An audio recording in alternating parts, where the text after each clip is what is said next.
How would you like to experience the thrill of never being held accountable for your actions? You could crush people like ants without consequence, or tear off their heads or limbs as you please.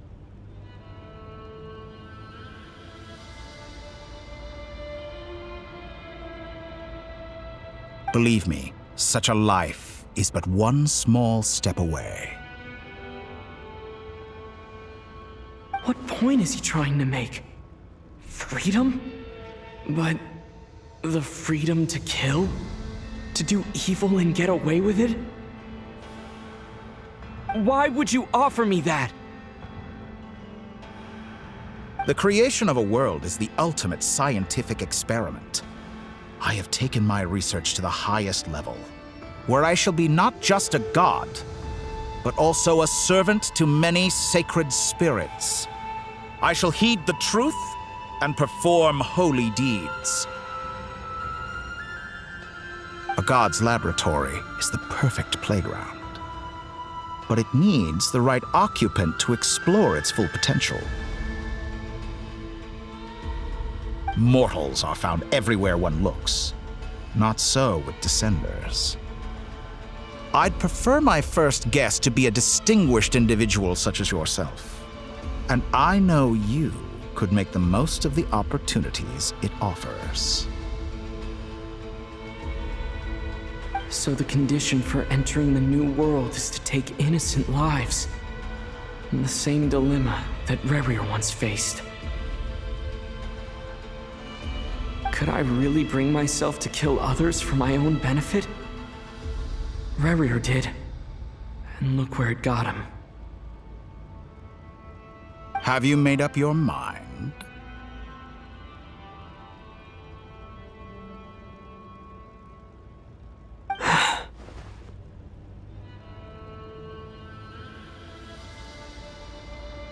I can't do it. Your playground is no place for me. You're putting your hopes in the wrong person. But we both know I'm not quite the hero you say I am either. I have my own reasons for the journey I'm on.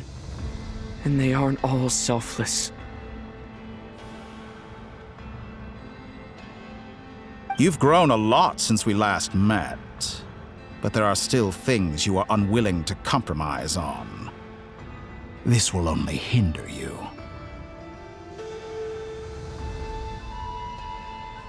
Why don't I lower my requirements a little as a gesture of goodwill? I'll give you a little time to learn to be a less noble soul. That'll make things much easier for you.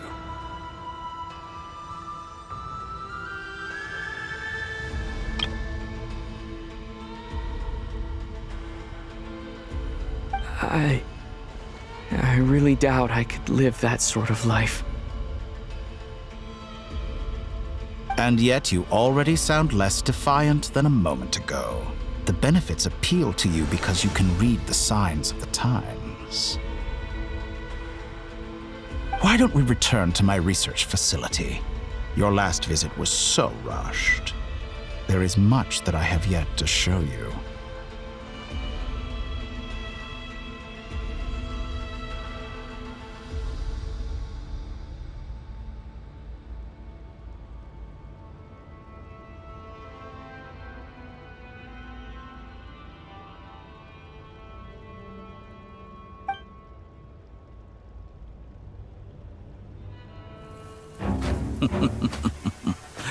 Now to that question,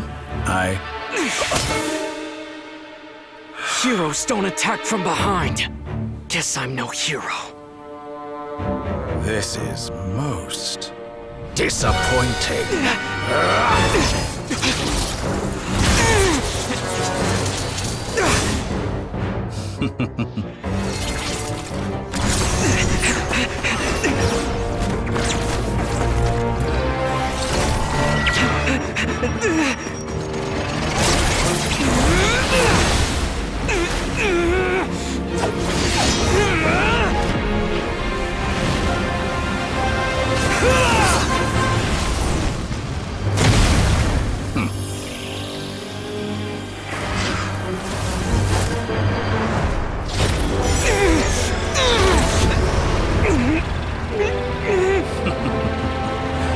Now then.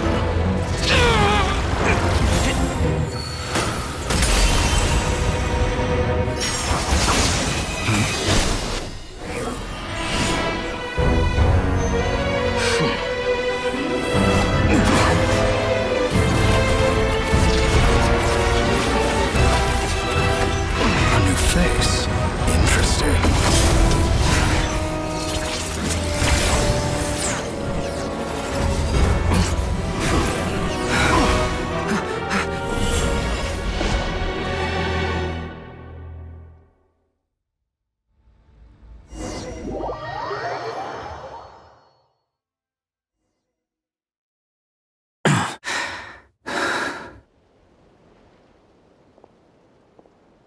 You're still gonna call me Hat Guy after that, huh? I didn't see anyone else in there who needed saving.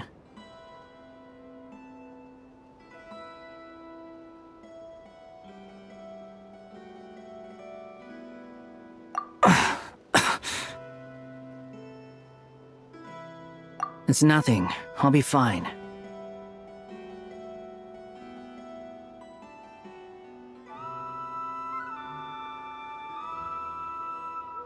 Why are you looking at me like that? Is it that shocking that I'd come to your rescue? I owed you a favor back in Sumeru. Now we're even.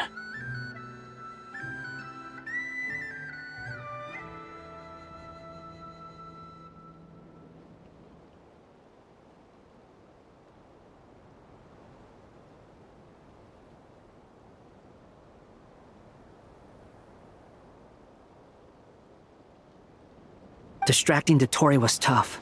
I won't lie. He's not gonna fall for the same trick twice. That was my one shot. I'd hoped to use it to take him out.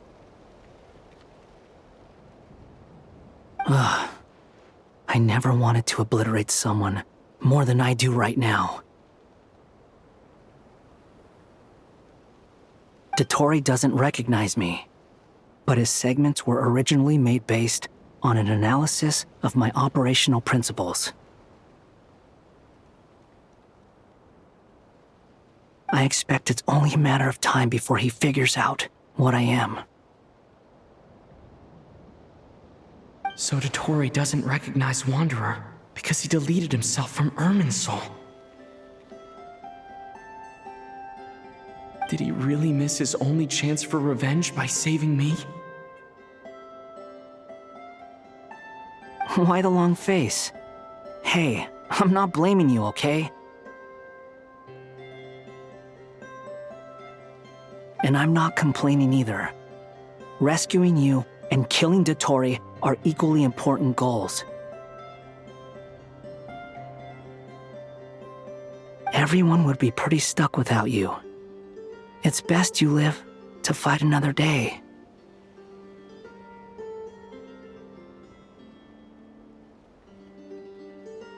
How are you holding up? Are you all right?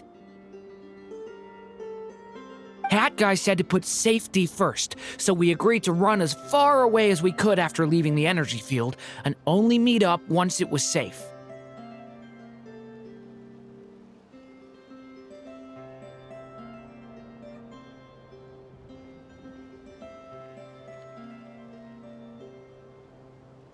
You don't look injured. It seems that Dotori didn't do anything to you. All right. Rescue operation complete. Let's head back.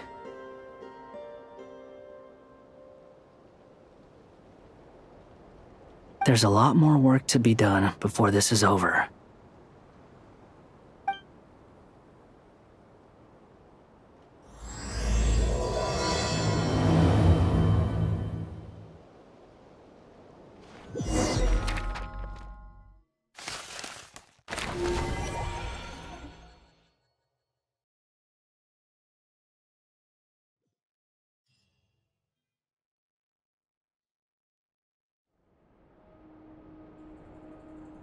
Understood.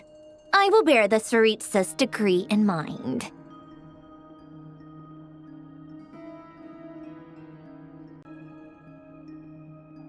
I don't see what's so awesome about it, though. Does he really think everyone else is as immature as him? I'm not stooping to Tartaglia's level. I thought you might say that. How's your progress? Quite promising, actually. That alchemist Albedo gave me a few ideas. Remember how I asked you to look up some files for me? That stuff on the Nazi-Kreuz Institute. René de Petrichor and Jakob Ingold. Alain Guillotin despised René's theories and methods, but he never managed to come up with better alternatives either. So I adopted some of René's ideas.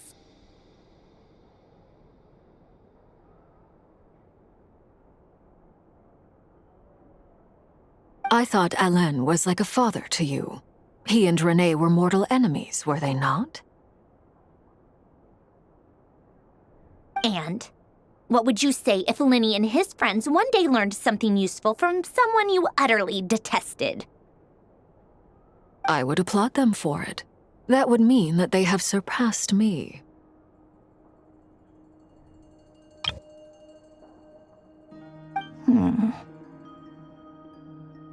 For all we know, Alain Guillotin might have thought the same thing. Not that it matters, though. He's dead, and I'm alive. So it's my call to make. Once you die, it doesn't matter how great you were in life. Only the living get to decide what happens next.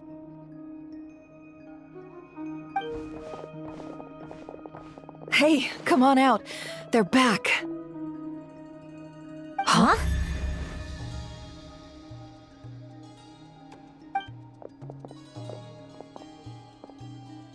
You're back? And your head's still screwed on? And you still have all your limbs? You're back? And your head's still screwed on? And you still have all your limbs? Huh? Huh? What does it look like? Way to keep your composure, madam. Excuse you. I am perfectly composed. Glad you're okay. Yes, it's a huge relief. Worry? Oh, yeah, right.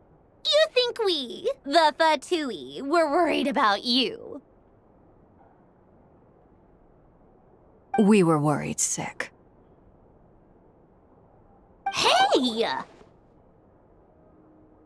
The Traveler and I were already friends.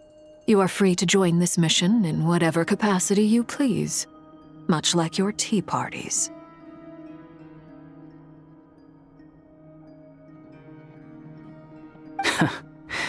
It's a laugh a minute with you guys.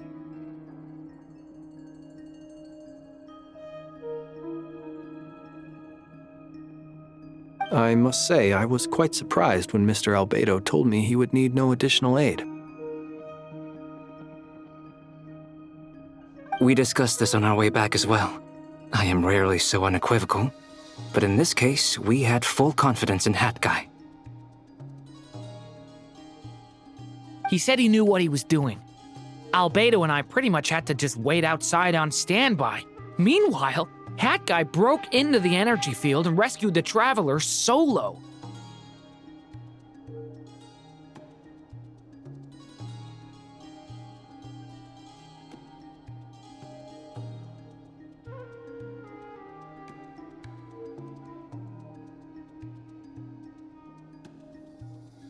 You didn't have to mention that. Well, I'm thoroughly impressed. You are a force to be reckoned with, Hat Guy. Is he back? Is he really back? Traveler! It's really you!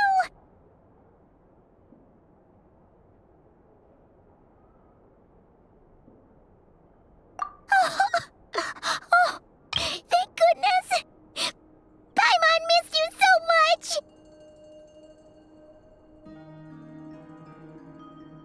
You can finally breathe easy, Paimon. It's great to have you back in one piece! Oh, Paimon's been having nightmares the whole time you were gone! Look at them. You know, once you reach my age, there's nothing better than watching a misty-eyed reunion between friends. It's nothing. Same goes when you get to my age, too. I bet Ino and Anefa would be tearing up as well if they were here.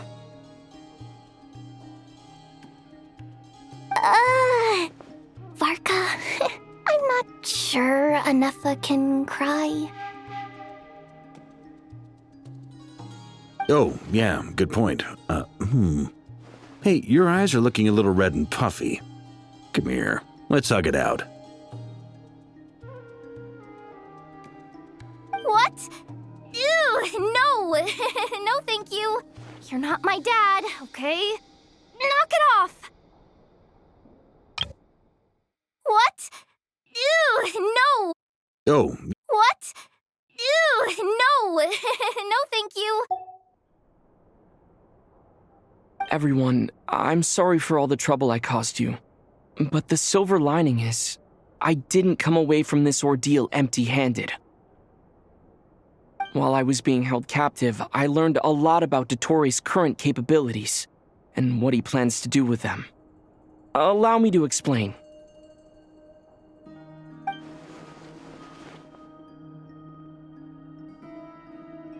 The three moon goddesses were even more powerful than we imagined. No wonder Dottore believes himself to be equal to the gods, maybe even superior. Utter blasphemy. While everyone was gone, Nefer and I made an interesting discovery, and I believe Miss Sandrone has something to share too. Ma'am, perhaps you could do the honors?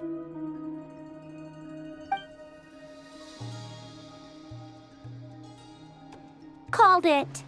Getting rid of a pesky troublemaker like her is like trying to clean up after a crumbly cake. It always comes back to haunt you. Our next step is to find a way to bring her back. A place where time flows backwards, with no destination in sight. Surely it must have been created for a specific purpose. But I fear the answers are buried deep in Tevat's history, held by great powers beyond our reach.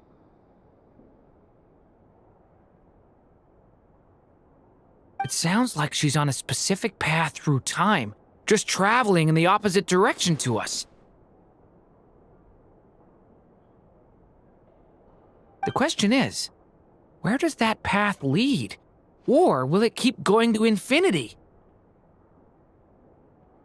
We considered that question as well. Strictly speaking, time is not infinite. Indeed not. Every road has an end. Nicole! You sure loved quietly sneaking in mid-conversation. I do, in fact. It's something I've always done at our mages' tea parties. Quiet, mysterious, and persuasive.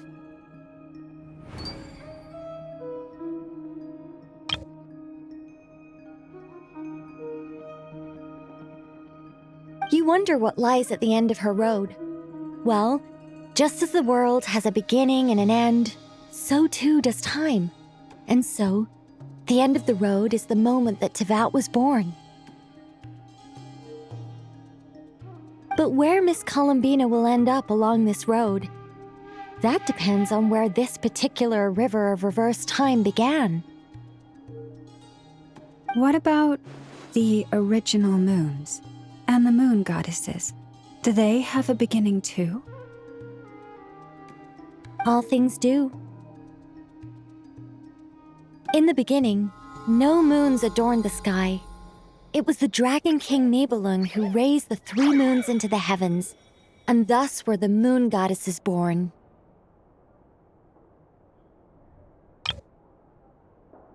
They were shadows of the planet, born to wield Nibelung's authority and and oversee the world on his behalf.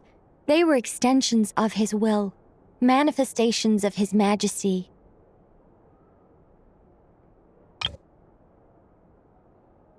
But then one day, they disappeared just as suddenly as they had once been brought into being. Nobody knew where they had gone.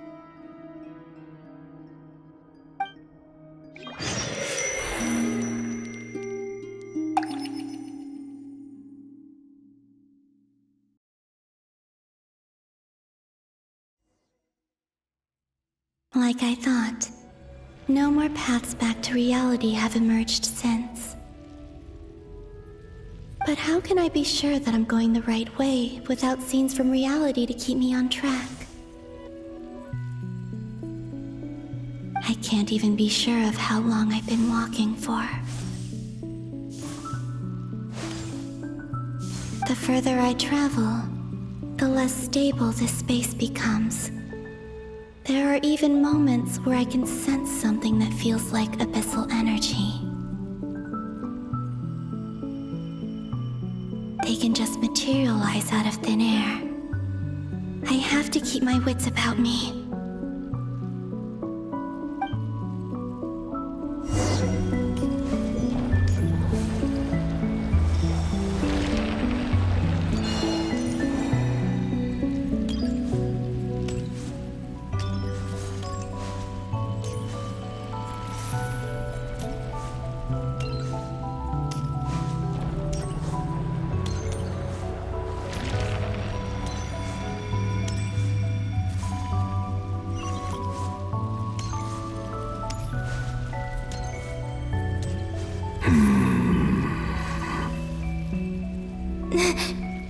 Is that the Ray here of Solnari? I can't believe he survived. How did he do it?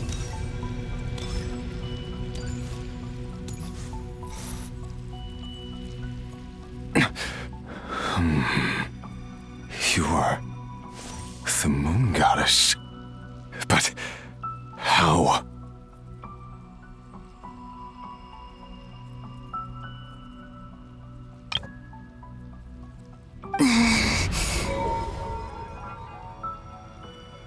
Please, there's no need.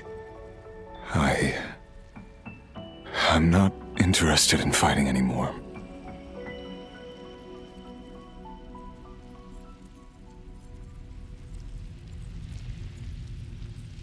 I find that a little difficult to believe.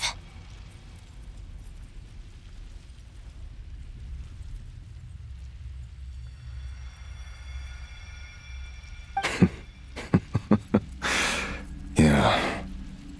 Honestly, so do I. The way you used my own power against me was... It was a brilliant strategy.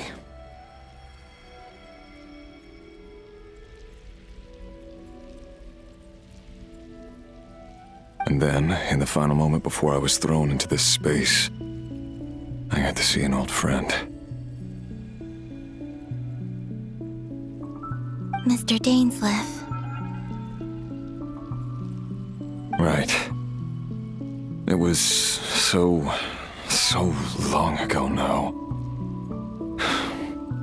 But we were friends once.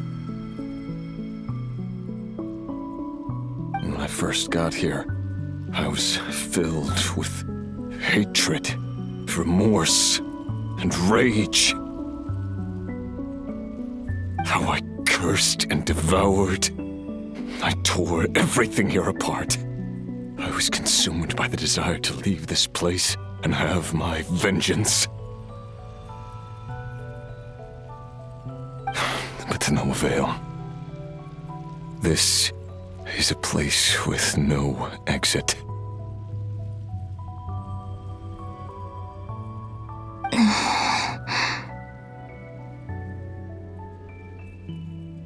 This is the second time I've entered this space.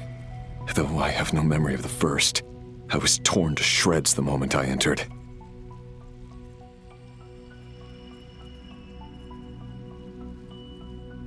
But this time I survived.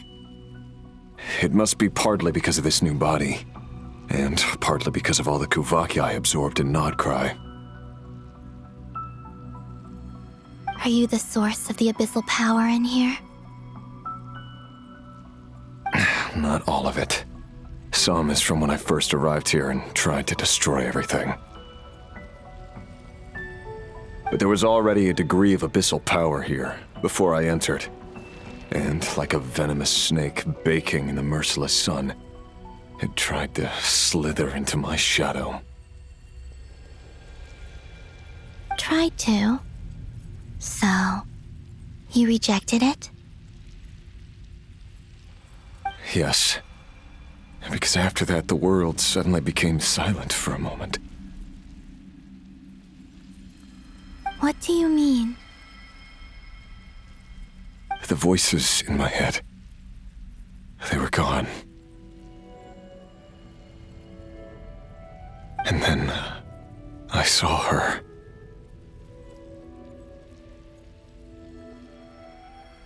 Her? Thelindis, my former lover. Never mentioned that she saw a memory of Thelindis leaping into the moon's reflection. More precisely, I saw her afterimage.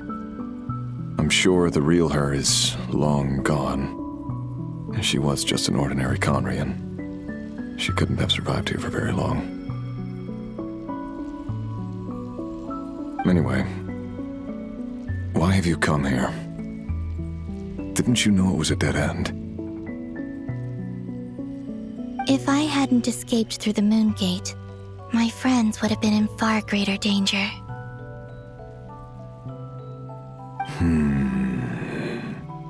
Oh, I see. Because of your power. The power of a moon goddess. What? You'd like to know how I know, wouldn't you? The one who resurrected me said so. I could hear a deep lust for power in his voice.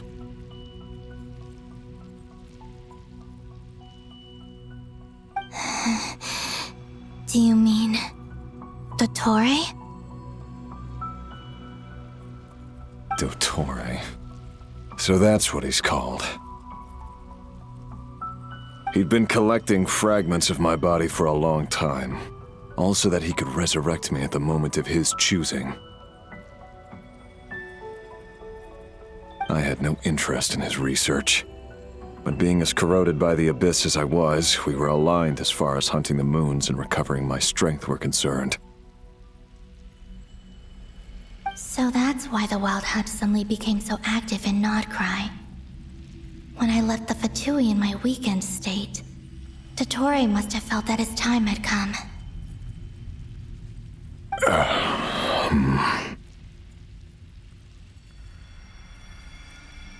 Moon Goddess, could I ask a favor of you?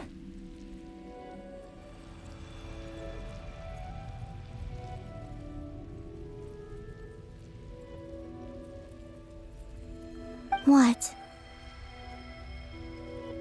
I know this is a lot to ask, especially from someone who tried to kill you. If you refuse, I won't fight it. But this is the only thing I desire now. Nothing else matters.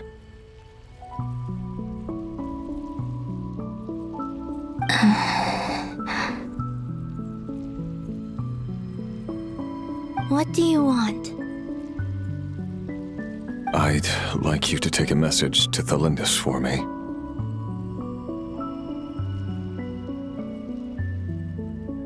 Thelindis? But... Yes, she's dead. But like I said, I saw her afterimage. I can sense that some part of her soul remains here. Far, far ahead. Why don't you go and speak to her yourself?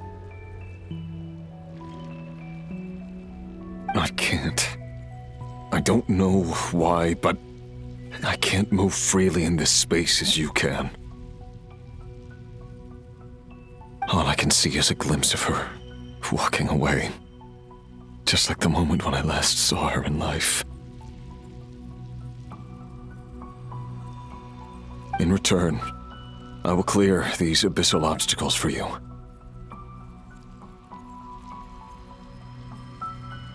No, not in return. I'll clear them for you, whether you want to help me or not. It feels like something I ought to do.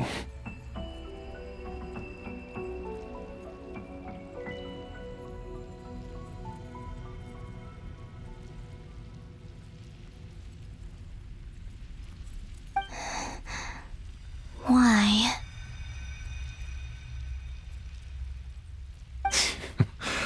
Yeah. Why, indeed. I've been asking myself that question a lot recently. Why did I do the things I did? I'm tired of it all. Tired of the person I became. People used me. And then I turned around and started using others. I hurt a lot of people. I think I grew tired of it long ago. But I wouldn't admit it to myself. And ultimately, that's how I ended up here.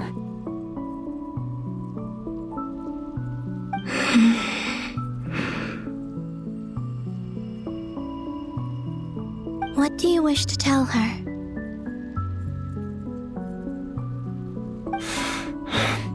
All of it. My past. My mistakes. Everything that happened after we were separated. Is it okay if I give her the abridged version?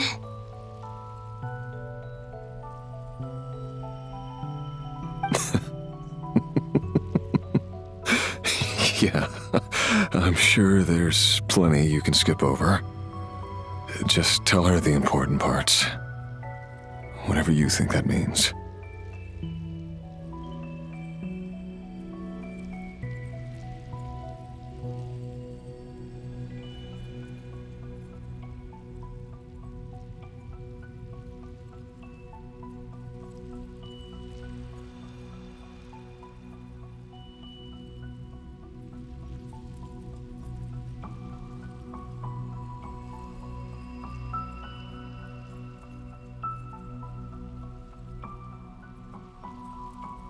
Like the part where you relentlessly tried to kill us? It's up to you. Love demands honesty. But my relationship with Thelindis was built on lies. We hid too much from each other. But after living my whole life in the shadows, I don't want to hide anything anymore.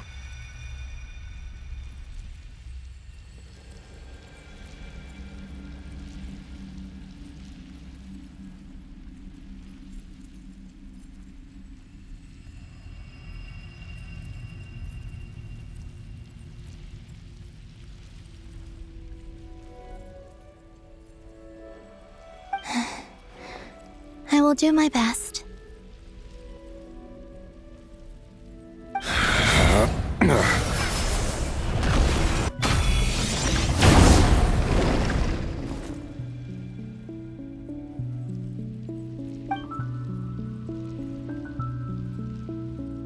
There. The abyss will no longer stand in your way.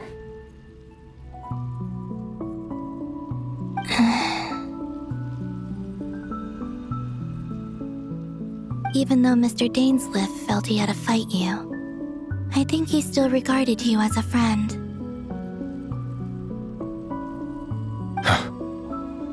Dane? He said that you betrayed him, but he also felt great remorse at never having understood what you were truly going through.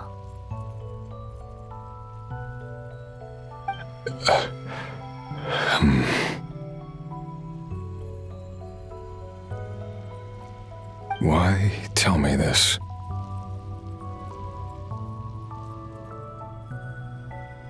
Because if he'd known that someone could take a message to you, I believe that's what he would have said.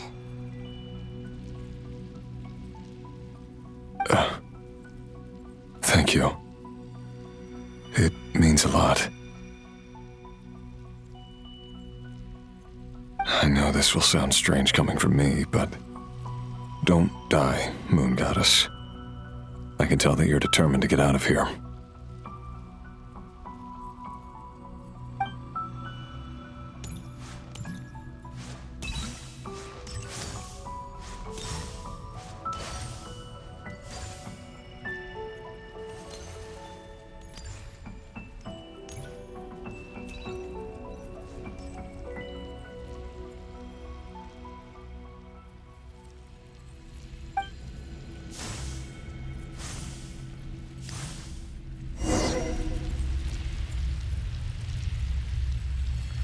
He kept his word. The abyss is no longer obstructing my path.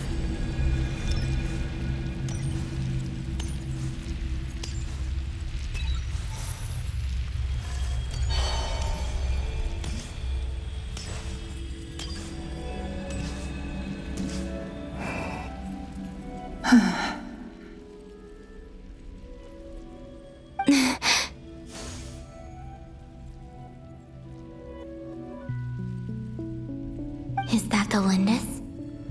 She wasn't far off at all. And yet, they can never meet.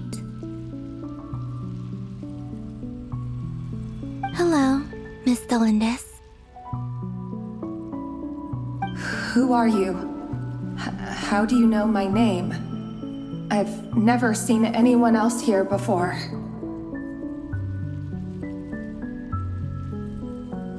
You can call me Columbina. I promised Rerir that I'd bring a message to you.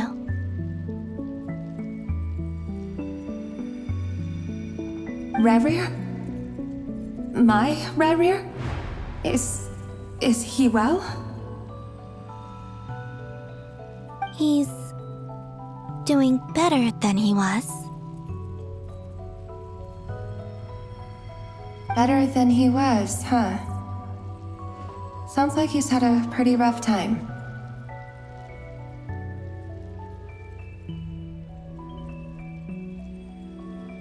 Others have had a rough time on his account too.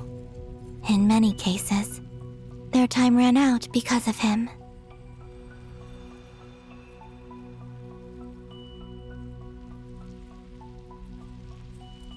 And I'm not just talking about the children of the Crimson Moon.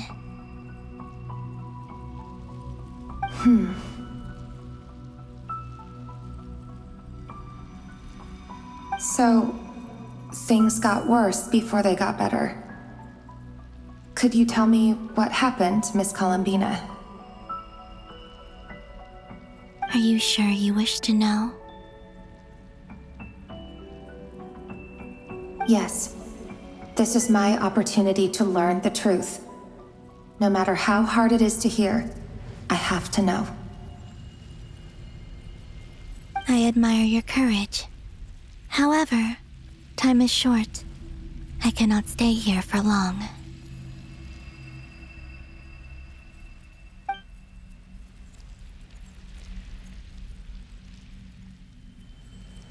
Rerir had seeds of hatred in his heart, and many people nursed them for their own ends. On some level, everything he did was to try and find a way to see you again. But in the end, he came to regret his mistakes. He wanted to apologize for hiding his past from you. Beyond that, he did not say specifically what it was he wished to convey to you. But I'm sure that you've always been on his mind. You are what has kept him going over all these years.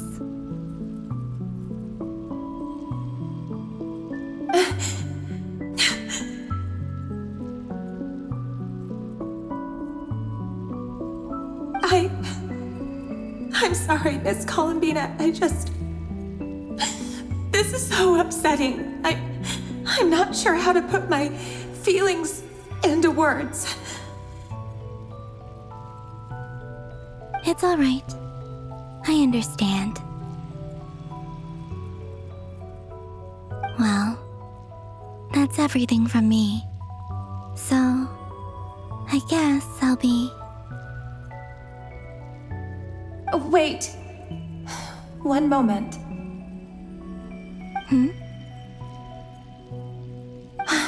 Time flows backwards here.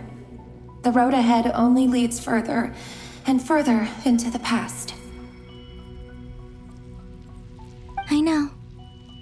I intend to reach the end of that road. Without a moon marrow, without the 3 moons' power, you won't make it far. Wait, unless... Are you one of the moon goddesses? You could say that. I see.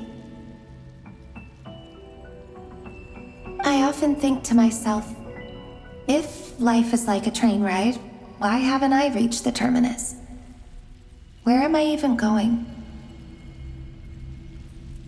And it's not just me, it's this whole place. Wherever it is, it seems like it's existed forever. It's such a mystery. Where is it going?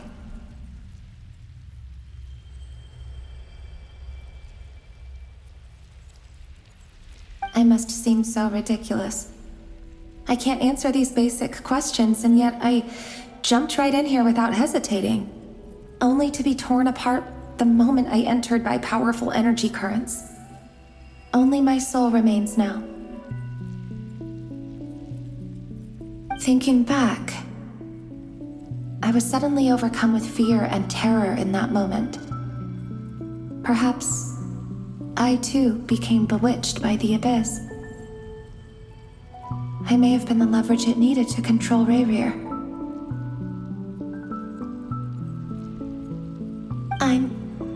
I used to be a researcher at the Universitas Magistrorum in Conria, researching the iridescent moon's marrow. Eventually, I came to the conclusion that time in here flows in reverse.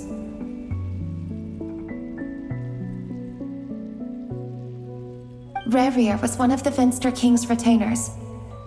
With me, he was in an impossible position. It plagued him constantly. I wanted to help him escape his lot in life.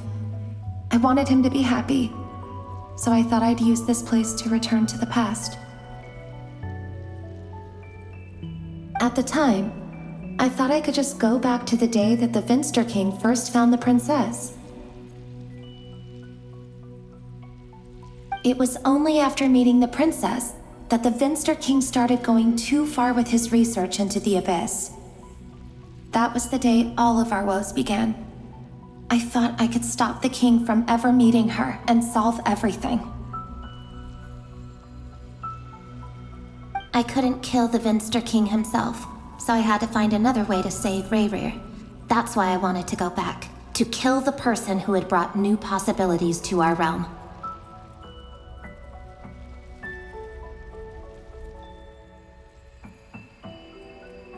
I'm sure it was a futile endeavor, but the abyss probably enhances the basest human desires.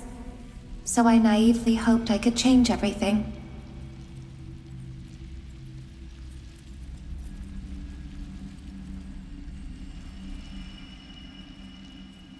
But I was simply too weak, like a speck of dust against the whole universe. Look at me. I didn't even survive the journey here. Not physically, at least. I know I'm never getting out of here, but you're different. You can make it, and I want to help you. I owe you that much. How do you plan to help me? Have you noticed the golden energy that exists here? Based on my past research and my observations since coming here, I believe they carry you forward faster. I can share what I've learned and help you understand the pattern in which this energy appears.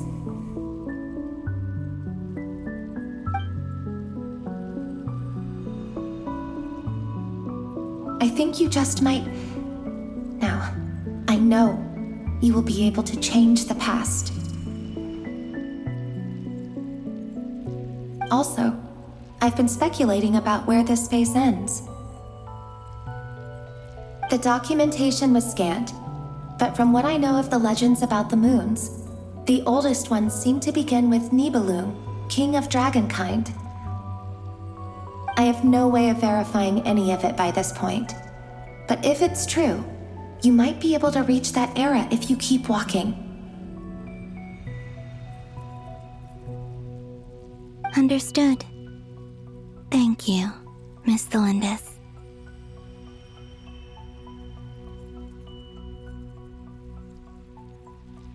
I'm the one who should be thanking you. If you hadn't entered this realm of everlasting death, what use would my deductions be? Thanks to you, they have some meaning. About Rayrir, I'm so sorry. For everything. It wasn't your fault. That's not true. Because we both feared bringing trouble upon each other, neither of us ever told the truth. And that dishonesty sealed our fates. But enough about that. I wish you a safe journey, Miss Columbina.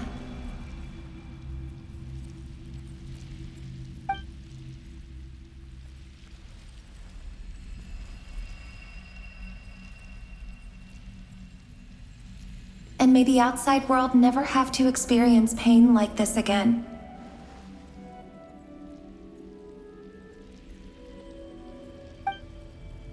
Rayrir, you're there, aren't you?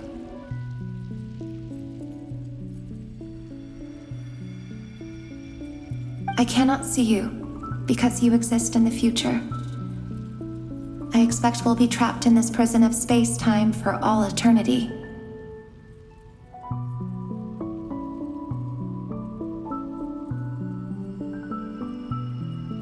But please, gaze upon the past, and then sit for a while.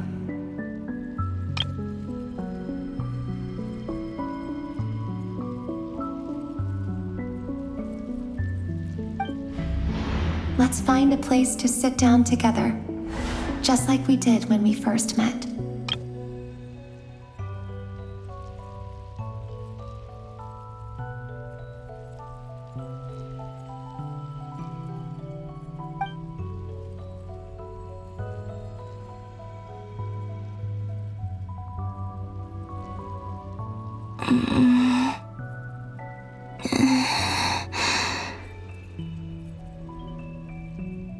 How long have I been walking?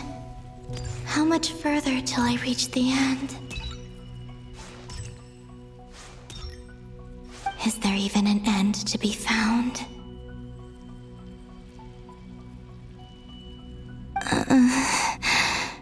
Everything's getting blurry.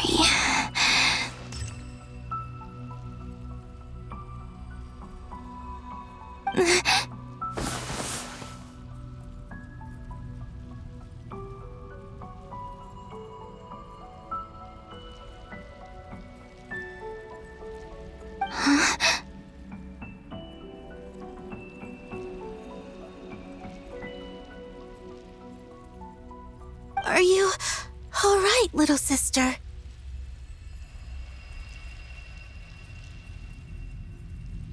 Have you come from the distant future?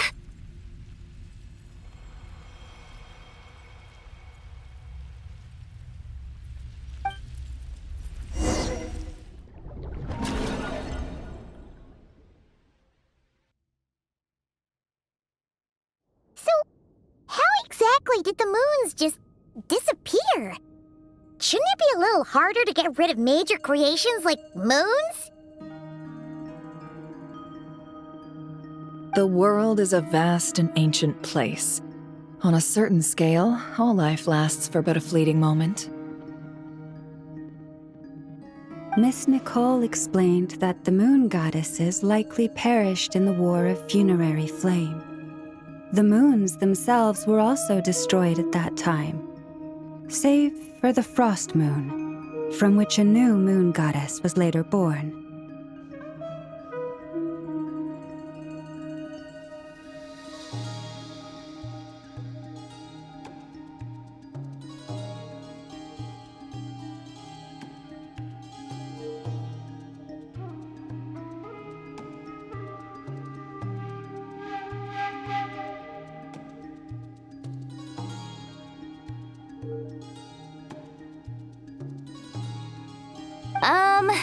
Am I missing something then?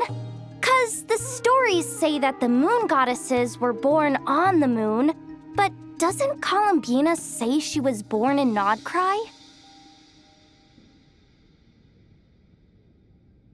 Huh.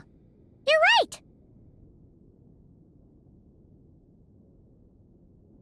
Why do their birthplaces differ? What's the difference between the two generations of moon goddesses? Also, remember what Sandrone said? Her scans detected 4 moons. In other words, 4 moon marrows.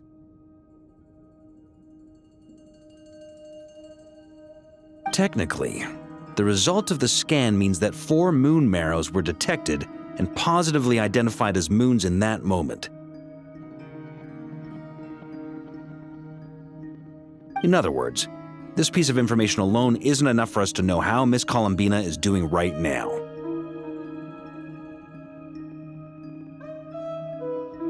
Yep, we have no way of staying up to date on whether she's dead or alive.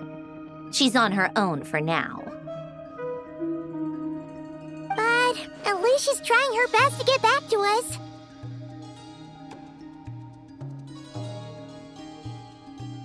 Yeah, she's a tough cookie, and a sore loser too.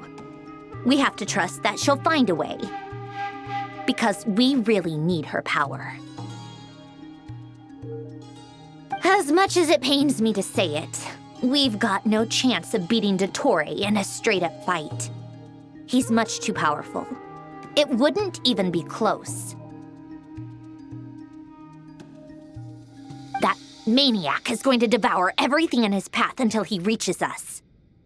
We need to find someone or something that can stop him before he does anything worse. I'll be frank. Our only hope of defeating this false god is with a real moon goddess on our side.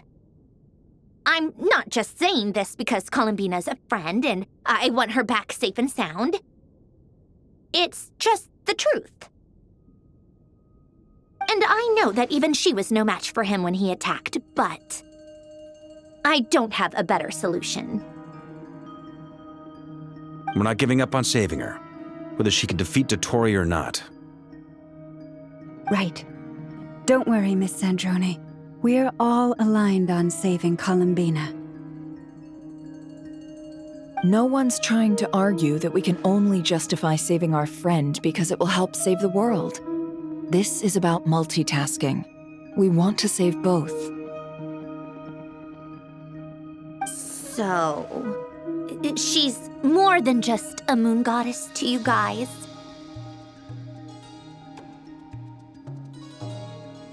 Absolutely.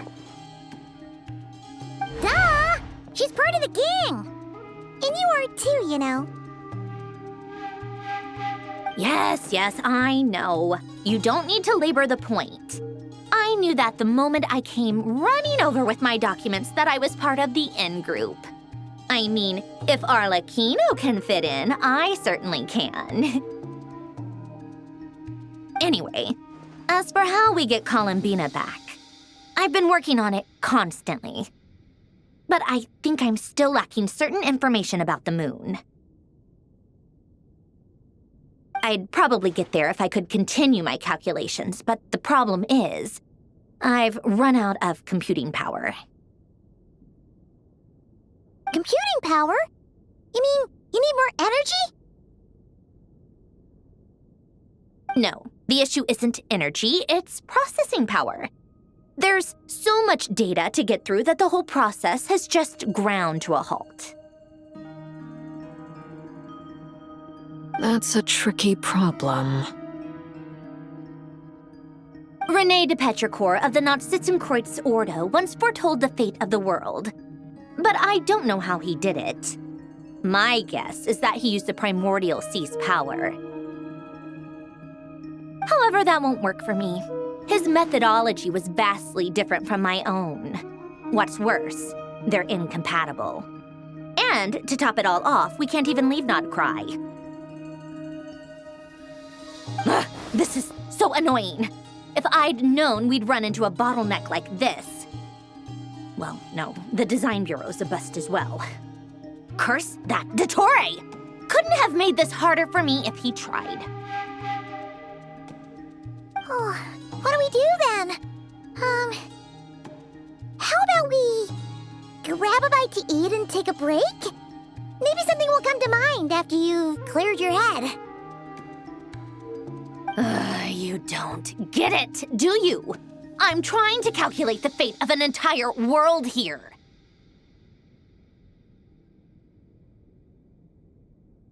And I need accurate results, not big prophecies. Where the heck am I gonna find the computing power for that? Ahem. Anyway, time to shelve the discussion on technical difficulties. Being a killjoy isn't very ladylike, after all.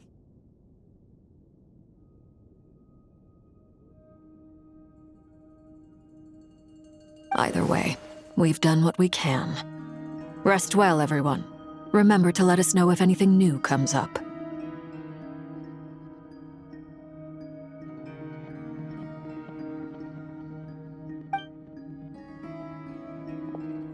Hat guy? Is he hinting that we should talk outside?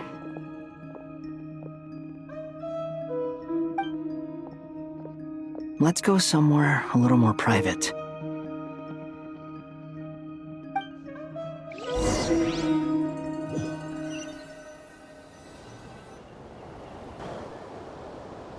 You know that Dory went back to Sumeru, right? Yeah, she mentioned she was planning to head back. Things aren't looking good for Nodcry. She's gone to spread the word so that Sumeru has a chance to prepare for the worst. From what I know of Dottore, there are two possible reasons why he hasn't made a move yet. One is that he's still working through some kinks in his new powers. The other is, he wants to see how we're going to react. He'll easily devour everything eventually, so I guess he's in no rush to make it happen.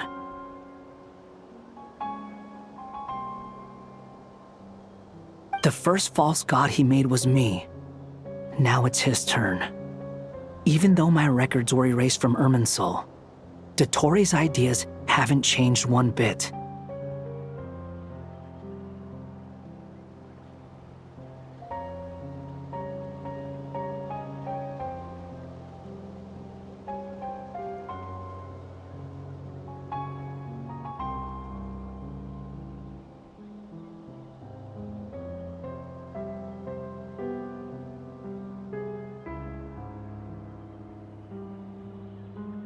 He once told me that becoming a god was like turning yourself into a hungry wolf or giant serpent to devour the moon.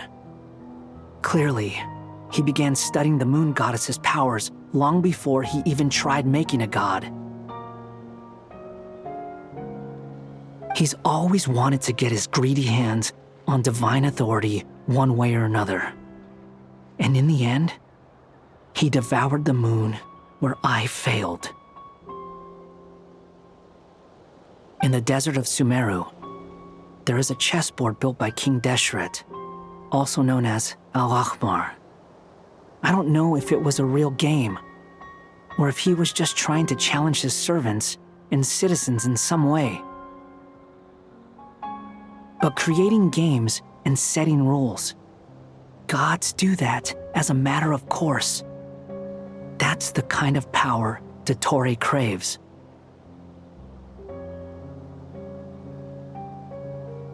Now he has the Trilunar Authority. His power is leagues beyond the common people. I don't think there's any point in other nations rushing to the front line. They're better off focusing on defense and hoping they can fend off any threats that spill out from Nordcry. Either way, Dori will inform Lesser Lord Kusanali, and she will contact the other gods in turn. The Seven will have some recourse available. If nothing else, their protection should keep the rest of the world from descending into chaos as quickly as Nordcry has. So on the bright side, even if Nordcry is doomed, your friends in other nations won't be in any immediate peril.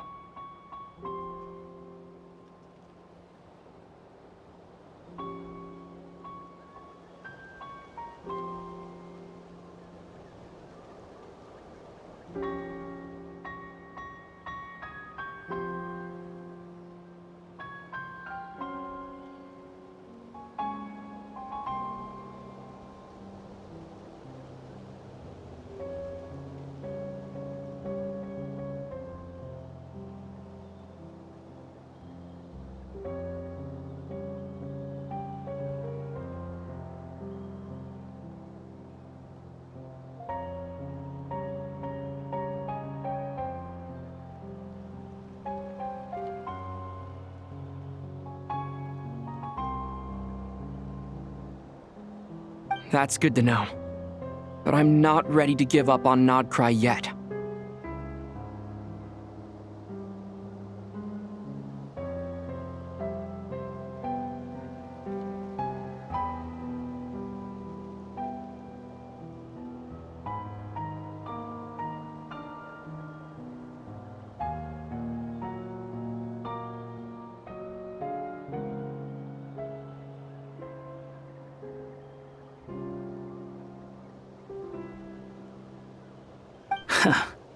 There's a word for people who refuse to let anything go. It's called being greedy.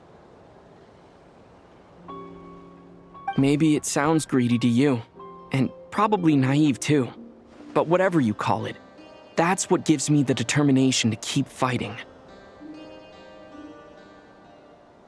Battles are fleeting, but the will to fight is a long-term commitment. Give up for even a moment, and your resolve will shatter. Why do you always feel the need to do the right thing? No one is born to be a savior.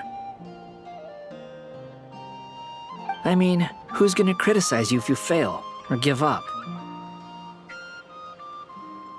Don't take this the wrong way, but Dottore said something similar to me. I guess the Fatui attracts people who don't believe in saviors. Not necessarily. It's less about belief for me. I just want to know how determined you really are. After all, I don't owe anything to anyone else here. Only you.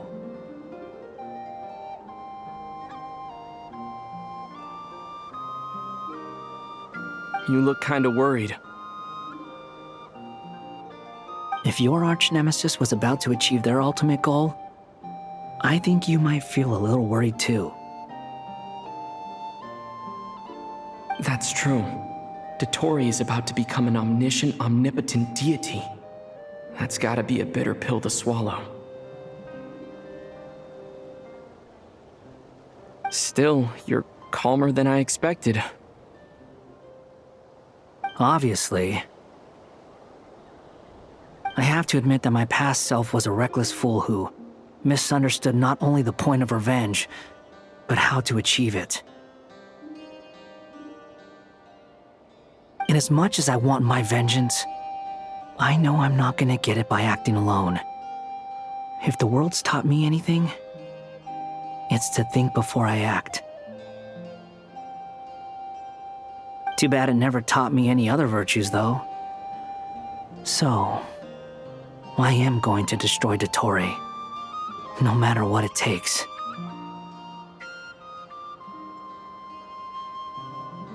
So, what's your plan? I'll get to that. First, tell me, what do you think of Sandrone? Just like Paimon said, she's a friend, part of the gang. How much do you trust her? This is a serious question. Think carefully before you answer.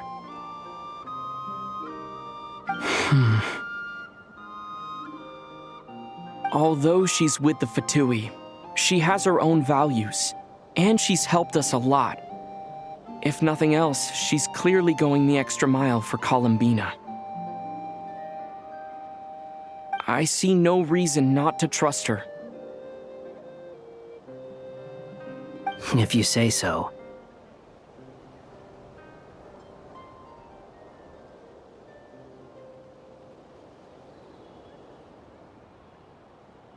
In that case, the three of us need to talk. I have some thoughts about her computing problem. It can be solved, but it will come with a cost. How much? If I can afford it, I'll cover it. Sometimes your heroism really backs me into a corner. You know that? Come on, let's go talk to her.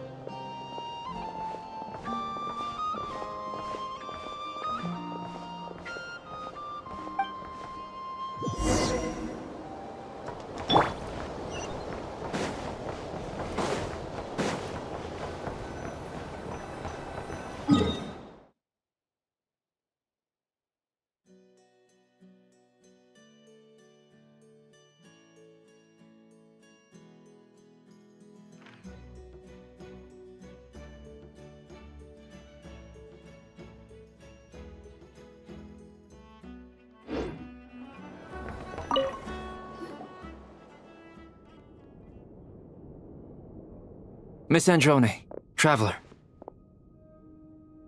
Hey there. Paimon's here too! She was just helping them sort through their things. How did your chat go? That was fast. The call only just ended. Well, you said it was urgent, so we got here as quickly as we could.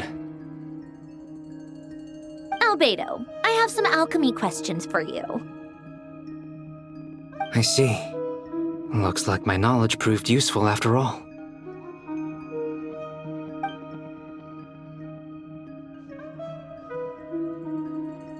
If I might ask, what is the end goal for the modified formula you'll be using? I needed to predict the future of the entire world. But I've run into some teething issues since trying to implement Renee's theory of the four Orthants. I see. I'll have a look at it. Still, computing power is the real issue here. How do you plan to solve it? About that, it's been sorted. Oh, with the Traveler's help? Actually, you're not wrong. He found the person with the solution.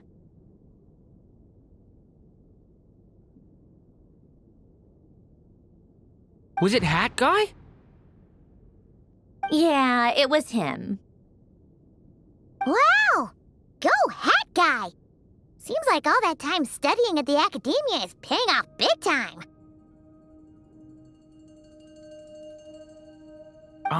But where is he?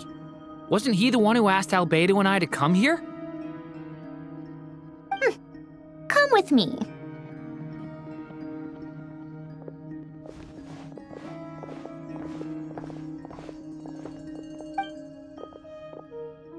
Hat Guy? What's happened to him? Hat Guy!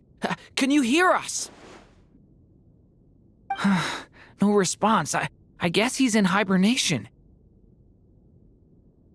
Hat Guy mentioned that he was a puppet. It seems that his functions are currently shut down. I presume this has something to do with the solution to your computing problem.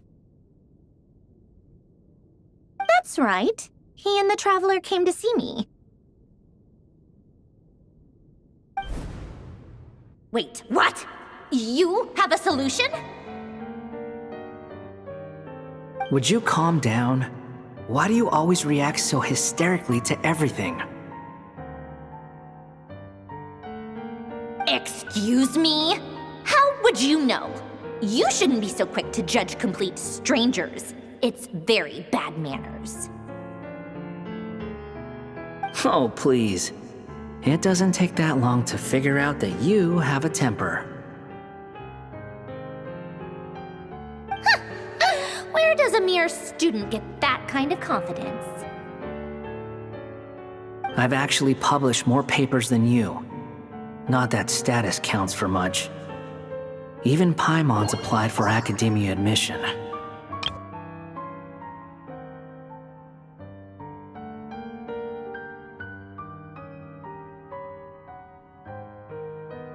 Huh? Are you serious? See? This is why I can't be bothered to explain myself. She recognizes no one's skills but her own. Okay, fine. I'll hear you out. So, tell me, how do you propose to solve my computing power problem?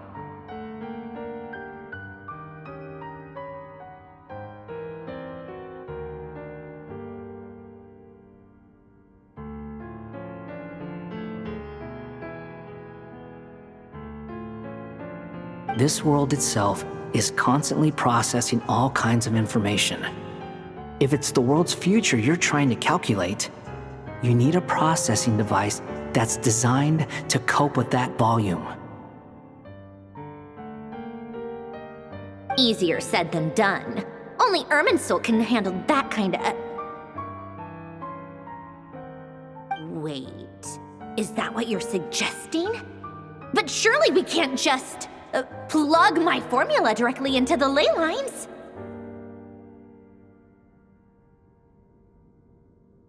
You should be able to tell that I'm not human, right? Yeah, I noticed. The technology, though, seems pretty ancient. Very different from Fontaine's. It's a completely different system.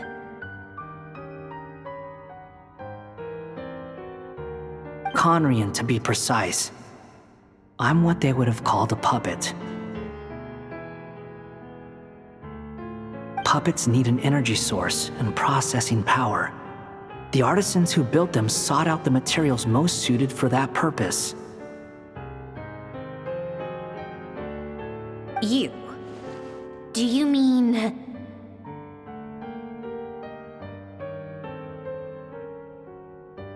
The Traveler and I have talked it over.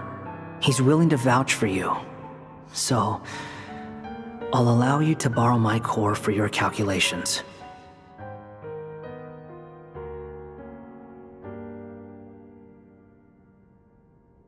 It was built using wood from a silver white tree, which makes it a small part of Irminsul.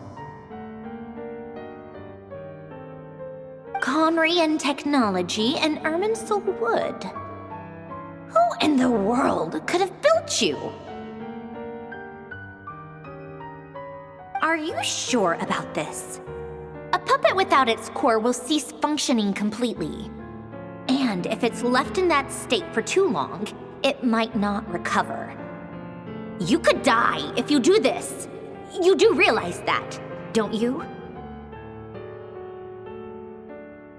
I can put two and two together, yes. No need to rub it in. I won't lie to you. This has never been done before. I cannot guarantee your safety. Doesn't matter. I'm prepared for the worst. Did you two actually talk this through? Is he... Are we really considering this?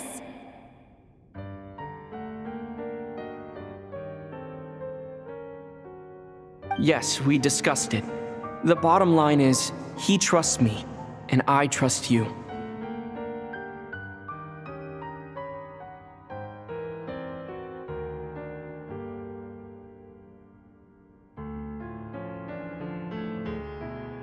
Let's give it a shot, shall we?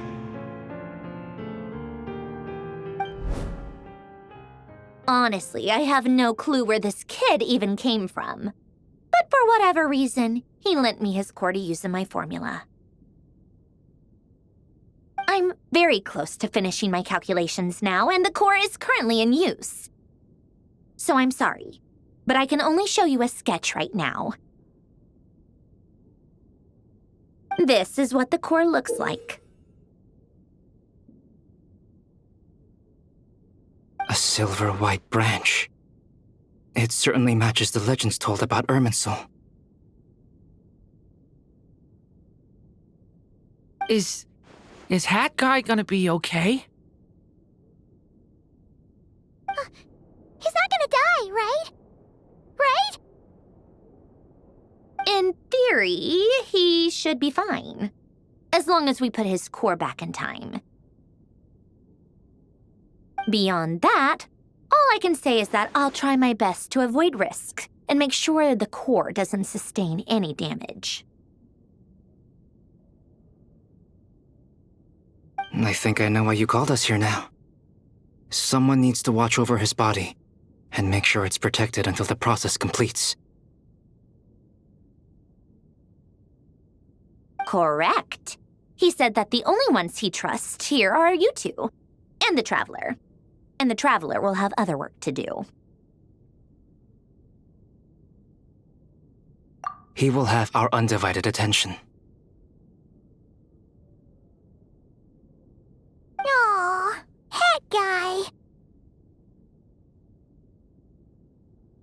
On a more positive note, things are progressing steadily on my end. I'll call everyone in for a meeting once the results are out.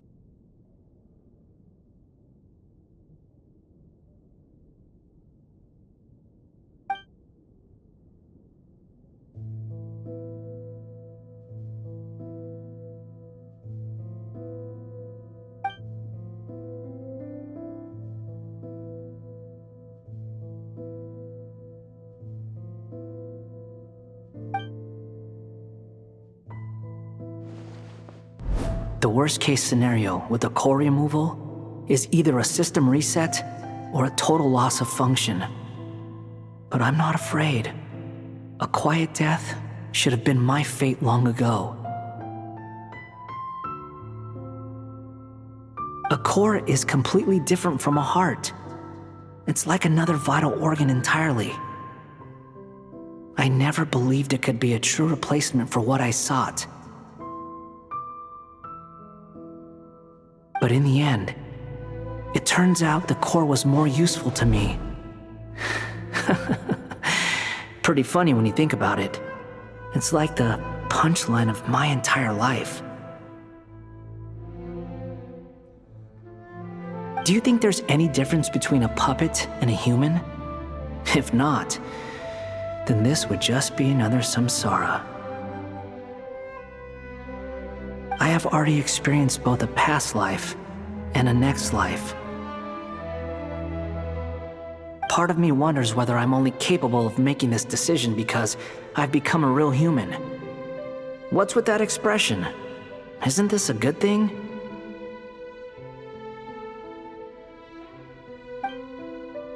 Sandrone will succeed, won't she? She has to. She will. We all have to persevere until this is over. That's right. And I'll protect you all until a moment of victory arrives.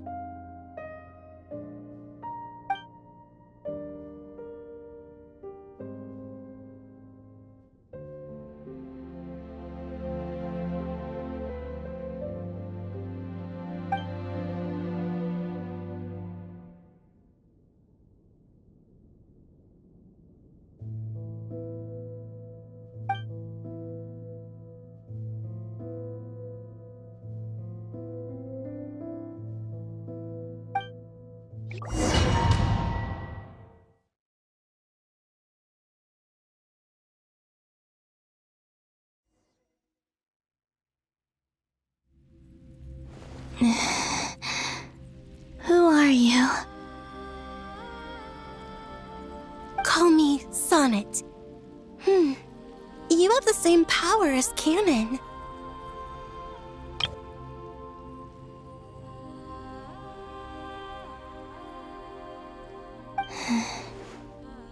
Sonnet. So, you're the goddess of the iridescent moon? Oh, goodness. You recognize me? Well then, what's your name? Columbina. Columbina Hyposelenia. Hyposelenia? What a lovely name. Did you choose it yourself? It was a joint effort between me and my friends. Friends? You mean your friends in the heavens?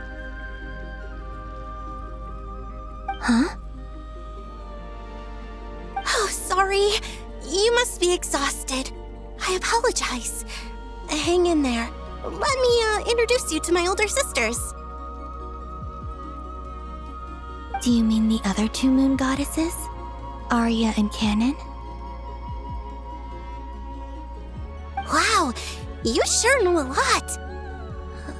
Hey, does that mean that our story goes on into the future?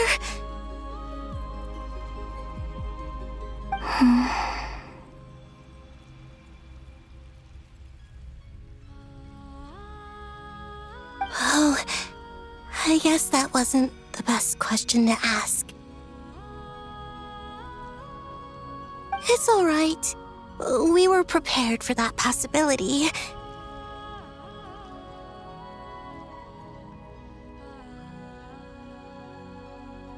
You could say we were too prepared. I can't even remember how long my sisters and I have been here by this point.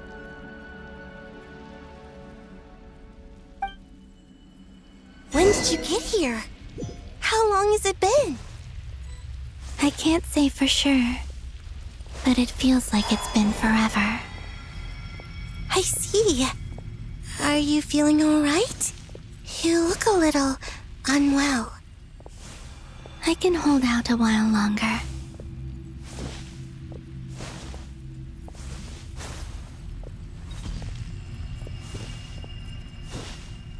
We don't have far to go. The place where my sisters and I are based is just up ahead. Don't worry, they're both really nice. I'll introduce you.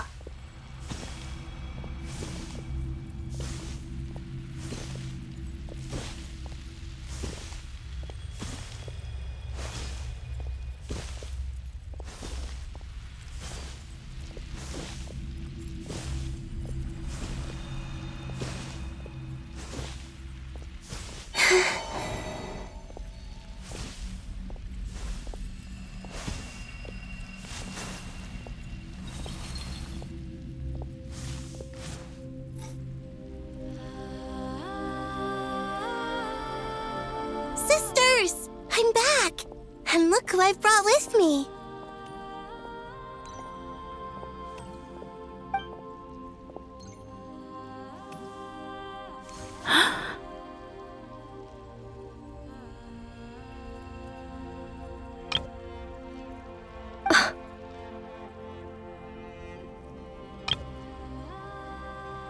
It's our lovely little sister, born in the far future.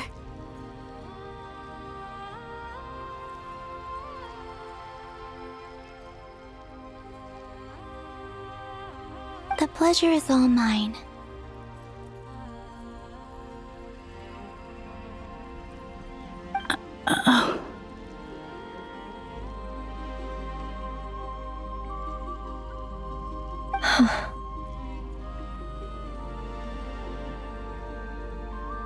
Allow me to introduce you to Columbina Hyposelenia.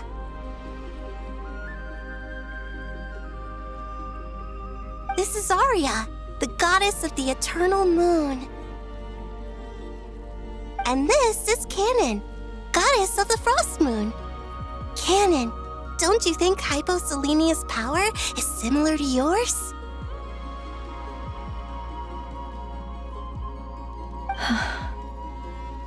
Hello, Columbina. I apologize for our startled reaction just now. And please, forgive our little sister if she's been annoying you. She tends to talk a lot.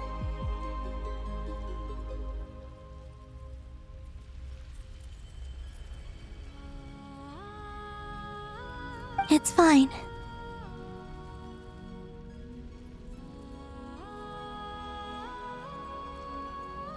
You seem shy. Don't worry, Columbina Hyposelenia. No one can hurt you here.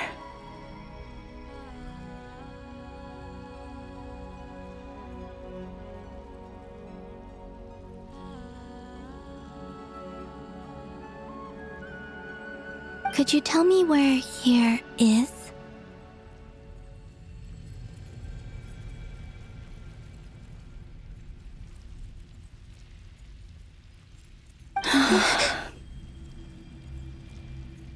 Please. I must know.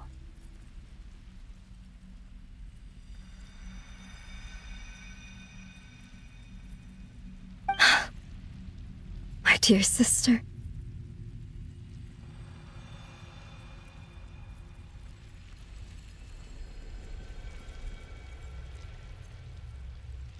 This is where Tevat's original ruler, the Dragon King Nibelung, imprisoned the moon goddesses.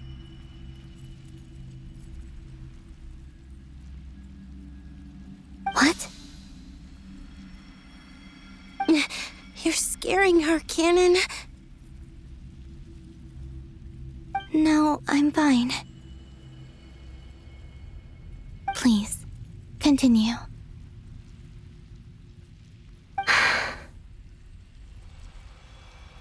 Nibelung, our original master, created us in the distant past to maintain Tevat.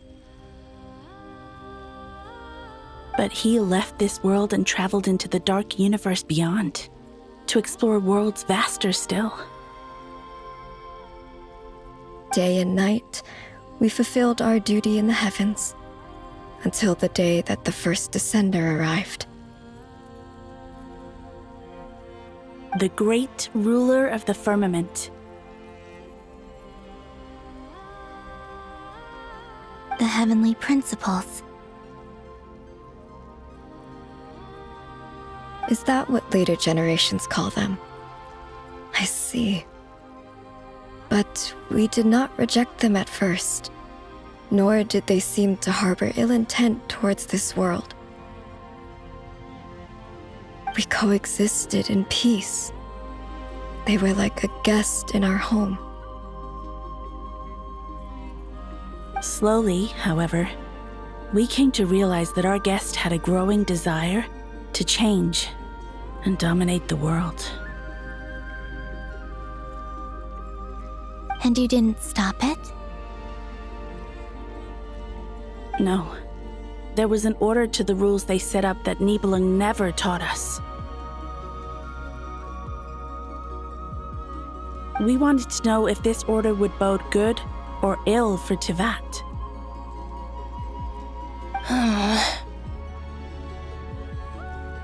All right.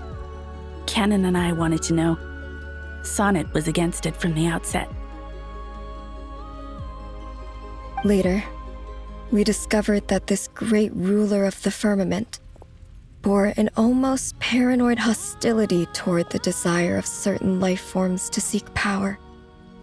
Or perhaps they feared them. They would even cast down celestial nails as manifestations of their power, to punish the civilizations of the world below. Only this was far beyond mere punishment. Right. Their rules brought order, but the price people paid for merely testing the limits of those rules was far too great. I did everything in my power to help the punished escape catastrophe, but still, too many lives were lost. The ancestors of the Frost Moon Scions were some of the ones you helped. But just when we had decided to take countermeasures, the Dragon King, Nibelung, returned. And so began the War of Funerary Flame. So, that's the name the world gave that war in the future. Well, who won in the end? As far as I know, the Heavenly Principles won, although it came at a great cost. They remained in Teyvat, where they continue to rule to this day. And the world's original master, the Dragon King Nibelung, was destroyed.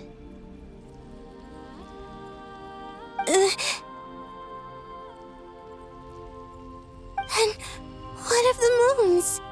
Are there still 3 moons in Teyvat's skies?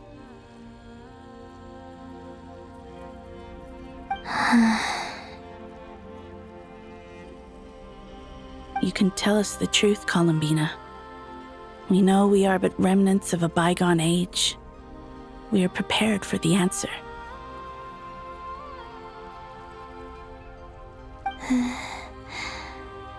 Only the Frost Moon remains. But it has been cast beyond the false firmament by the Heavenly Principles. The eternal and iridescent moons were both shattered during the war.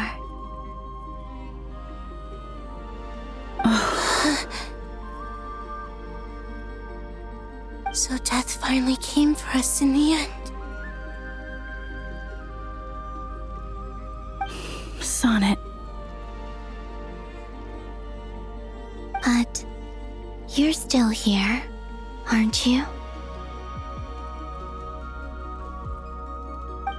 A moon goddess cannot live without her moon, Columbina.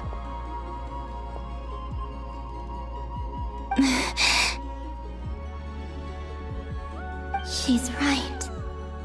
That's why I began to disappear. Because the Frost Moon is cut off by the false sky.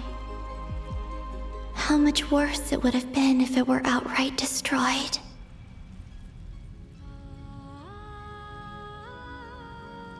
Our souls may endure within this lunar palace, but if our moons are destroyed, then we shall disappear the moment we depart from it.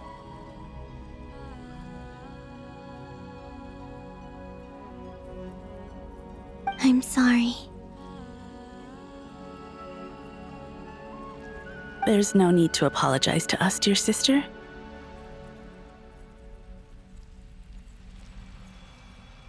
If anything, we owe the world an apology.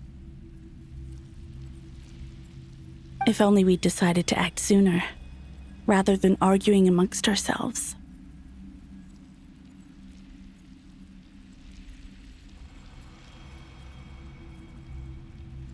all the more reason not to spend this time in regret and repentance.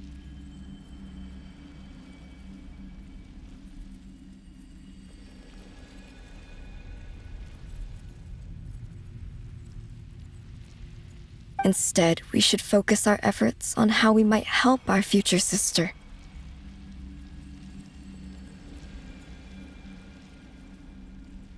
Sorry?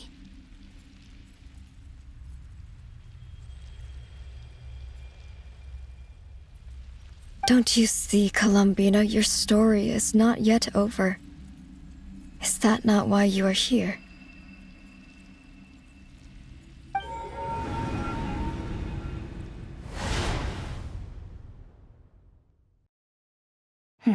It's done. Initiate numerological array.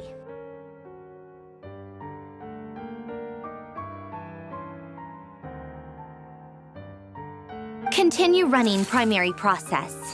Calculate the world's fate through extrapolation. and identify nodes of potential change. Secondary process, scan for moons.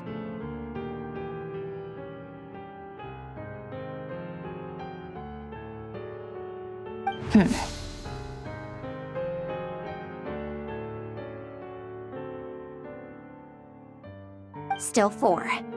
The number of moon marrows hasn't changed.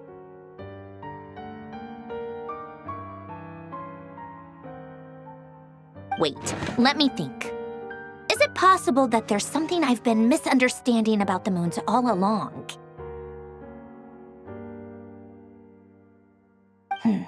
Variables. Variables in the world. I know where potential variables within the world come from. So what about the moons? Are there any variables there?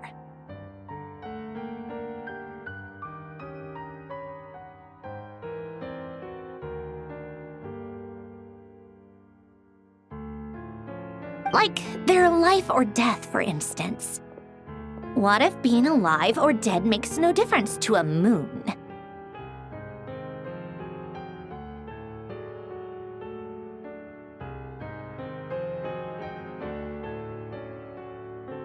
But that's so strange. Even immortal gods can die. Why would the moons alone be? Wait! Wait! I've got it! I've got it! If alive or dead is considered a variable, we might have had this wrong the whole time. No one ever said that a moon marrow equals a living moon. We just made that assumption ourselves. Initiate secondary process. Scan again, this time filtering out interfering perimeter, moon marrow. I don't care if they're natural or artificial. Get them out of my search results!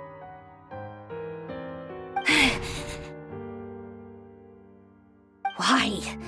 It says 3 moons still exist into that, even after excluding the moon marrows. But we know for a fact that 2 of them are dead. Redo the scan. Narrow the results to living moons and real moons. No, scrap that. Narrow it down to moons that have lunar authority and remain alive. Why? Why is it still 3? What is this, Columbina? Has the world lied to us?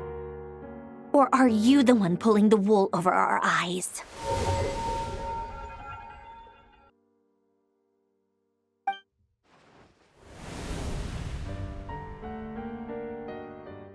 So, you think that the moon's reflection might be where Nibelung imprisoned the 3 moon sisters? Yes, it would explain a lot, such as why that space would respond to a moon goddess's power, opening the moon gate at her command. It would also explain why Miss Columbina has been unable to leave, and why time flows in reverse there. In the messages she sent, Columbina promised us she'd find a way to return, but we have no way of knowing how, when, or where this might happen.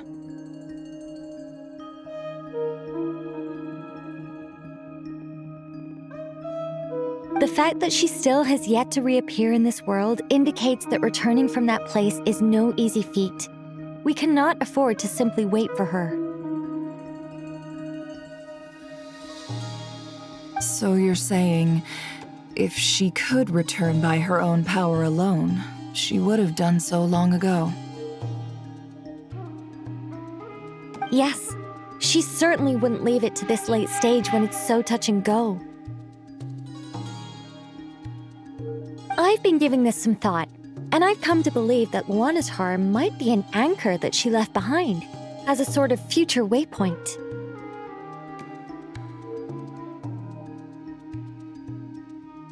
This could also explain why Luanatar is always by the traveler's side.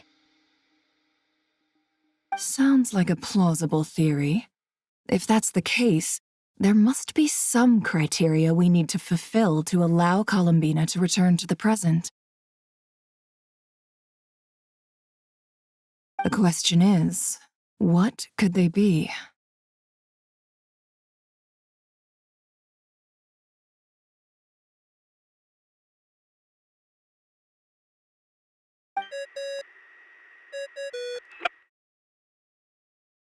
Hello?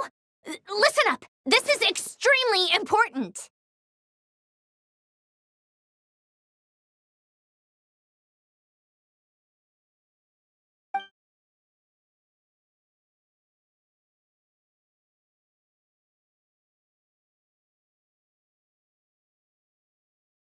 Not only is Columbina alive, but she may well exist in a form unimaginable to us.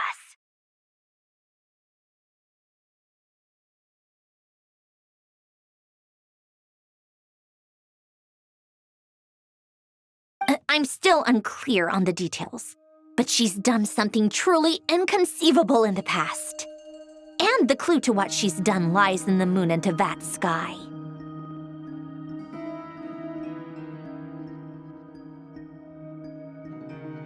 Truly amazing. Oh, I'm so delighted for her.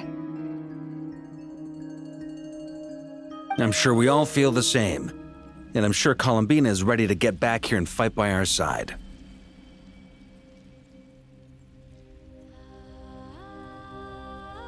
I'll keep my calculations going and try to find some way of coordinating with her. But that's not an excuse for everyone else to slack off, okay? All of you had better keep trying to think of solutions. How can the dead moon still live? And Luanatar...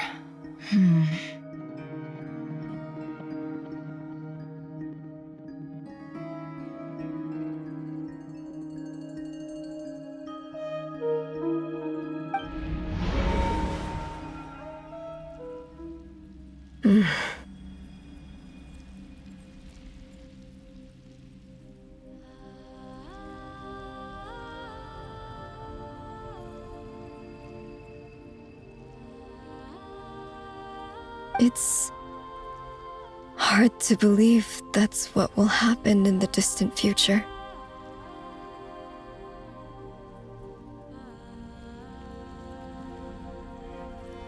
Our authority is linked to the most fundamental rules of Tevat. I suppose it's no wonder that many would covet that power.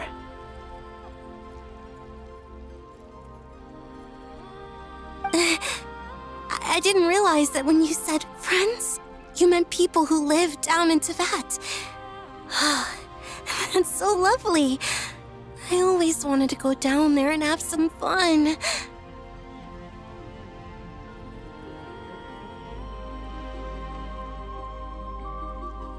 Have you ever tried leaving this prison?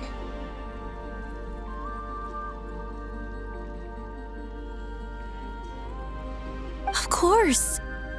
Between us, we've tried everything. But no matter where we go, this space will eventually bring us back here.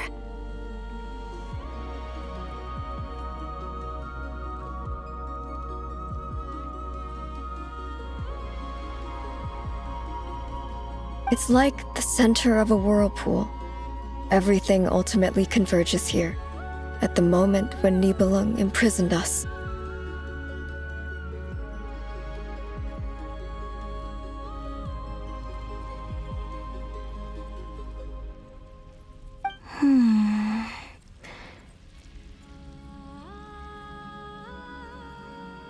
In that case, have you tried using any of those pathways that connect this space to the real world?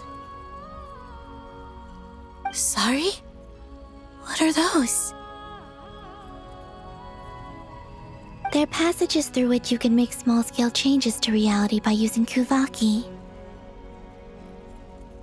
Or am I the only one who can use those passages? Because part of my soul remains in reality. Kuvaki. What is that? You don't know? It's a unique kind of elemental energy found only in Nodcry, the land from which the moons arose. Oh. Well, it's true that the moons first rose up from the part of Tibet you say is called Nodcry. But there is no difference in the elemental energy between there and anywhere else. What? Could you show us some of this Kuvaki hyposelenia? Maybe if we see it, it'll make more sense. Okay.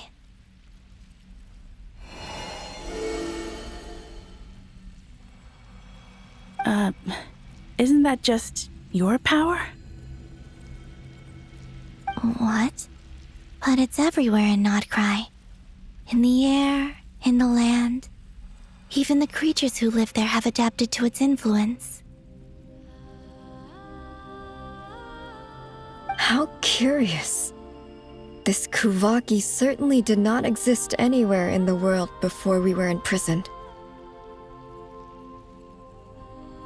Let alone influence living creatures. So, how exactly does it affect them anyway? Can they float in the air like us? This is so strange.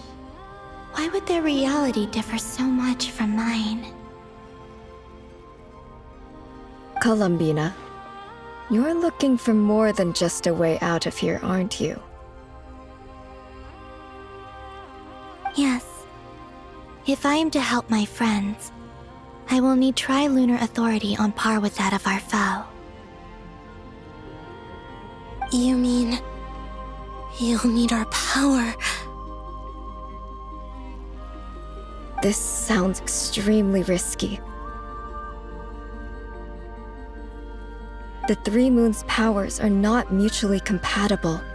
Concentrating them into one goddess will be a very painful process. And if anything goes wrong, it could tear you to pieces. I know, but I'm willing to take that risk. Even so, let's say we successfully transfer our authority to you. How will you take it outside this prison? Niblin constructed this realm specifically to prevent us from using our powers to interfere in his war. No moon goddess can leave this place alive.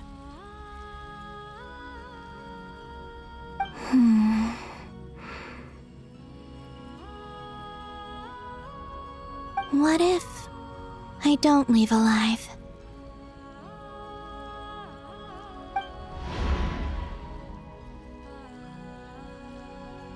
Where do we even start? How are we supposed to figure out what we're meant to do to help Columbina?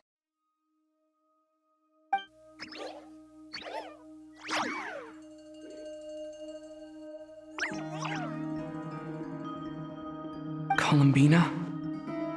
What do you need from us?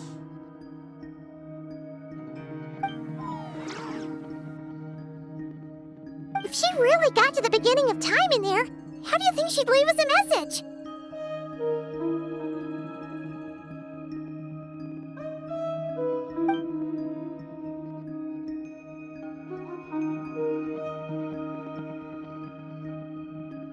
You don't think she'd write it down on a stone tablet somewhere in the hopes that we'd find it, do you?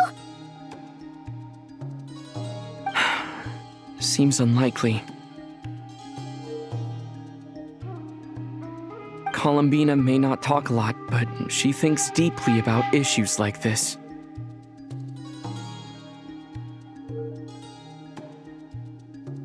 Let's review what we know.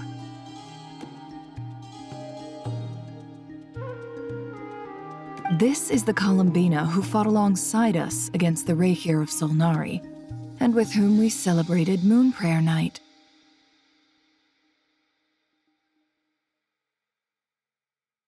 She knows our personalities, our ways of doing things, even our unique strengths and abilities.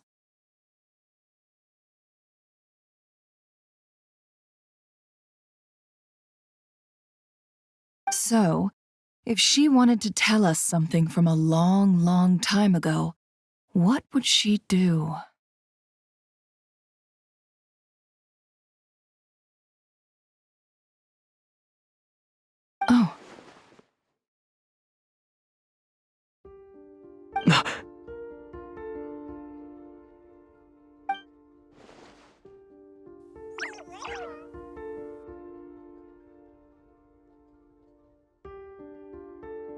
Traveler, you once said that those golden ripples also appeared when Luonatar was born.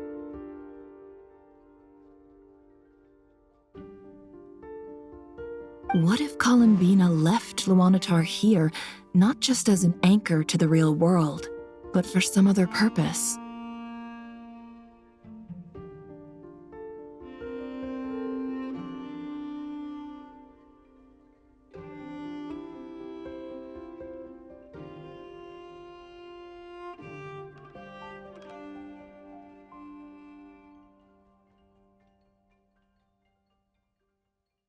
If she is part of Columbina, and Columbina knows that I can see past events through her,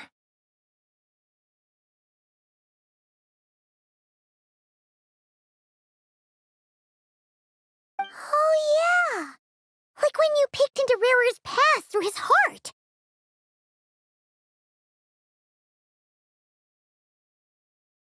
Nefer, wait! If you're right about this, and you can really see past events through Luonatar, your eyes, they'll...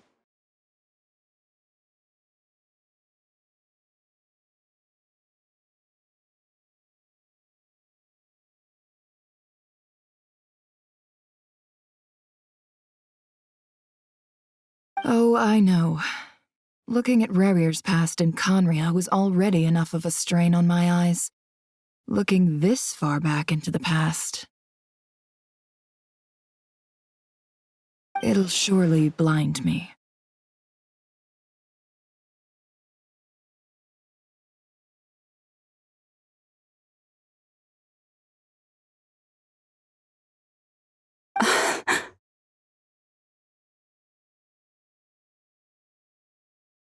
But it's our only chance. This is the only way.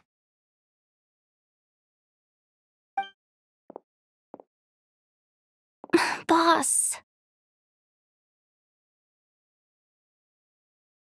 We spoke about this once, a long time ago. Do you remember what I said, Yehoda?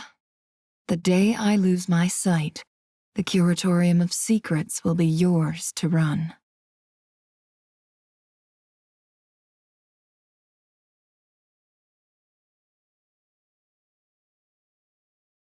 But... What's wrong? I'd be overjoyed if I were you. This day's come a lot earlier than either of us expected.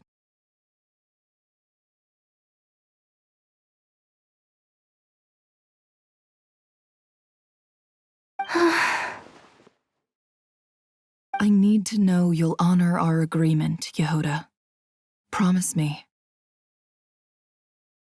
Yes, Boss Neff. I promise. Are you sure you don't want some time to think this through? What is there to think through? I should have gone blind after our battle with Rerir. Frankly, it's almost criminal that I got away with it for this long. Then at least let me take some precautions on your behalf. And if you really do lose your sight, I'll visit your office every day and make sure you're well looked after.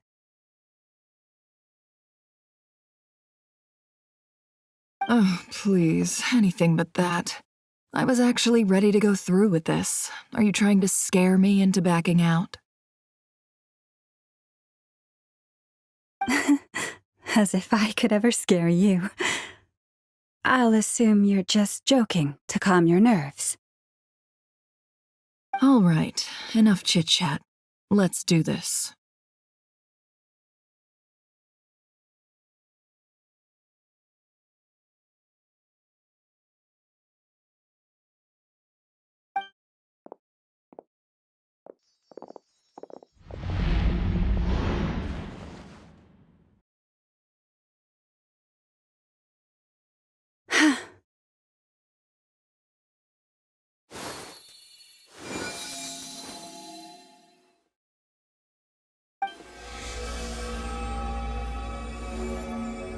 done.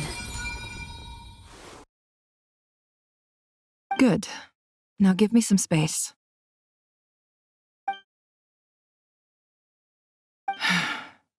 Come on then, little one.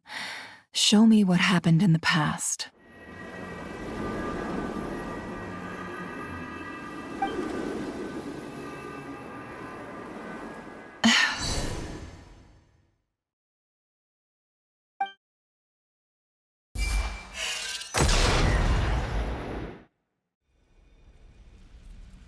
Between the Trilunar Authority, Kuvaki, and the sole surviving moon, the Frost Moon,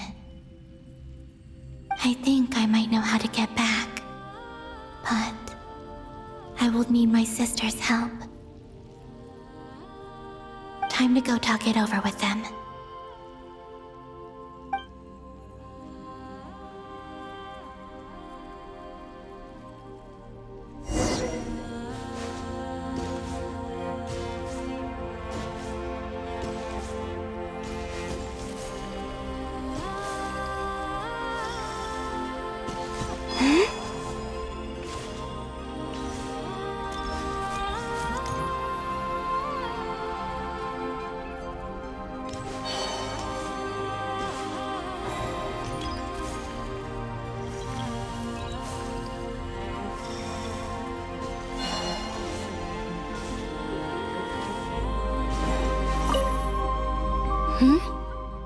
Have you decided what to do?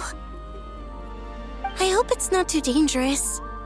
You really scared me when you said that thing about not leaving here alive. Come on, let's go find the other two.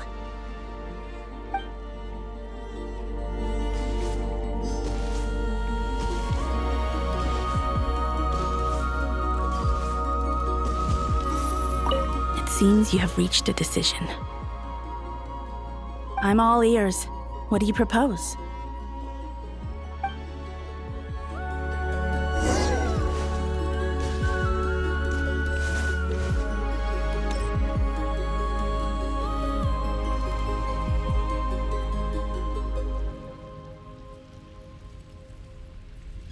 Have you figured it out, Columbina? Tell us, how do you plan to leave this place?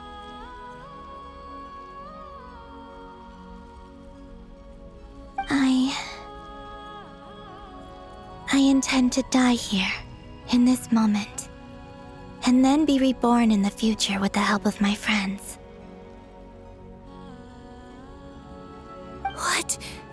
What are you saying? How can the dead be reborn? And how will you inform these future friends of your plans? You can't exactly leave oracles. Nothing can escape this place. Not a single ray of moonlight. And even if you found a way, what if they never find the message you left for them? You'll... No, that won't happen. Come again? They will find my message. I'm sure of it. I'm not following. How exactly will you achieve this? It's quite simple, really. First, I will leave my soul here.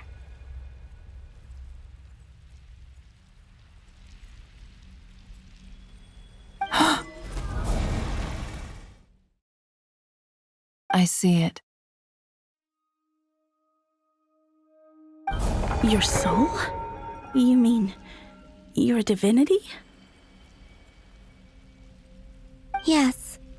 I once left a portion of my soul in the future. One so small that this prison barely noticed anything.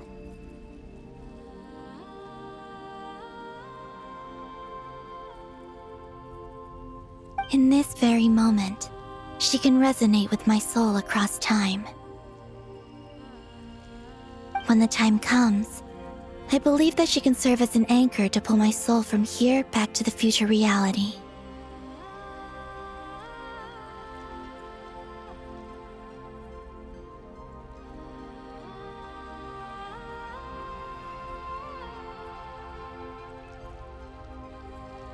Just as gravity connects the world to the moon.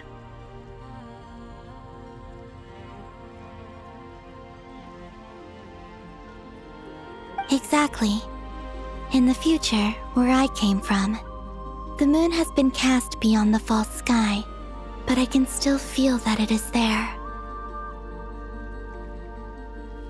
In a similar way, I can feel a connection to the soul fragment I left behind even now. My friends can use it to detect my presence.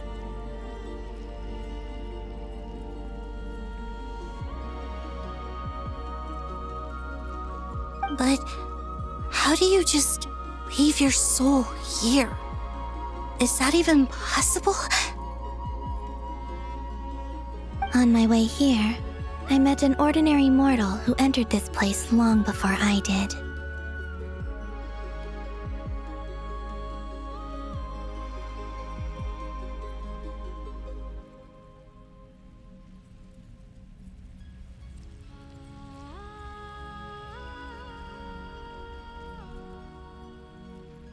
Her body is long gone, but her soul remains.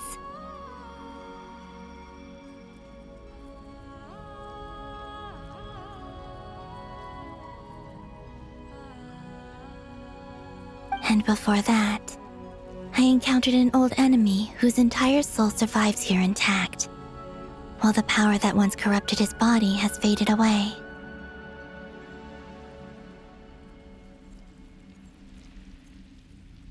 So, perhaps this space is specifically designed to imprison divinity and authority, but not the physical body.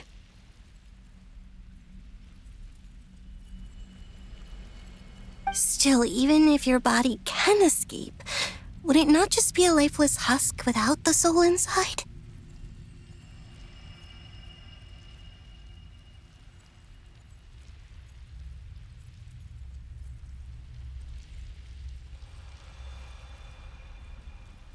Wait, is that what you meant when you said you wouldn't leave alive?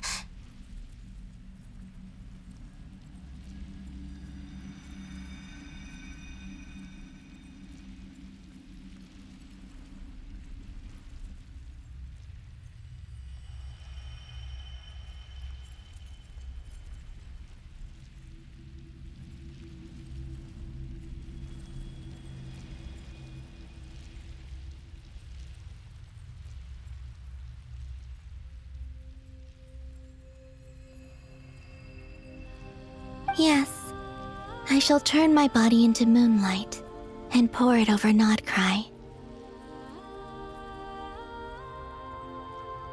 That power shall protect the land and quietly blend into it, awaiting my soul's return in the future.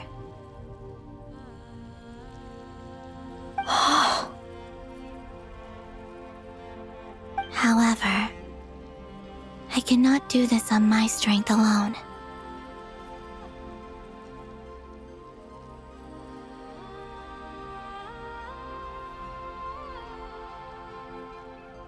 I would need your help to do this, so I'm humbly asking for your assistance.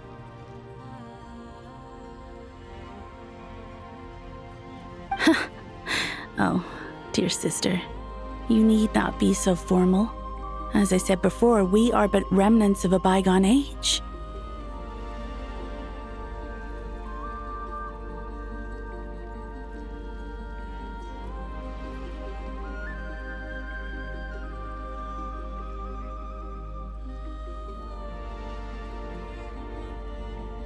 You, on the other hand, were born alone in that distant future, and you have walked a long and lonesome road since then.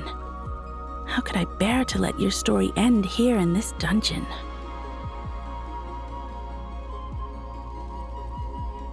Don't forget, we are your sisters, your family.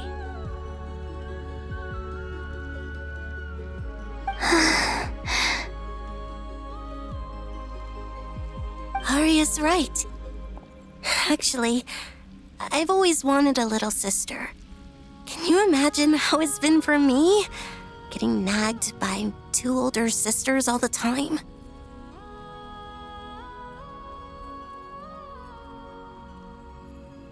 Now, I finally get to be the big sis. And not just that, but I get to help you return to your world, too. How could I say no to that? Sonnet.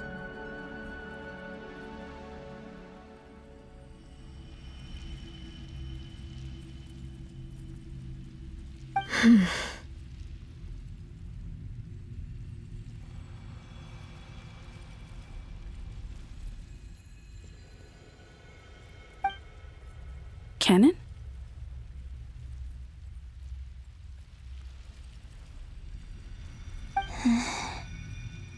I'm sorry. I know this is a bold request. The Frost Moon is rightfully yours, and it remains intact.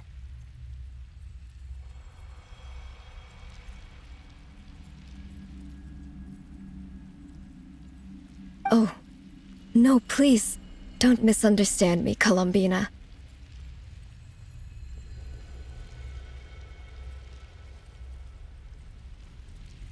I was just thinking back on the years that the three of us once spent together.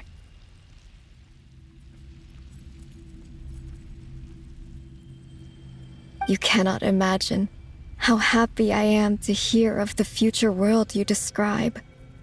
The Frost Moon Scions, your lovely, kindly friends.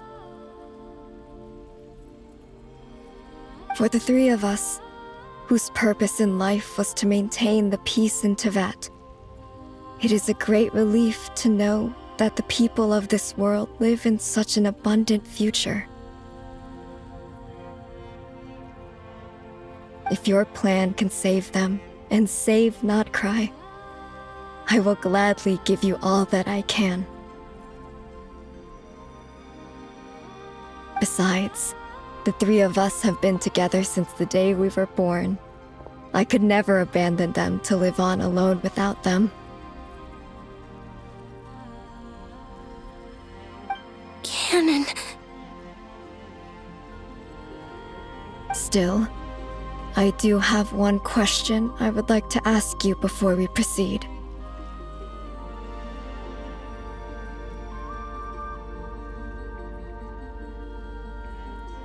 Certainly. What is it? Why do you cover your eyes?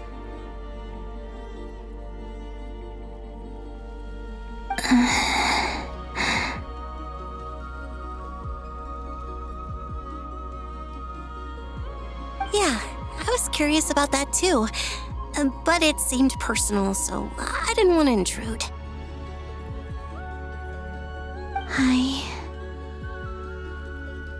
There was a time when I refused to look upon the world. I believed it was full of nothing but lies and falsehoods. I wished to hide my feelings, seal my heart, until I could return to my true home.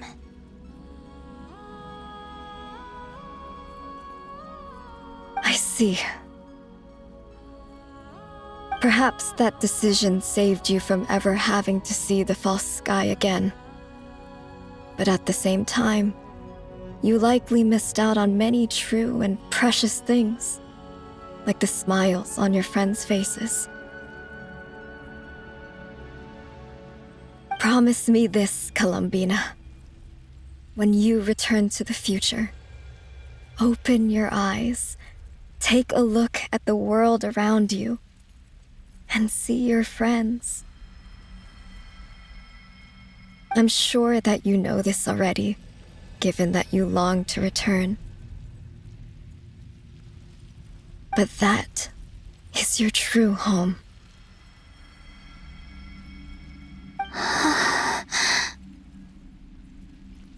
Give me your hand, Columbina. Arya, Sonnet, you too. Okay. All right.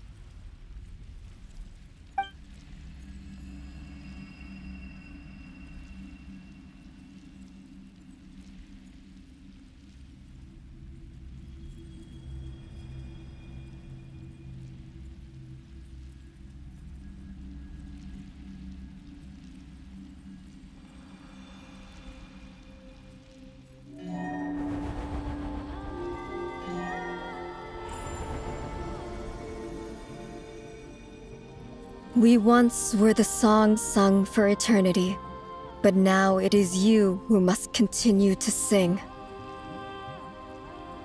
We once were the tides in the great river of time, but now we subside, and you arise. We were the messengers of madness and inspiration, but now the lies have faded, and your truth must endure. We are souls awaiting the sun. You must return to be with those who smile when they see your face.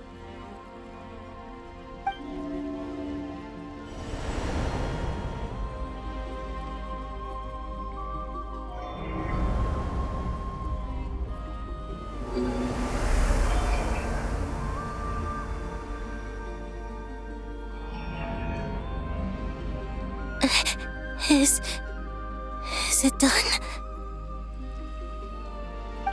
Yes. We have transferred the authority over all 3 moons to Columbina Hyposelenia.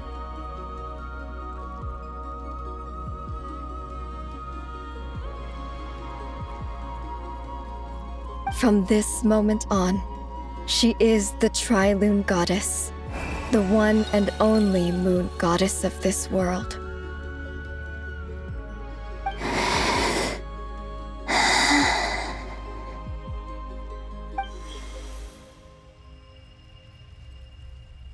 Thank you.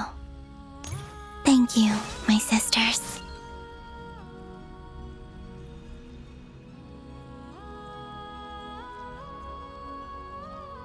Now go, and do what you believe is right, Columbina Hyposelenia.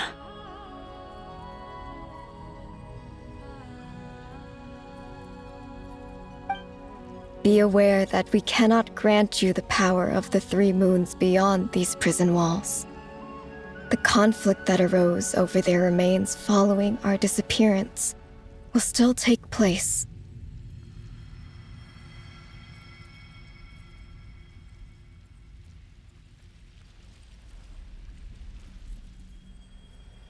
I understand.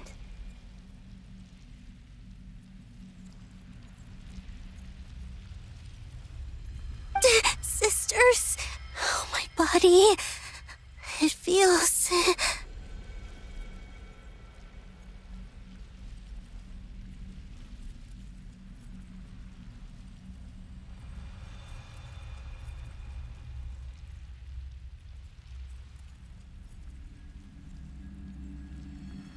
Now that we have given up our power and authority, our bodies are merely mortal shells.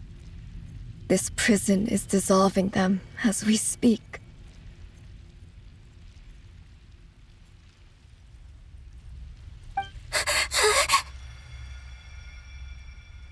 It's okay, Sonnet. The end must come for every god, just as it does for every human. That's all this is. The final destination of our lives.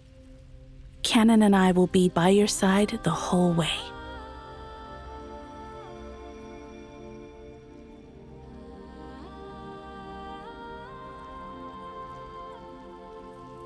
We have one final request, Columbina.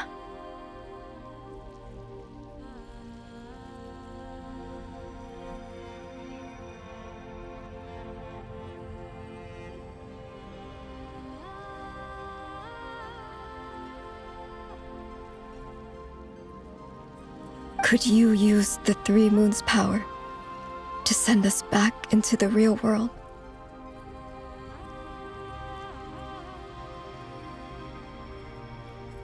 Now that we have lost our powers, I doubt this space will seek to hold us further.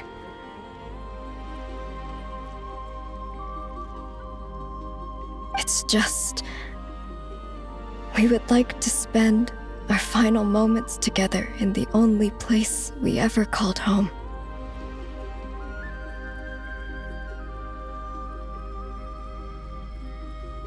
Of course. Gladly.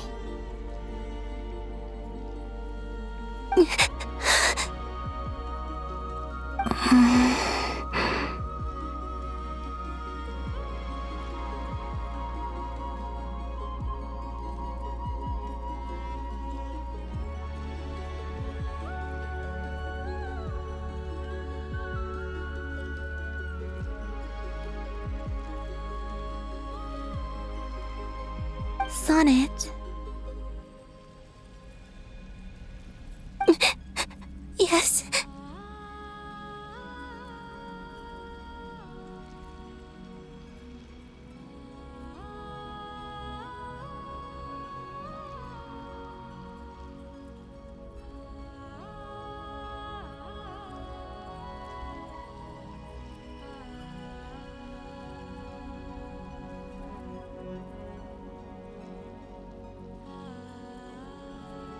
Don't. I wish I could tell her not to give in to the abyss, not to be afraid. But is this really what I should say at this moment?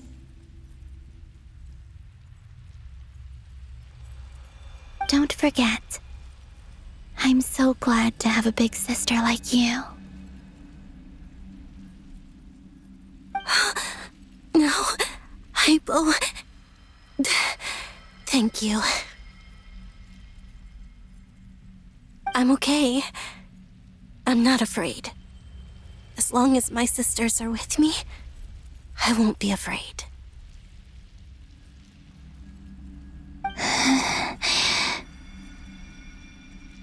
It looks like this is goodbye, sisters.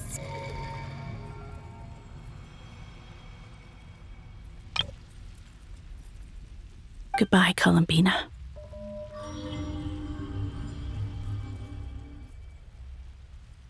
Take care of this world in our stead.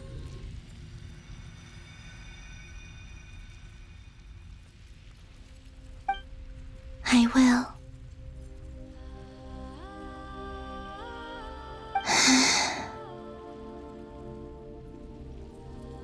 And now, it's time for me to bid farewell to my body, too.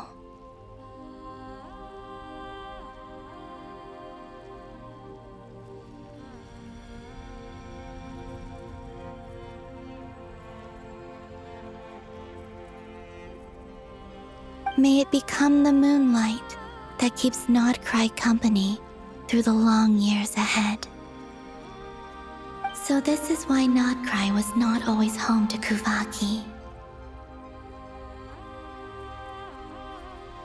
It only appeared after I poured my body out upon this land, and only this land. Kuvaki responds to me because it is me. My body, answering the call of my soul.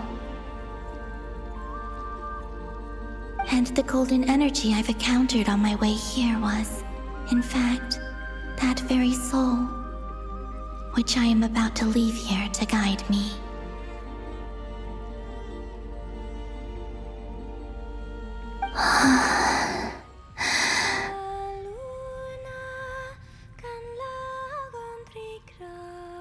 O power Trilune, eternal moonlight. I, Columbina Hyposelenia, lay aside my body. Let it be cast into the dark night to illuminate the future.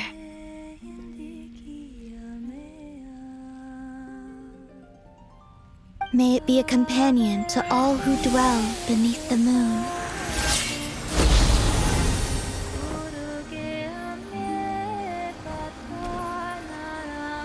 Until the time comes for me to return home.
even allowed to see that? Is anyone? Oh, can you still see? How many fingers am I holding up? I see 2 fingers, and a look of sheer terror on your face. Truly astounding, Miss Nefer. Your eyes have glimpsed the very ends of the world, and yet they remain as sharp as ever. Or is the credit for this miracle due to Miss Lauma? It seems that even time itself is no match for your medical skills. Surely you jest, Mr. Flint. I suspect we have Columbina to thank. She must have realized the immense toll that the ritual would take and purposely set aside some of her power in the past to protect Nefer's eyes when this moment arrived.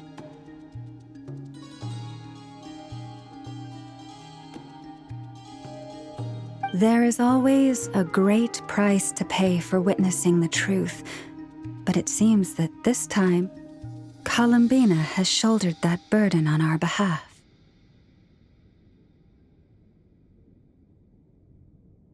She chose the perfect method of getting a message to us. Though her eyes were always shut, she was clearly so perceptive. She knows us well. She knew exactly how we would think and what we would try.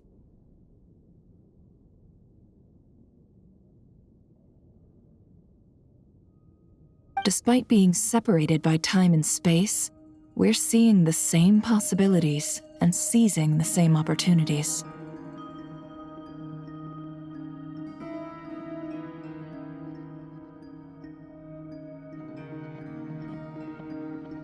We still don't even know if she's okay right now. But as long as there's a chance we can do something, we'll fight to make it happen.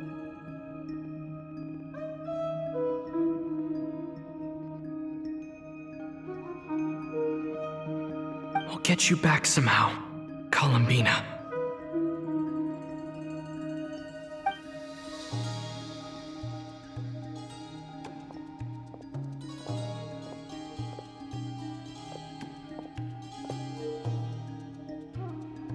Well, based on the information we now have, let's figure out our next moves. Thanks to these gentlemen, we have a much clearer picture of the situation with Dottore. The civilian population has been moved to safety, so we no longer need to hold back. Miss Androne, how are the calculations going? So far, so good. I'll keep seeing how far I can push the system, though. Can't have Hat Man being powered down for nothing. There's still a long road ahead. Where should we begin?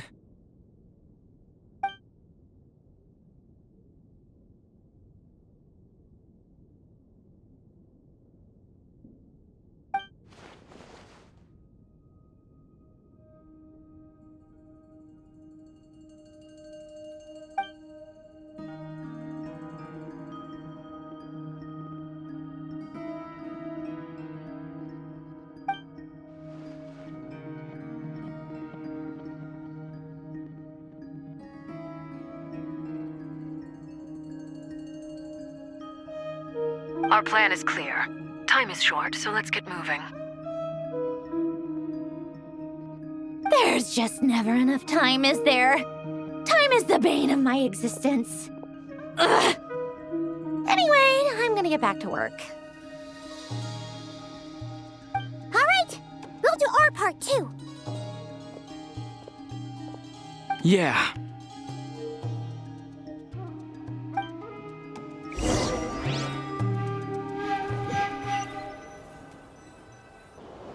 Albedo's theory says that elemental energy can dilute the Light Realm's power.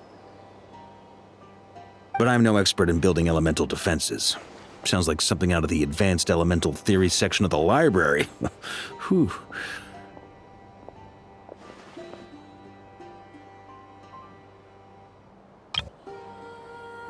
You seem quite troubled. Well, yeah. I mean, who doesn't get a little flustered when they're completely out of their depth? You were the very picture of confidence back when you approached the Hexen Circle. Yeah, I could have been faking it through that whole meeting for all you know. Who's to say I'm not just a ball of nerves in a charming and gregarious package? Oh gosh, really? I'm so sorry, I had no idea. Well, you're all the braver for it. Oh gosh, really? Oh gosh, really?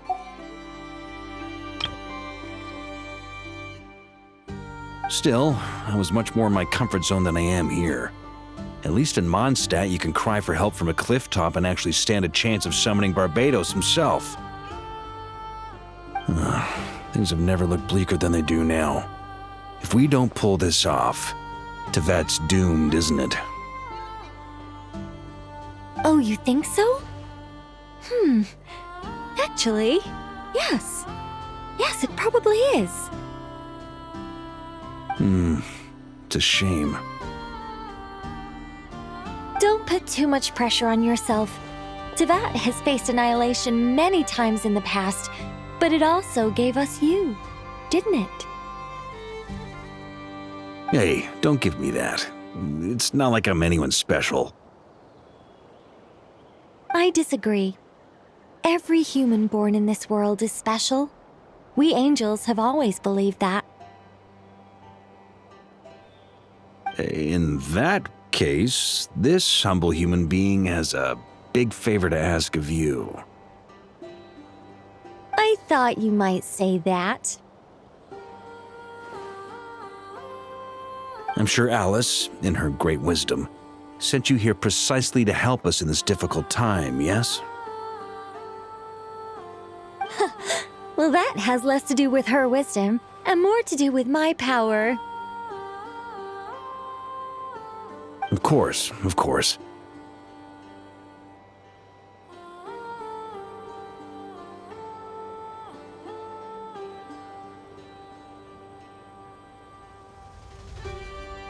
Well, the thing is, these elemental defenses we're about to build, I don't think it's a question of if they'll fail, but when. Durin's findings from his patrols make it clear that Dottore is constantly expanding his territory. First it was his lab, then the design bureau, and now this. It's not realistic to completely stop him encroaching on the rest of Nagcry. Rather, our goal should be to stall him for as long as possible. If Miss Sandroni's calculations are correct, well, they're the closest thing to certainty we have in this situation, so let's assume they are. Anyway, her calculations suggest that our best hope for victory lies in Miss Columbina's return. It's up to us to slow Dottore's advance and buy time for her to make a return. Are you asking me to help you with building the defenses?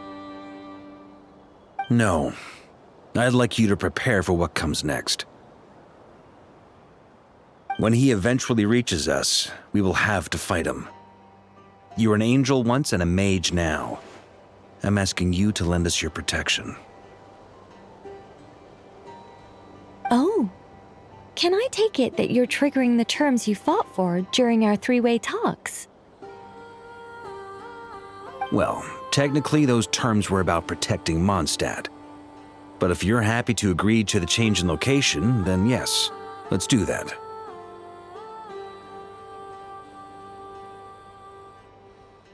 You're cashing in on this much sooner than I'd imagined.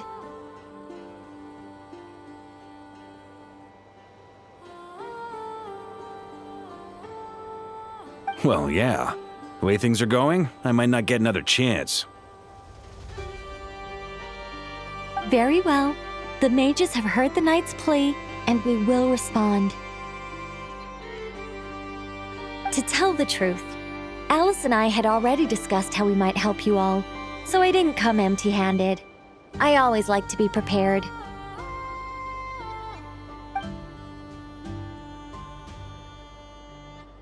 This is... wow, yeah. This is great. Seriously, thank you. It's been many long years since I had a chance to dazzle humanity with a little divine intervention. To humbly serve as a reliable and responsible guide. Anyway, Knight of Boreas, please accept this gift in recognition of your great virtue. Go now. May the angel's blessing deliver you safely to your destination.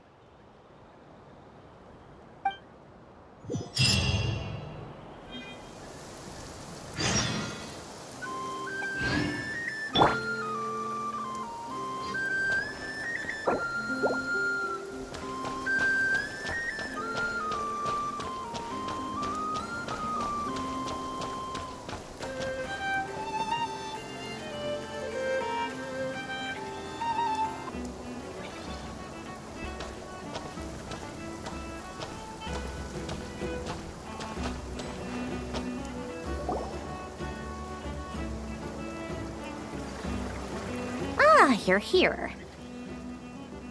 Sandrone! How are things going? Glad you asked. You two are about to become the first people to lay eyes upon my masterpiece. Or should that be the first person and the first, specter?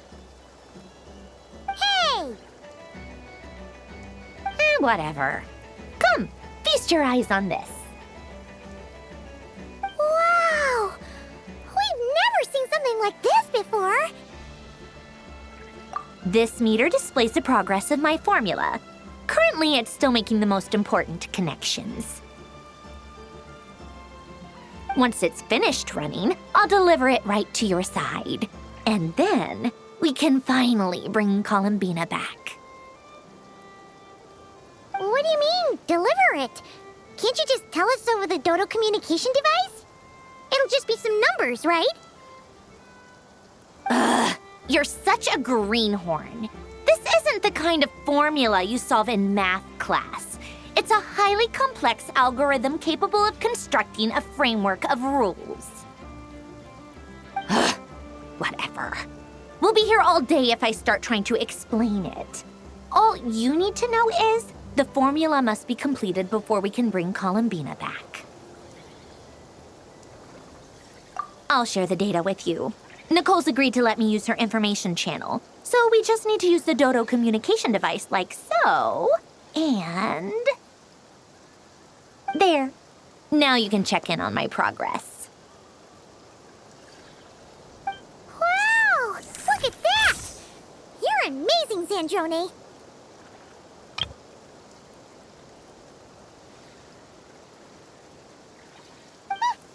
About time you recognized my genius. Took you long enough.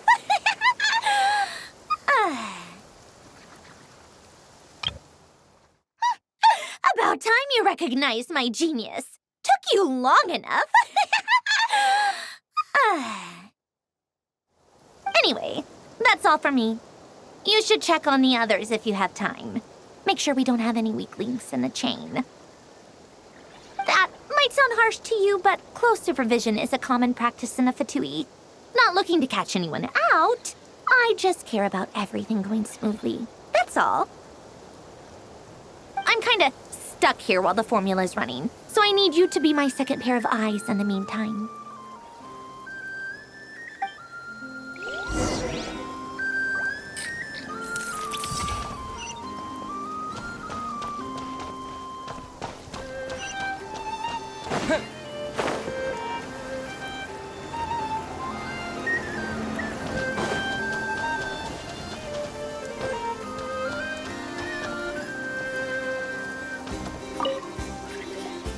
Traveler, Paimon, a pleasure to see you both. Twins! How's everything coming along? Fairly well, if I do say so myself. Personally, I am ready to confront Dottore head-on. Ooh, you sound much more serious than usual. To be honest, I am not usually fond of exercising my full strength. For one thing, it's hardly conducive to maintaining a low profile. Besides, I believe one should have the right to choose when to show their hand. I am conserving my strength until the moment of battle is upon us. Anything to boost our chances of victory. Seeing you get into the zone like this really puts Paimon at ease. Huh, Traveler? I consider it an honor to have your trust. Rest well. I look forward to seeing you both in your element during the battle.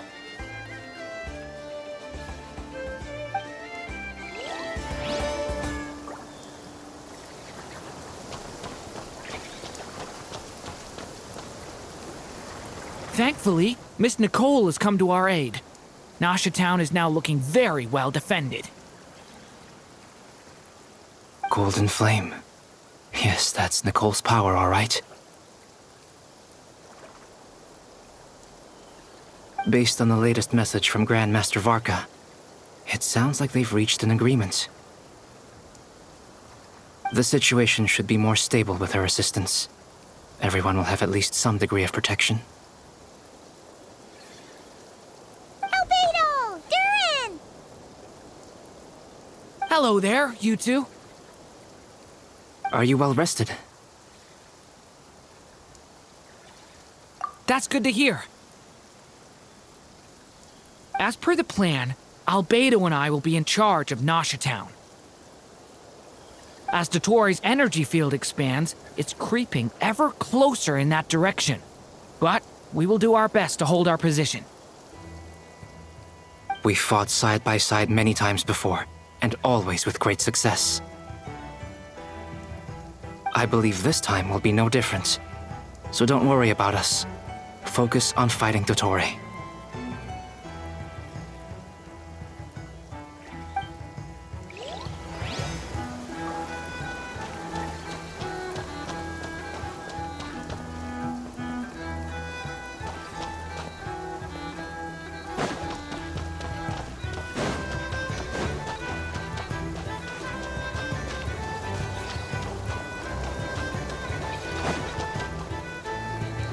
Yes, Miss Moonchanter? What are you staring at? You always address me in the strangest ways. Lady Moonchanter one minute, Miss Moonchanter the next. Yes, and? Are either of those incorrect? Not as such. It's just that I simply call you Nefer nowadays. Uh-huh. That's my name. What's your point? The point is I don't add any honorifics or titles.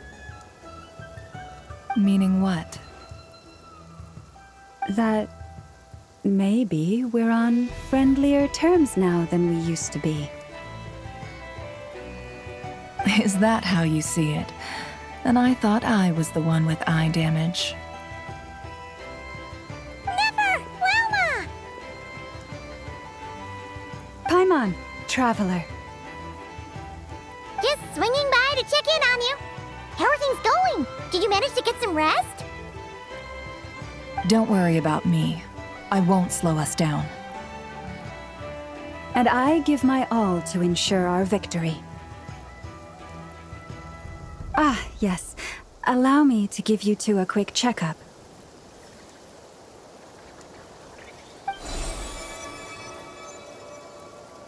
All done. You're both in good shape. You're welcome. You'll have your work cut out for you in this battle against Dotori, so make sure to get some rest in first.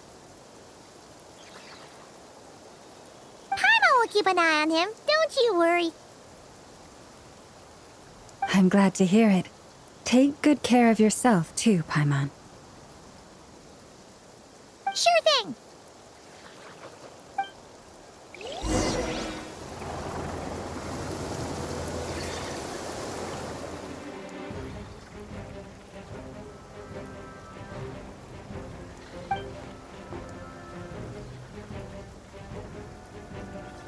Here they come. That's quite a horde. As we expected. Get ready, everyone! Take your positions and prepare to engage. Let's begin. I'm at the ready.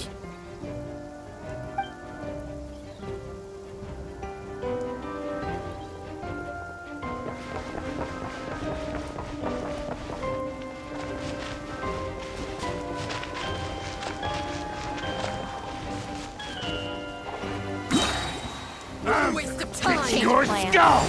Water jet! Yeah! Be silent. Close your eyes. You'll sorely regret that. Run while you still can. There's nowhere to hide.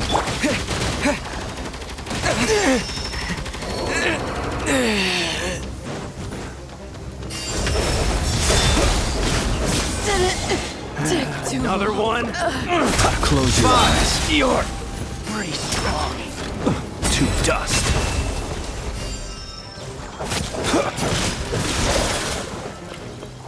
Observe. Close your eyes. Do you...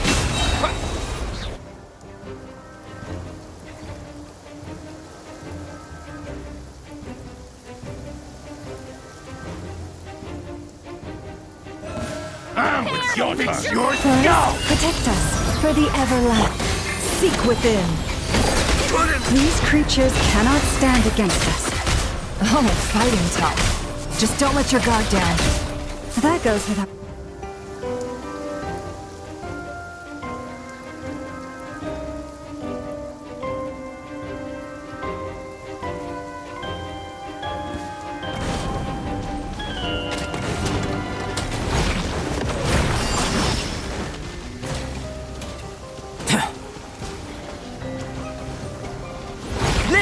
Moments of birth!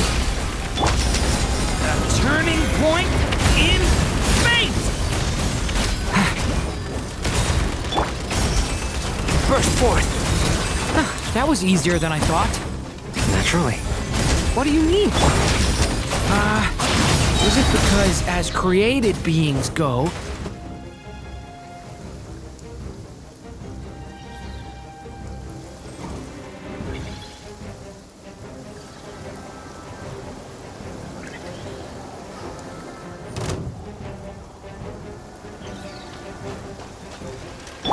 Leave this place. By the frostman whole. The mystery unravels. Wipe out! The long sleep beckons. People have always used fire to drive away wild beasts. Wouldn't a lantern work just as well? You read my mind, my dear friend. I was just about to say that. All right then, dear friend. Bring the light! Fear the dark!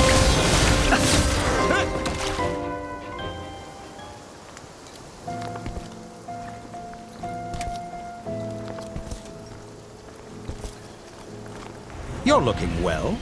I trust you've had a good couple of days. Dottore. It's actually a good thing, in my view. If the subjects of my experiment were to die prematurely, it would throw quite a wrench in the works. And so, I must thank you all for your resilience. We are no longer on the same level, but you are nonetheless worthy of my respect. A creator god should be merciful and gracious after all. And in any case, it is only right that before I end your lives, the world is informed of the arrival of their new god.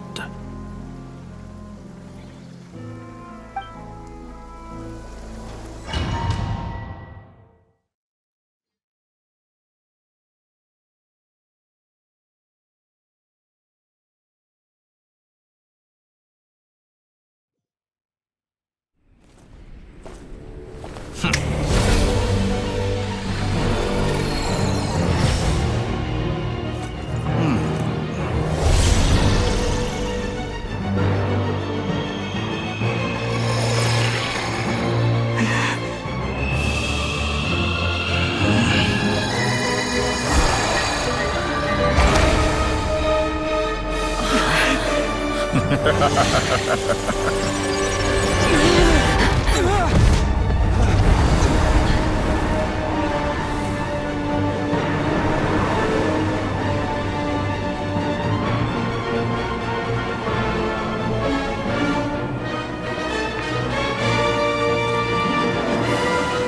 experiment begins.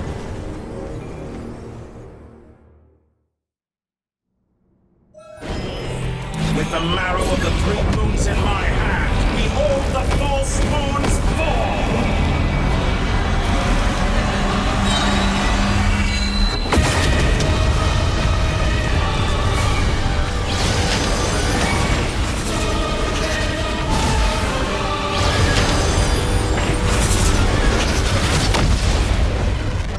Forest, protect us for the everlasting Seek within. Beware the creatures of the night. Be silent. Close your eyes. Me!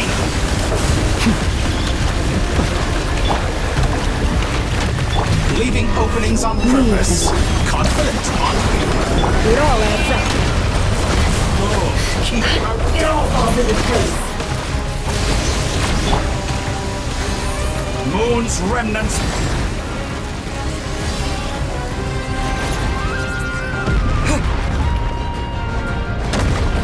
The first, like an ant in my palm. I've been moved inside another space, and it's sealed off. Looking at the structure of it, it seems like Dottore intends to trap us here. There's no exit. Our endurance is about to be put to the test. Entropy bends to me.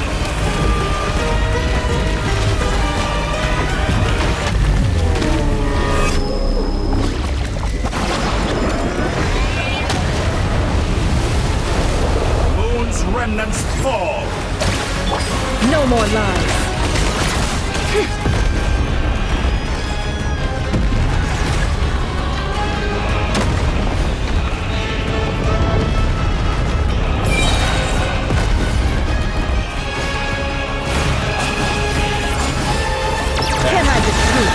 The mystery unravels. No more lies. How dull. By the frost moon of old. Wipe out! Can I the truth?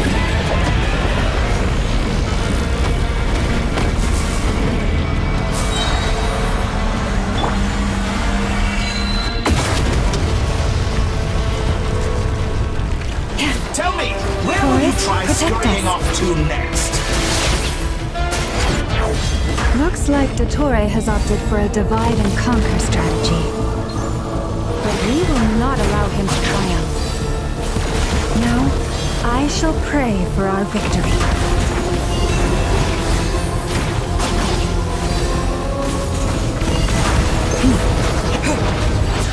Entropy bends to me. Excellent. You barely managed to touch No more my lies. level. It all falls into place. Water jet! Moon's remnants fall.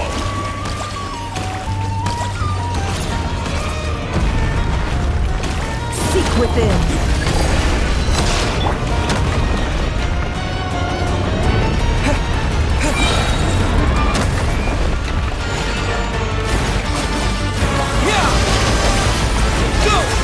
It all adds up. It all falls into place. Can I the truth? Good. Keep it up. I'm It all still adds up. collecting data. That's more The like mystery it. unravels. Some results of entropy. Go! It all falls into place. Good. Keep it up. I'm still collecting data. No more Be lies. shackled. Found. Absurd. Be annihilated. That which cannot stand against me. What's this supposed to be? A knockoff version of the space Columbina got trapped in? There really is no way out. We'll see about that, Dottore.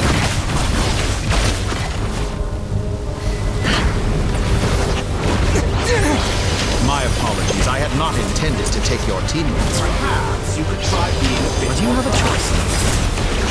Obey, and I can release them. An excellent deal, if you ask me. Won't you consider it?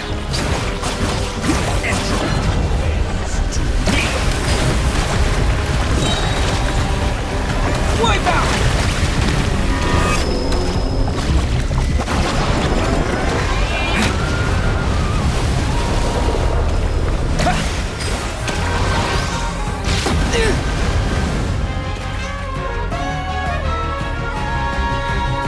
I'm aware you've been working on some little tricks to surprise me with, but it appears that none of them have come to fruition.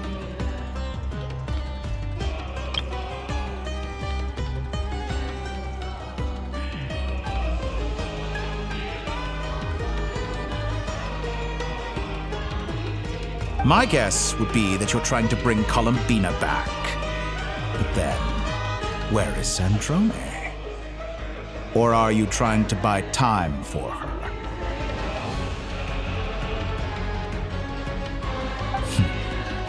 I always found their friendship to be a curious phenomenon.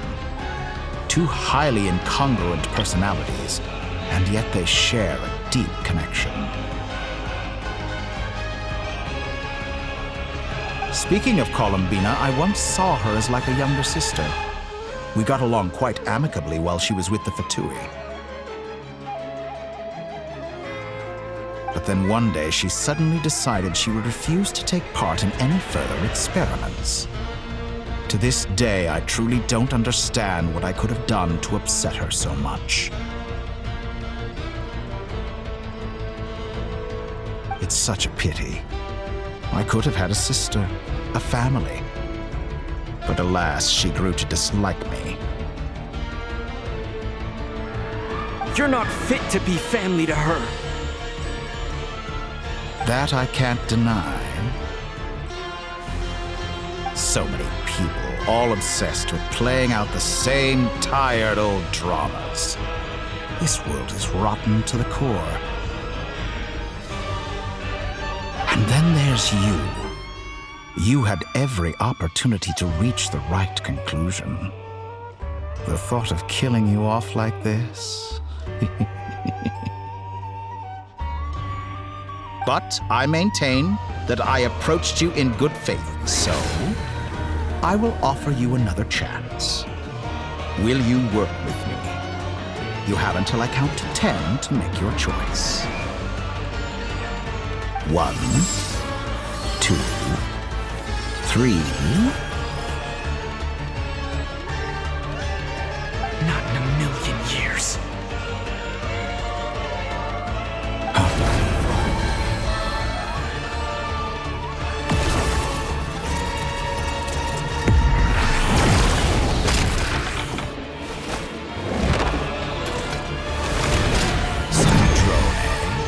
What a pleasant surprise. I didn't think you'd join us all the way up here.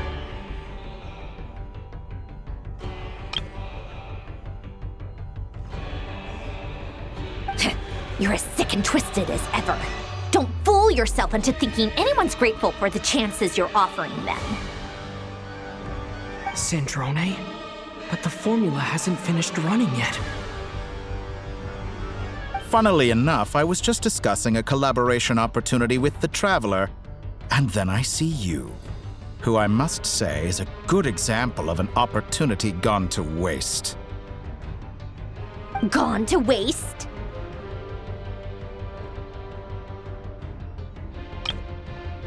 I said that everyone would get one chance, and you've used yours to march right back into the lion's den. So yes, it's an utterly wasted opportunity.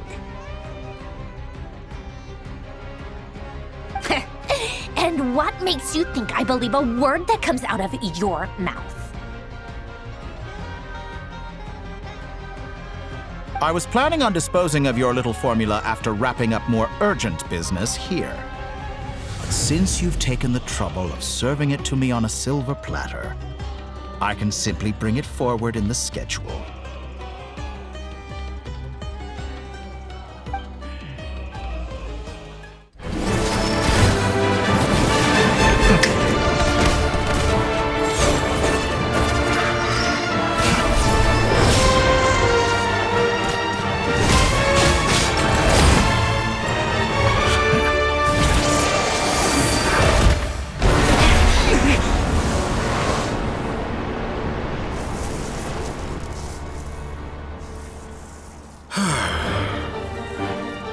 Is this your life's work? This piece of trash?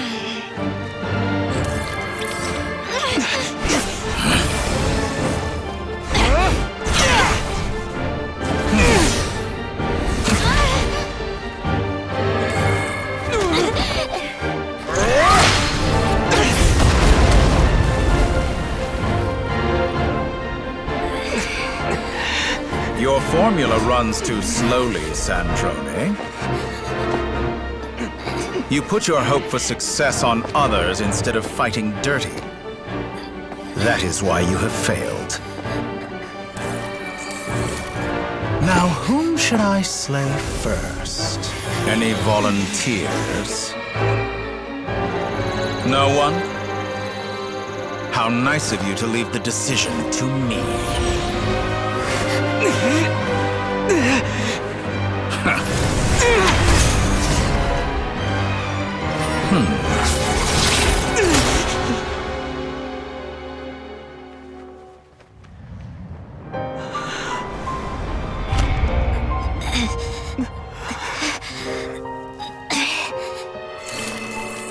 Oh, how unexpected. Sandrone, any last words for me, comrade?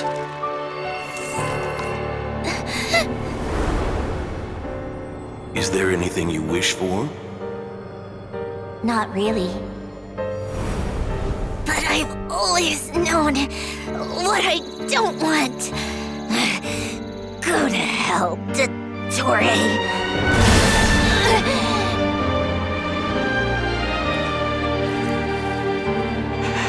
No!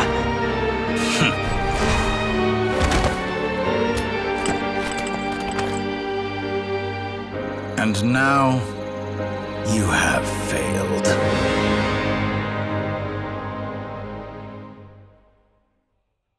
Sandrone!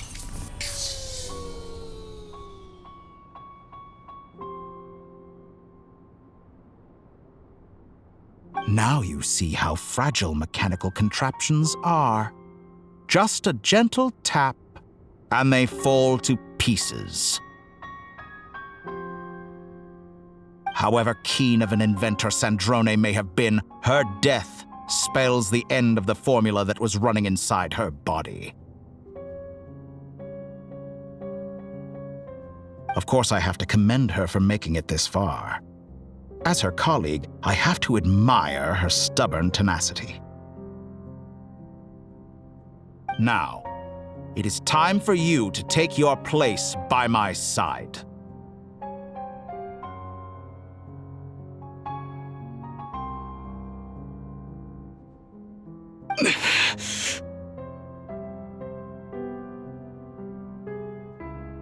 My count was interrupted, but the second chance I extended to you still stands.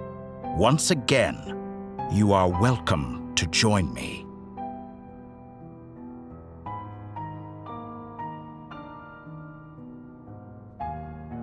By now, I'm sure you have gained a greater appreciation for the power and authority I wield. What is stopping you from embracing a new world of endless possibilities?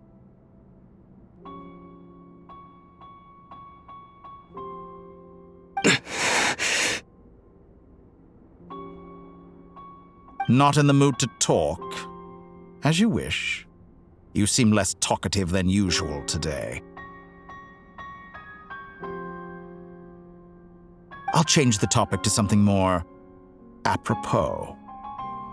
Sandrone was always like this, never trusting anyone, always so reluctant to share her research with them.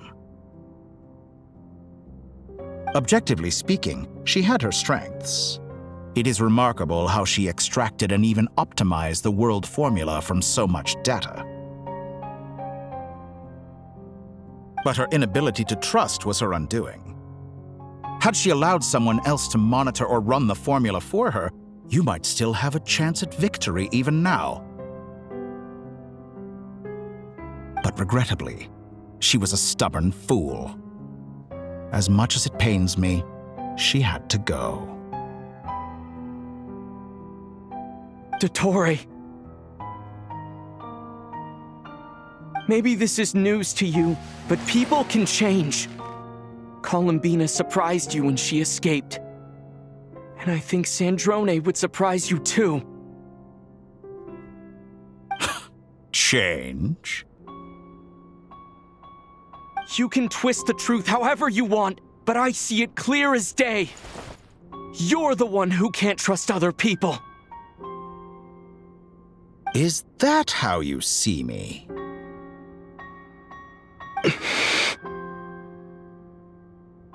By this point, what can you hope to do about it?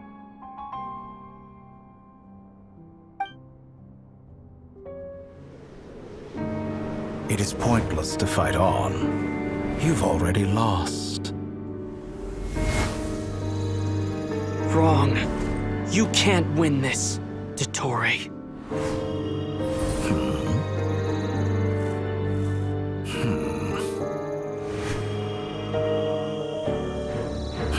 What?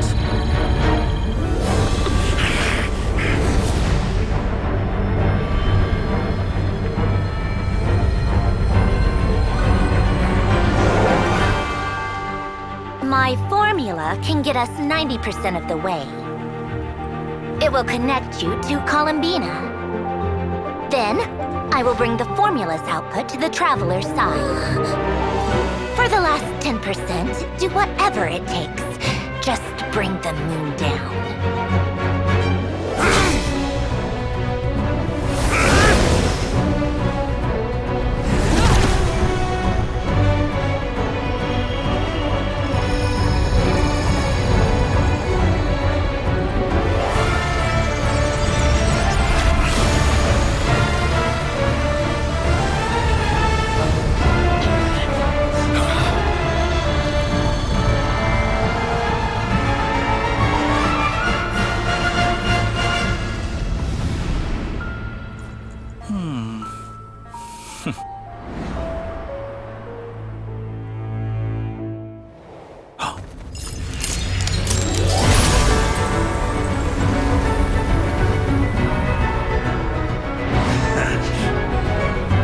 The moon will never be yours!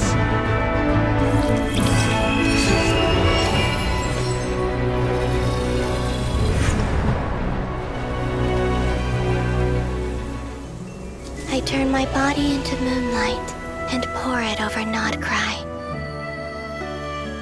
My soul I leave here to inform my future friends. Lastly, I will hide the Trilune Authority within the Frost Moon. And when my body, soul, and authority are reunited, finally... Columbina!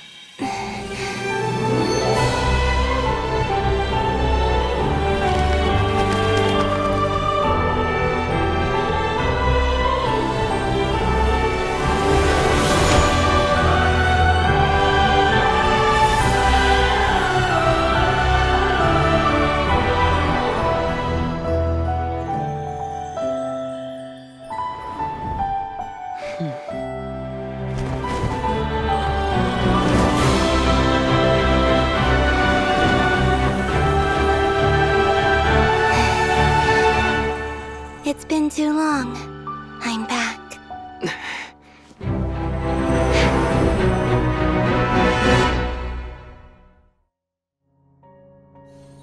Stay focused on the battle, Traveler. What a touching reunion. Though I personally find myself repulsed by the sight of weaklings huddled together for war. Now, if you're quite finished patting yourselves on the back, show me how long you can struggle before you drown. Watch out, Paladina! I know. Wait for the right moment. We'll strike together. Bombs away! Did you honestly think that would hit me? Wayne. Entropy bends to me.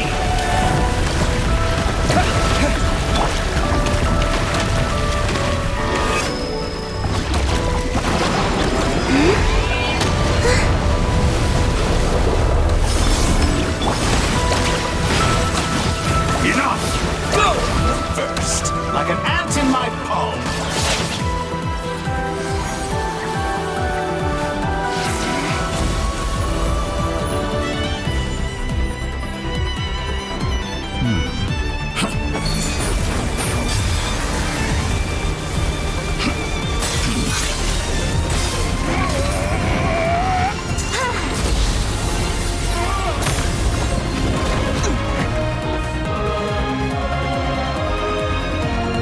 I grant you the new moon's blessing.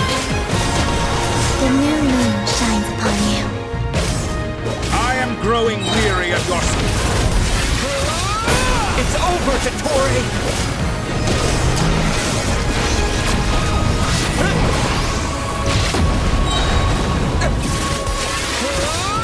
Time to pay for your... No longer must the world cower in the cold night. Close to a new world. Your future is not yours to command! Let the moonlight dispel the darkness.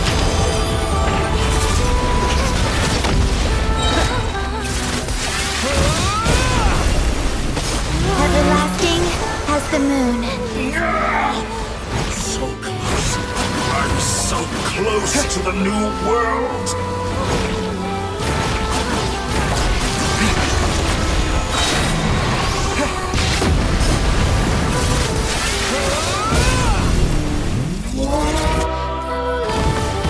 Only I could have shaped the new world. Only I.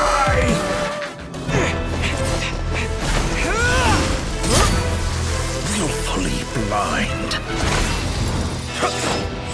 How can you be so satisfied with your fate?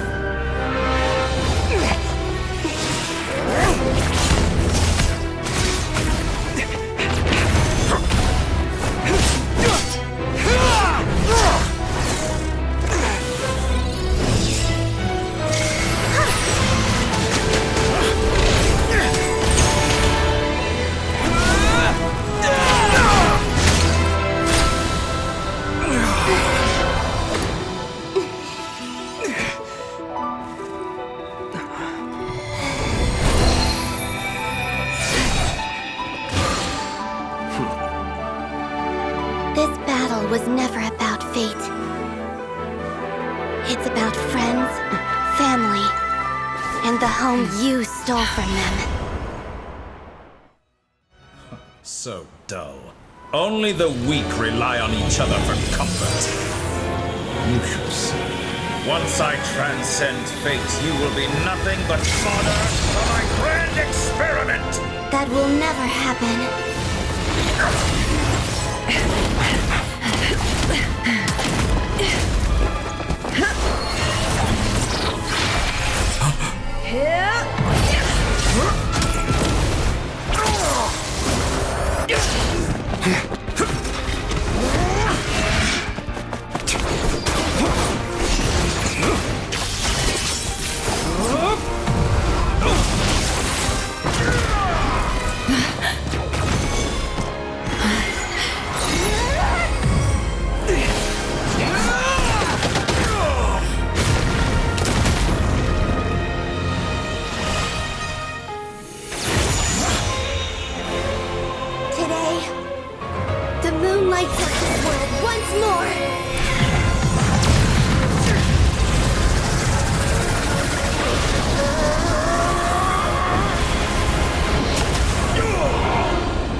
This world is our home.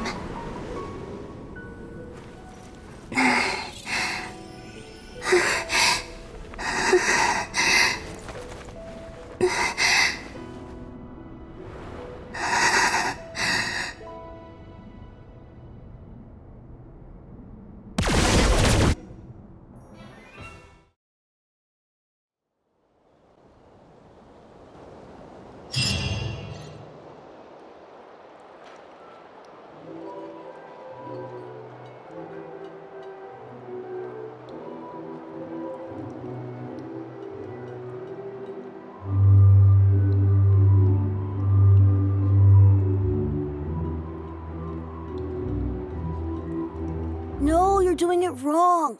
The moon looks like this now.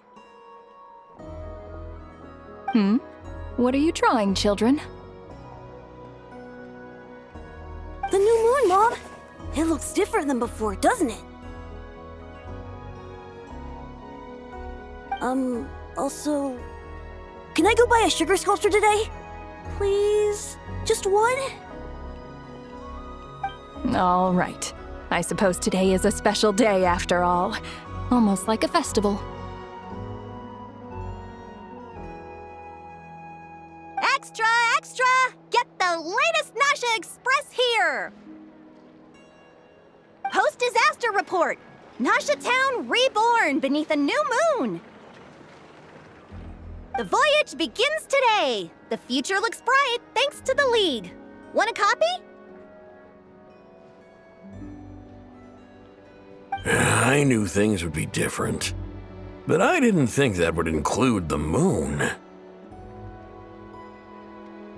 They say a new moon goddess has been born. A new moon goddess? Who's saying that? The Frost Moon Scions? I guess so. I'm not too clued up on the details. As far as I'm concerned, the moon's still in the sky and it's business as usual. Hey, since we've come all this way, shall we grab ourselves a free meal while we're here?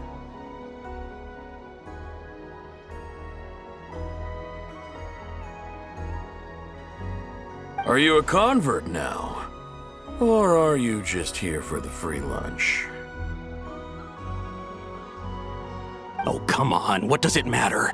After everything we've all just been through? That smells good. All right, that's it. I'm hungry. Time to eat.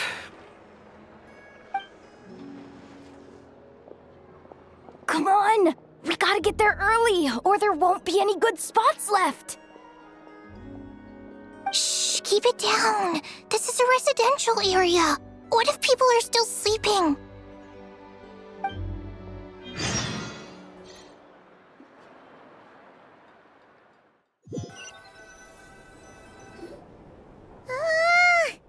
Why is it so noisy outside?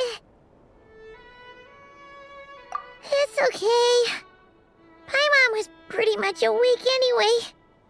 It's been so long since we last had a chance to relax, huh?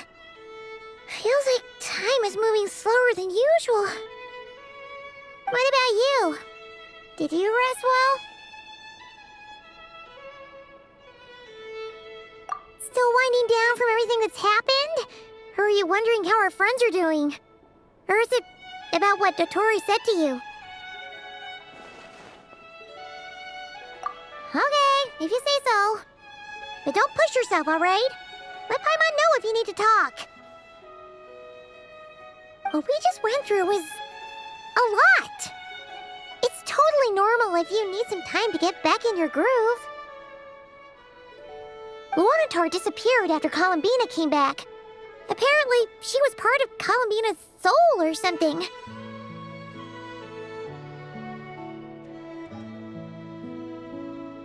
Still, Paimon kind of misses Luanatar somehow.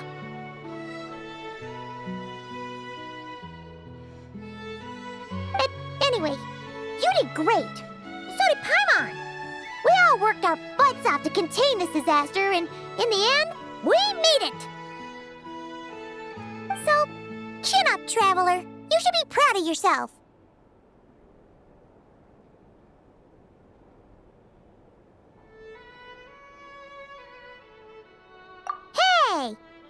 fun. You should be glad that Paimon's growing as a person.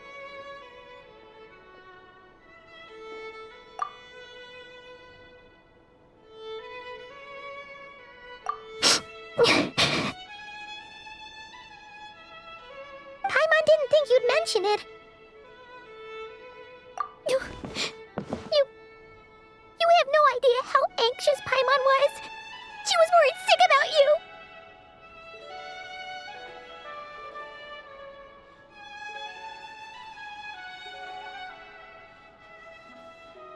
Well, if you really want to show Paimon you're sorry, you're gonna need to make it up to her.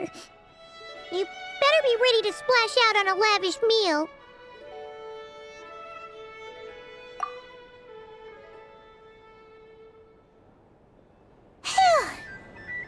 Okay. Paimon's full now. Huh? Oh, well... Hey there, Traveler and Paimon! Good morning! Morning, Yehuda! Here for some breakfast? Oh, I've already eaten. Just need some water. I was mostly worried you might forget what day it was today. So, I came over to remind you.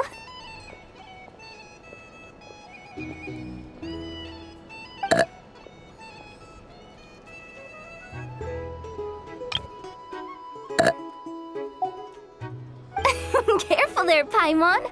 Too much food will make you drowsy. Don't let anyone catch you hiding at the back and nodding off during the League meeting. You should probably be saying that to Aino. She's the baby of the group, if anyone.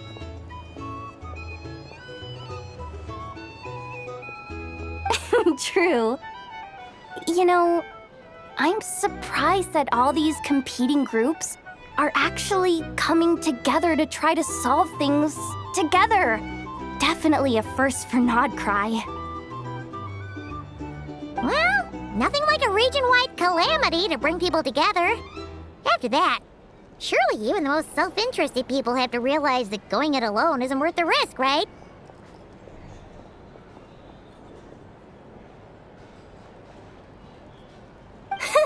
Try telling Boss Neff that. She's not exactly convinced that people are gonna get with the program. Really? But if she's so pessimistic about it, why'd she agree to be the Curatorium's representative in the League?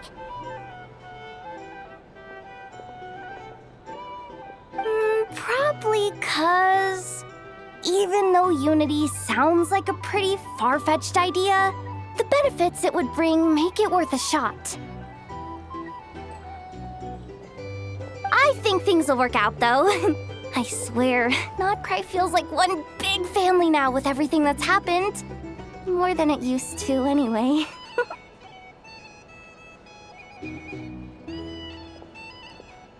Paimon's with you on that one. And it seems like plenty of other people agree, too. Just listen to the bustling streets. All right. Everyone's been rebuilding these last 2 weeks, and the evacuees have been coming back in droves.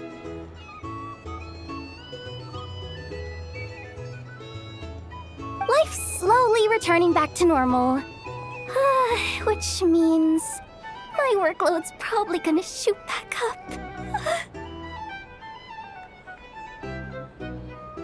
Were you about to head out? There's still some time before the ceremony begins, you know.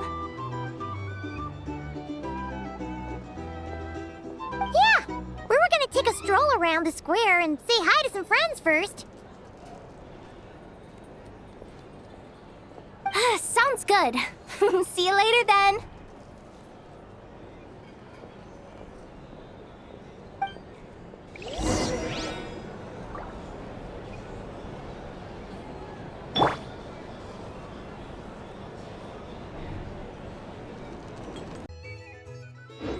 Here's the thing. You can't let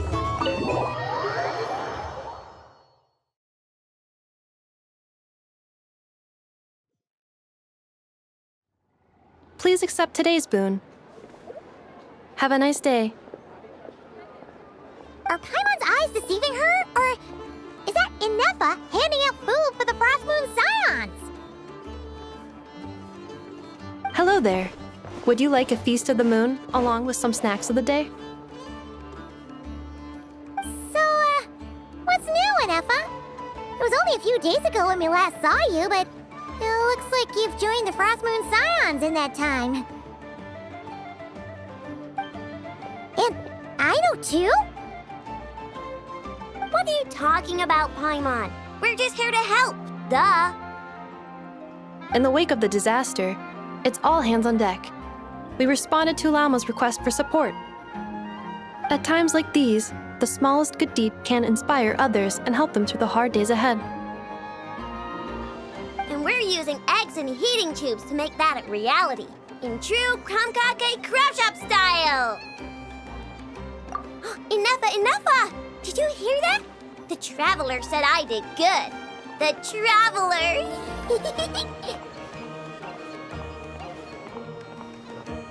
That's because it's true, I know. Proposal. If you can resist eating today's dessert, I will provide you with compliments, too. No way! Well, that proposal got shot down quickly. I need something to get me through the hard times too, you know. Mom! Yes, dear. Go right ahead.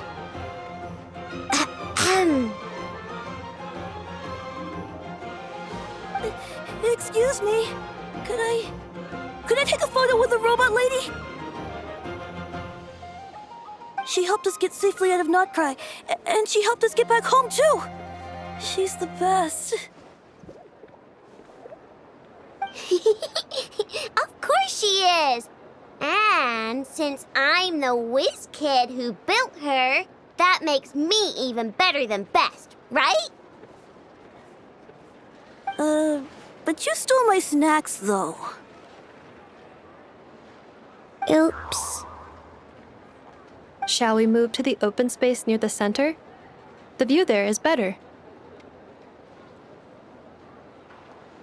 Thank you!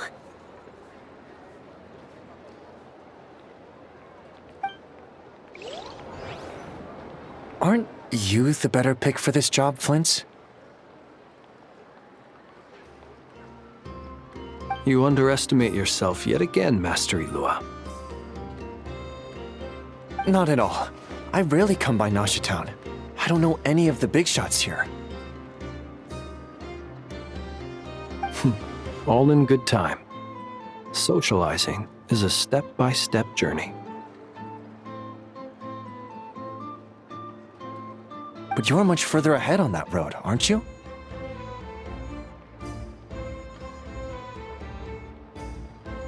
You're not seeing the full picture. You know the truth now.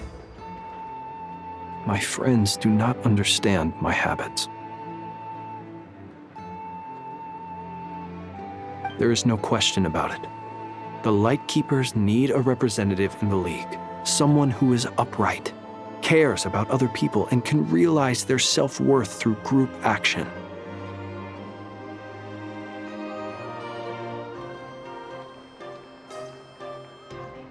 You say it like you wouldn't make the cut.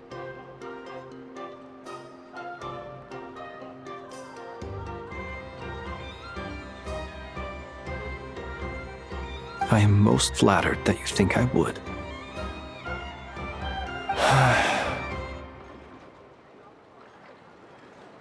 Sigh a little less, Master Ilua, and have more faith in yourself. All the Lightkeepers agree that you're a very promising young man. That is precisely why Starshina and Nikita felt safe delegating such important work to you.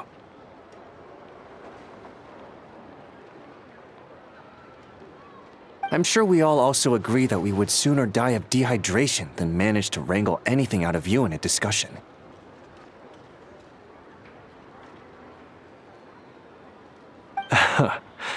My apologies. I am not in the habit of bringing water with me when I go out.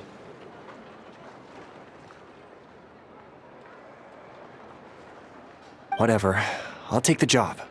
By the way, who else is part of this? Oh, it's quite the who's who of Nodcry. There's the Moon Chanter of the Frost Moon Scions, the boss of the Curatorium of Secrets, a representative of the Voynich Guild, and even someone from the adorable Kromkake craft shop.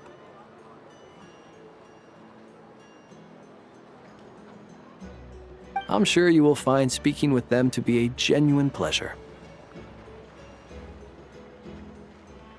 If you say so.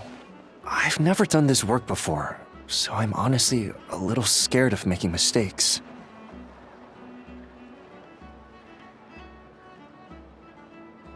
But I'll do it. Not only is it our duty as Lightkeepers, but because I want to make Nodcry a more welcoming place.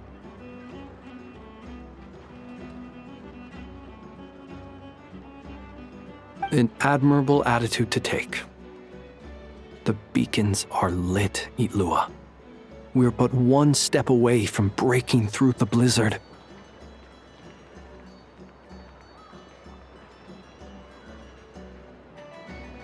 We have the chance to band together and build our shared homeland into an Elysium. This is unprecedented for Nodcry. An opportunity not to be missed.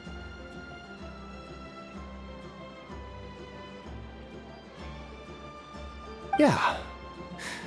You're right. I'll do my best. Quite a few familiar faces have arrived. Let's go, shall we?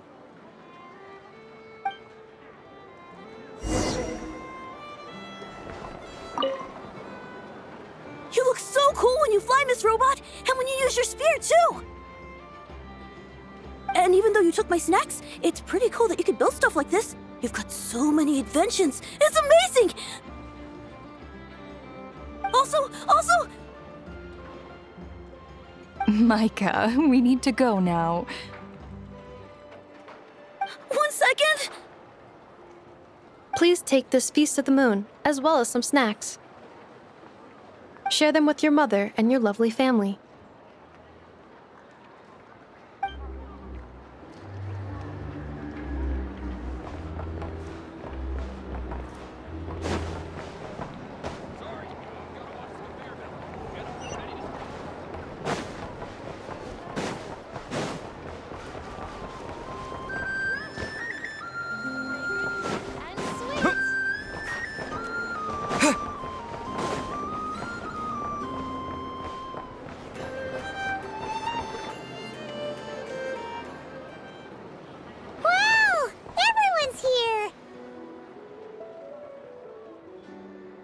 You seem well rested.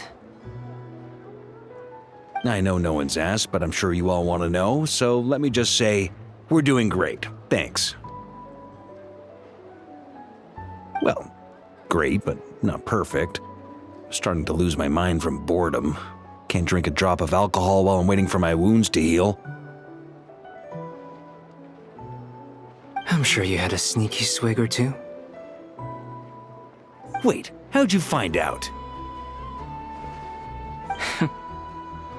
I'm sure you must be missing Mondstadt after all these years away, Grandmaster. Yeah, you could say that again. Every time I get news from Mondstadt, it makes me want to go back and see the place for myself. Honestly, once things are wrapped up here, I think it'll be time to head back home.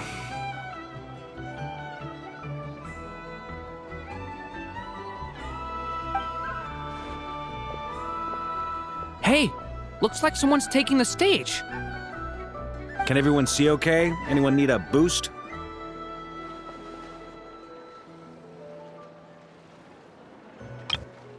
Can everyone see okay? Anyone need a boost? I'll just listen from the back. It's fine. You're taking this pretty seriously, huh, Durin? Well, it's not every day that I get the chance to see how people speak in official settings. Soak it up like a sponge. I'll make sure you get a chance to practice for yourself later down the line. Actually, I know just the thing. You can debrief the Knights of Favonius for me. Mr. Varka, are you forgetting that I'm not a Knight of Favonius? I can knight you. Any particular title you'd like?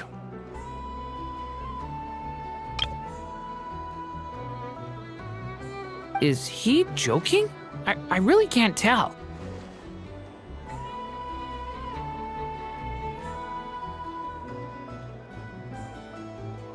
You'll have to figure this one out for yourself. It'll be a good learning experience.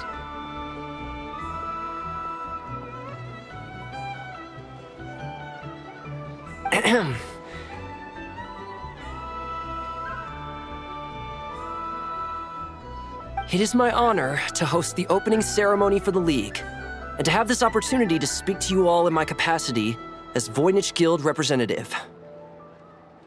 Could this person also have been pushed onto the big stage by the real big shots? Guess I'm not the only one then. We come here today, having weathered the trials and hardships of yesterday, and having learned from them the importance of unity and cooperation.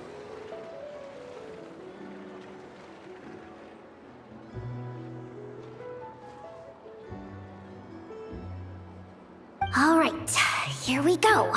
Uh-oh, looks like Aino's off in Dreamland already. Wait, Boss is looking kinda drowsy too. What's up with her? Come on, get this speech over with already.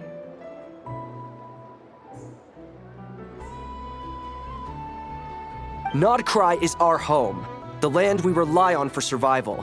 And as we chart a course for the future, may we persevere through the storms ahead as we sail towards a new era of prosperity, freedom, and hope.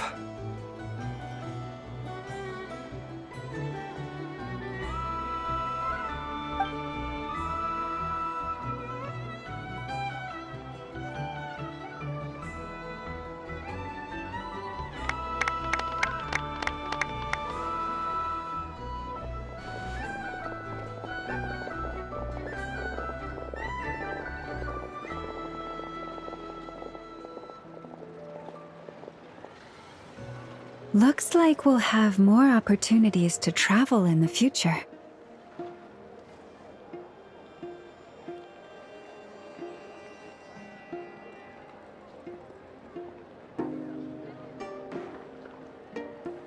I'm sure you'll cope, Lady Moonchanter, given how fleet of foot you are.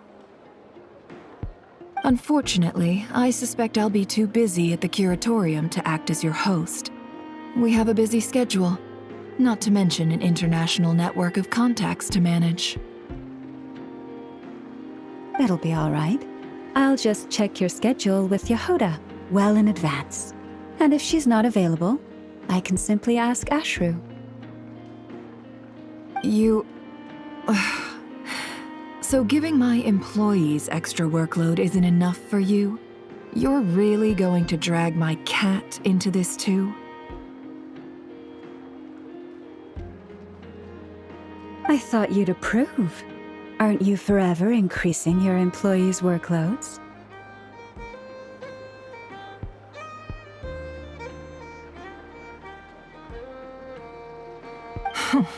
That's a bold statement. Are all the Frost Moon Scions feeling more audacious now that your moon goddess has returned? Columbina's return has brought joy to all who care about her. That includes both you and me.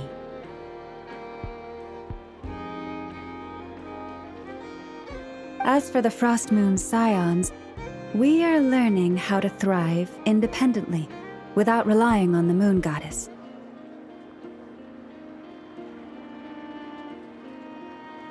It is up to us to make our home a more livable place. Joining the League is one of the steps we are trying towards that end. I like the word try. It's nice and non-committal. You can opt out at any time and still say you tried. You don't see a bright future for the Frost Moon Scions? Or did you mean the League? I'm just not as optimistic as you. The Frost Moon Scions should count themselves lucky that they have a leader as stubborn and enterprising as you. But Nodcry's a big place, with all kinds of people. Most of them don't enjoy answering to a leader, or even listening to reason. Well, that's where you and your methods come in.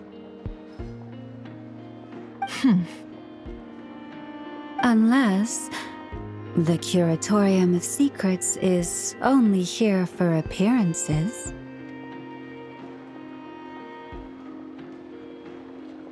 For now, yes. And that won't change until this venture becomes worth my while. What would make it worth your while?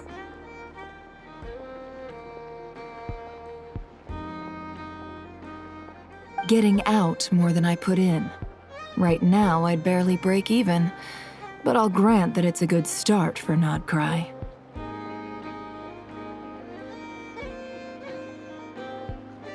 Then maybe it's worth a try.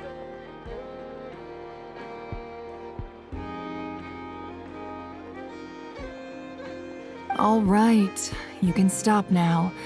Or do I have to join the Frost Moon Scions before you'll get off my back? You'd be very welcome to join us.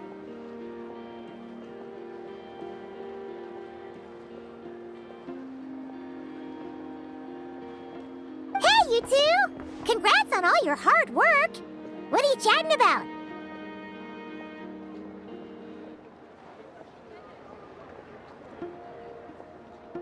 Nefer was trying to dissuade me from adding to her employees' workload. Also, she's considering joining the Frost Moon Scions. Sorry, what? Your conversations are always the most interesting. Would you two care to join me for some tea before heading to your next destination?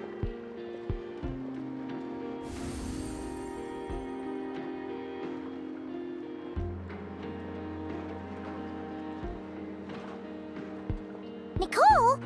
Wait, where are you? Aren't you gonna show up today? Sadly not. I'm otherwise occupied right now. I'm sorry, Paimon. I can hear how disappointed you are. If it's any consolation, let me say that how things appear on the surface is a far cry from what they are at their core. Perhaps you'll feel better if you focus on the fact you have a special line of communication with the great mage herself. Okay? Has something happened? No, or not yet, anyway. Well, that's not ominous at all. Not for the time being. Just think of this as a general check-in to make sure this communication system is still running smoothly. Besides, it's good to chat once in a while if we want to maintain our friendship. You could've just said so. Paimon got all worked up for nothing. Still, the best friendships are built through face-to-face interaction, you know? It's never gonna stop being weird having tea with you when you're not there and just talking to thin air. All right, fair point. I'll bear that in mind for next time. Yeah. Any update on that crisis at the world's borders? Alice just informed me that they had their work cut out for them. And now everyone's thoroughly exhausted. But they did finally get things back under control. Still, we can't let our guard down yet. The disruption caused by this disaster has made Teyvat easier to detect from the outside universe. She plans to wait for things to stabilize, then reschedule her Mondstadt vacation plans.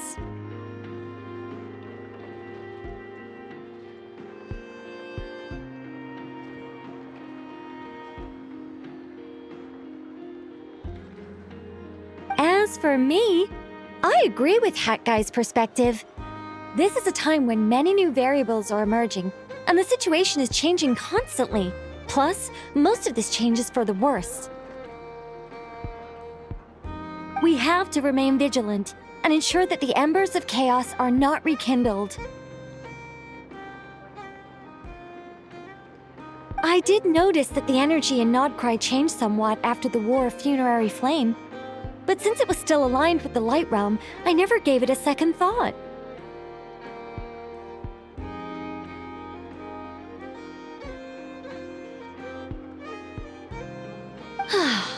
It looks like I'll have to examine the connections between phenomena I observe more closely in the future.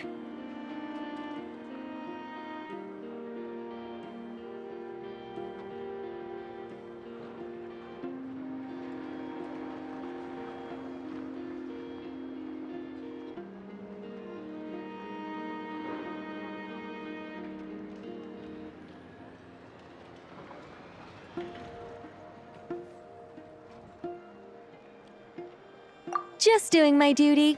It's more or less second nature by now. Of course! To give you the full picture, I'd have to start with the substance from which angels were formed.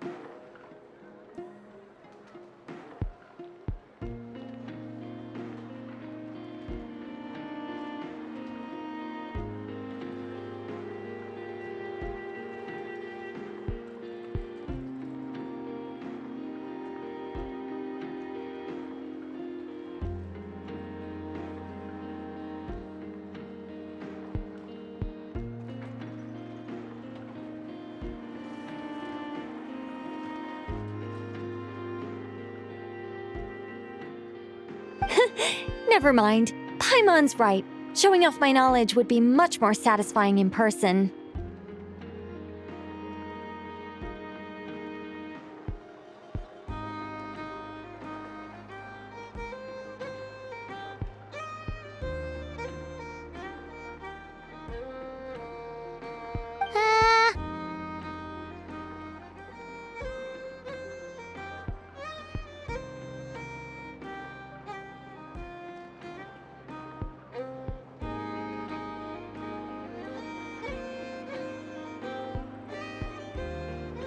By the way, you did receive the gifts from the Hexen Circle, yes? I'm not trying to claim credit or anything, but my pride demands that I at least mention it.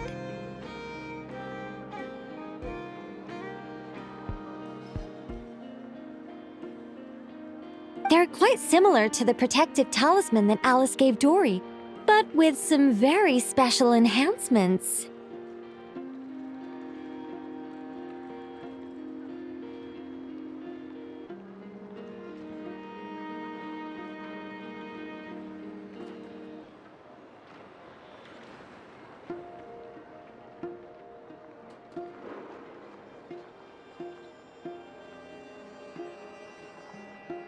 Oh! So that's what kept our friends safe when Dotori trapped them.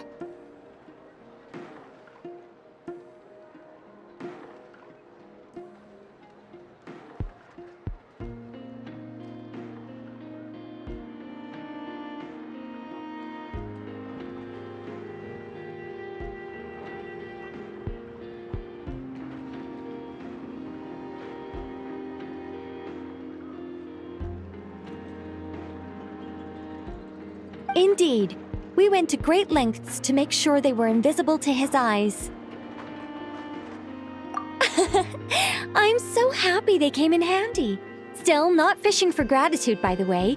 I just want you to be aware that sometimes your friends may be protecting you in ways you cannot perceive.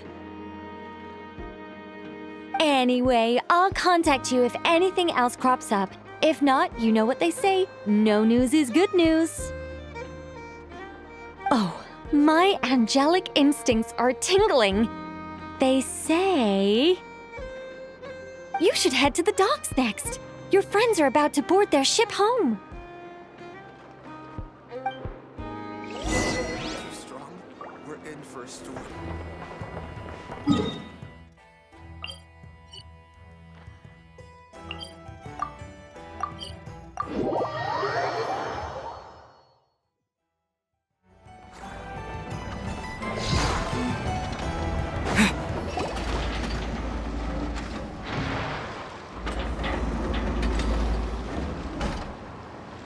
You're here. You're here too, Hat Guy! Are you heading back together? No. I'm bound for Sumeru, and she for Fontaine. We just happened to cross paths at the harbor.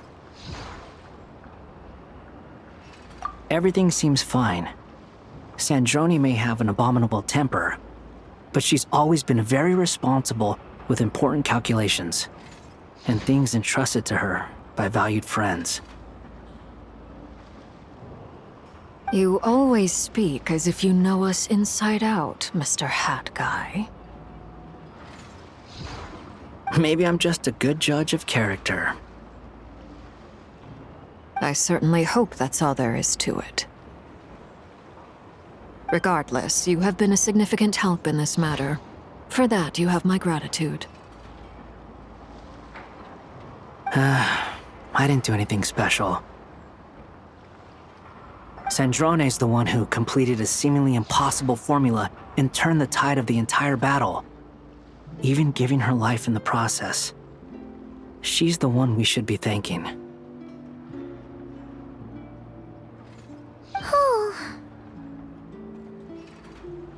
Even we were unaware that Sandrone had hidden the real formula inside Polonia's body. She managed to fool Dottore into thinking the formula was running in her system by installing an identical-looking decoy within her.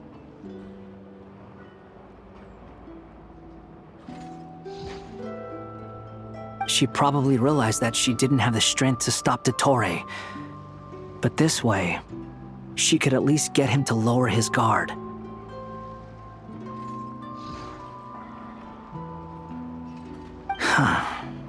She always worked like that. Always had a backup plan.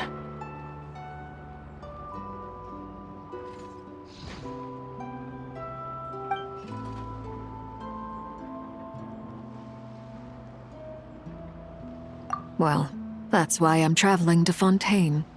She made a request of me long ago, and the time has come to fulfill it. Think of it as her will.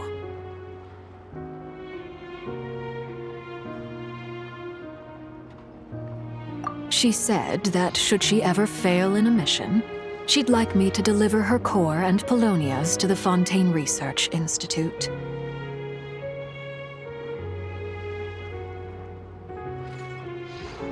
She also mentioned that she had made arrangements for people there to set her affairs in order.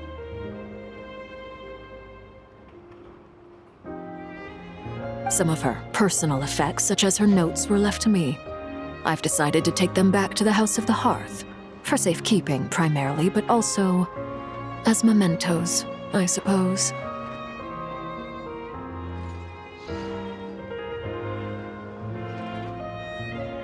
However, there is one book among them that I'd like to leave in your care.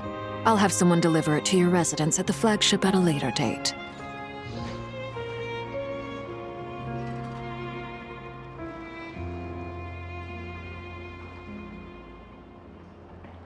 No, I was specifically warned not to tell her.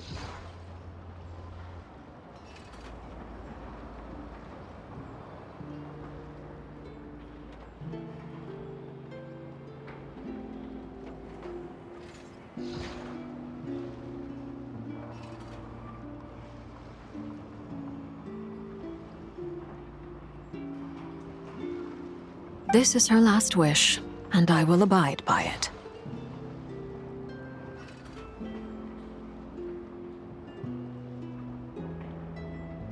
I can only hope so, but none of us here can know for certain.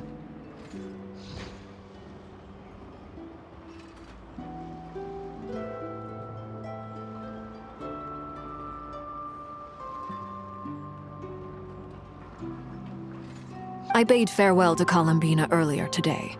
As promised, she turned the iridescent moon's marrow over to me.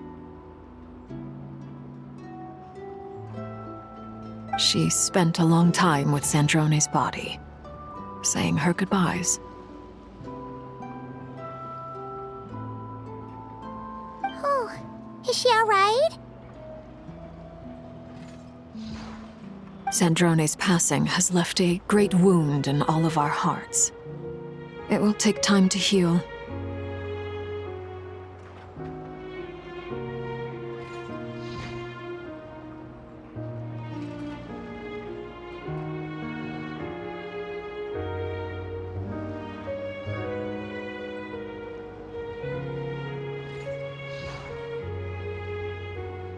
But Columbina surprised me.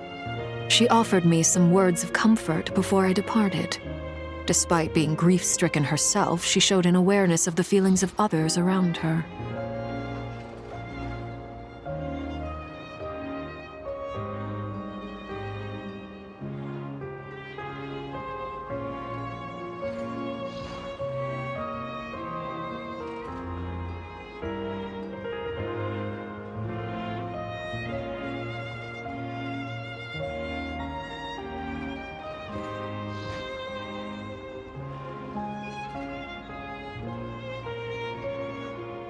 She never used to act like this. Clearly, she has grown. And I suspect that we have you to thank for much of the change we are seeing in her.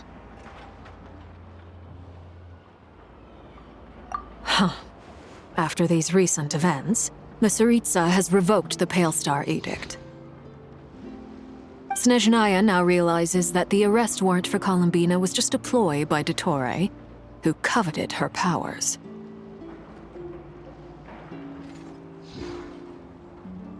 I shall return to Nodcry to see her as soon as I find the time. I hope that from now on, she too will explore more of the world. Columbina Hyposelenia's journey is only beginning. My ship is here. Traveler, Paimon, we shall meet again. You too, Hat Guy.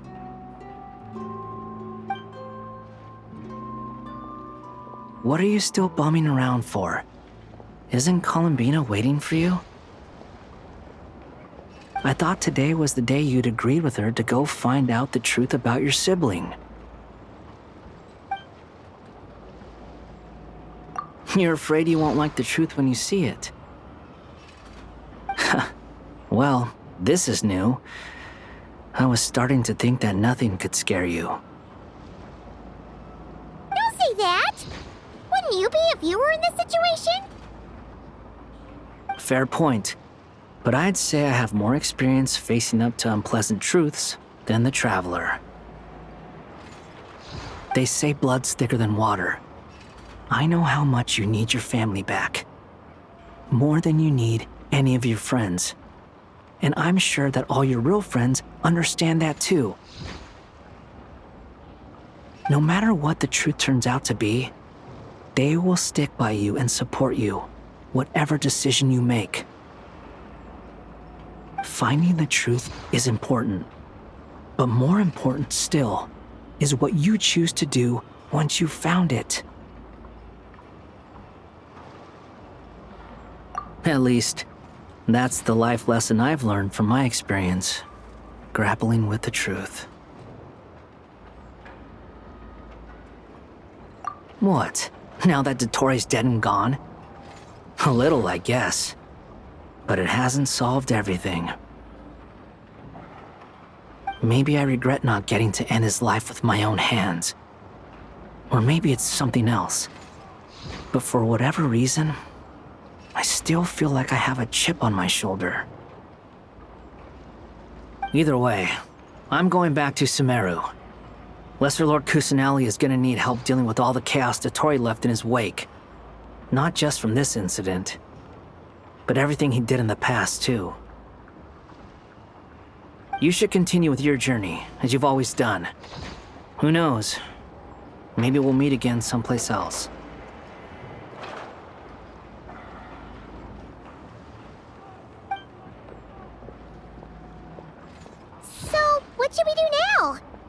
If you want to explore a bit more to steady those nerves, Paimon's game.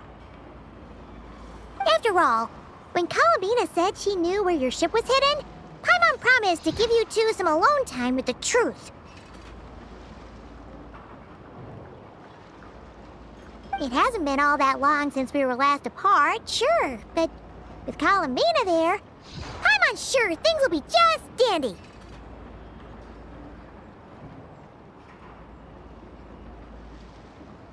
Ain't no biggie. Paimon might be all about that food and fun, but she knows how to do right by people. Paimon's sure you'd prefer to digest the news about your sister in peace. But, no matter what you see, just know you can share it with Paimon. Of course, as long as it's not super private. If you can't make sense of something, let's give it some thought together. And even if we both can't figure it out, Paimon can at least treat you to a nice meal.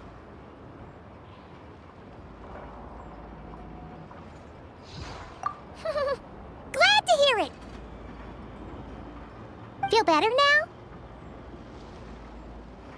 Alrighty. Next up, time to meet with Columbina.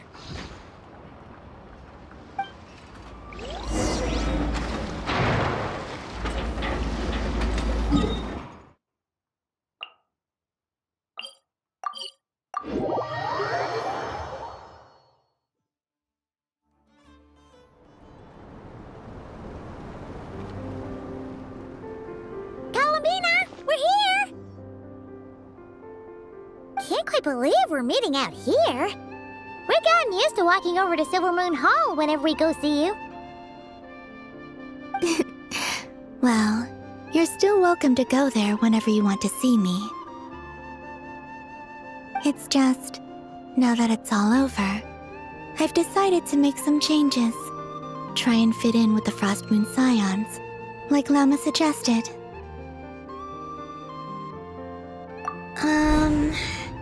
The older generation are still timid around me. They don't dare get too close, and they bow their heads when I walk by. But things are much better with the children. I see more curiosity in their eyes.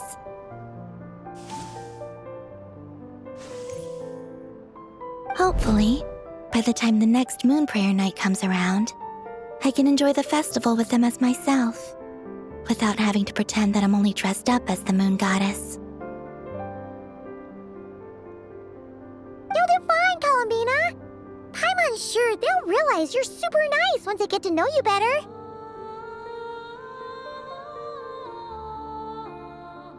You really think so? When we first met, you thought I was a little up in the clouds.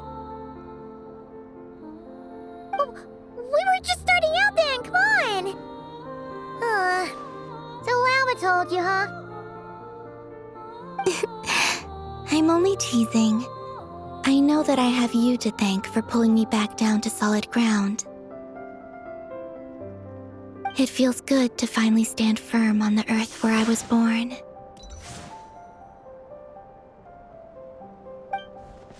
Oh, that's great!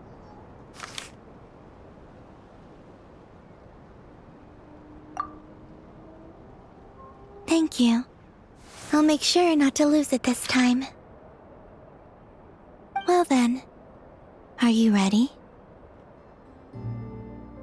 Lumine, what happened to our spaceship back then? Why did you leave? It's time to learn the truth at last. Ready as I'll ever be. Good. Then let me open the way for you.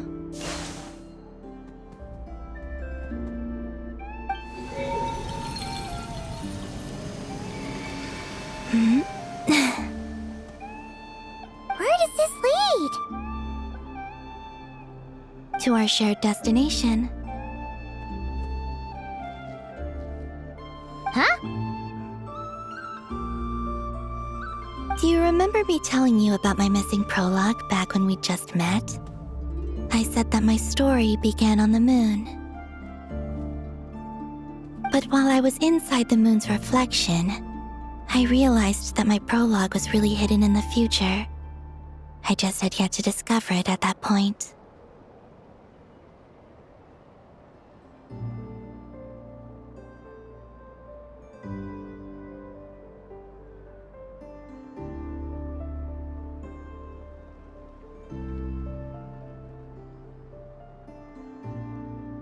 The story of the time before I was born was in fact the story of my distant future. It's truly fascinating.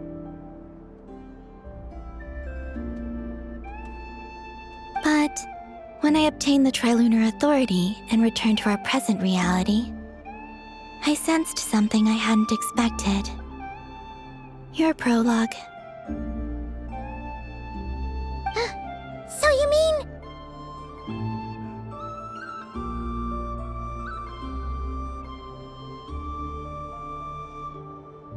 Yes, your spaceship. All this time, it has been hidden on the Frost Moon, which lay beyond the sky.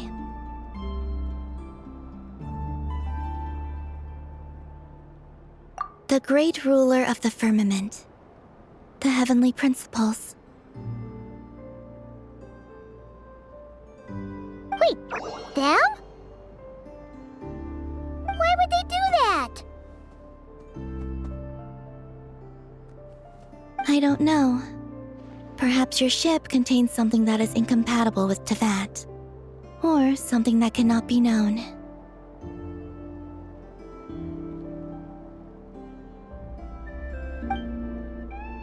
Oh, did I pick a bad time to say this? I know it must have been hard to work up the courage to do this.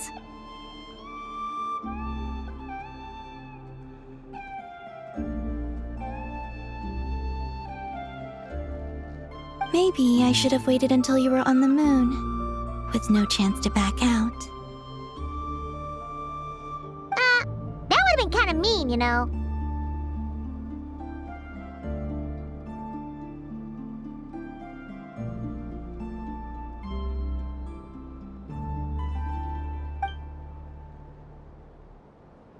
Take me there. Oh? Whatever is hiding in that ship, it belongs to me and Lumine. Those memories belong to us.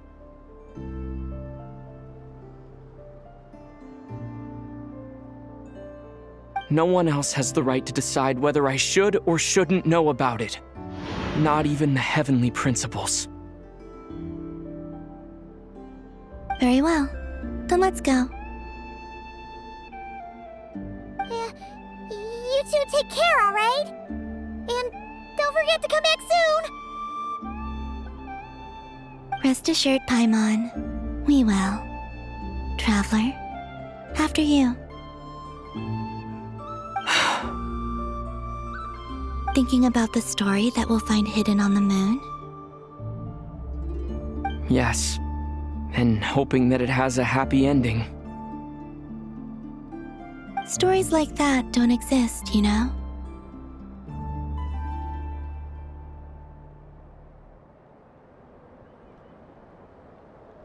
You don't believe in happy endings? I don't believe in endings.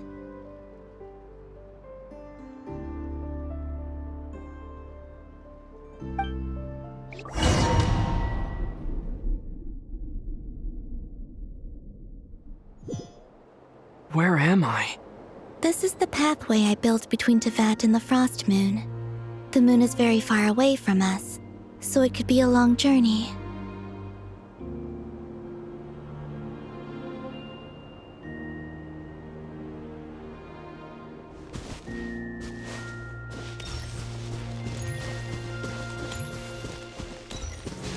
After I obtained the Trilunar Authority, I unwittingly saw past events from many of my friends' lives. One was Lauma. She was so young when they chose her to be the Moon Chanter. From then on, the Frost Moon Scions looked to her to bring messages from their goddess. But, for better or worse, I had left Hisi Island before she was ever born. it was not until much, much later that she met me. I think it's for the best. Because of the way things turned out, you had the opportunity to become friends. You're right. In that sense, I think we were both very lucky.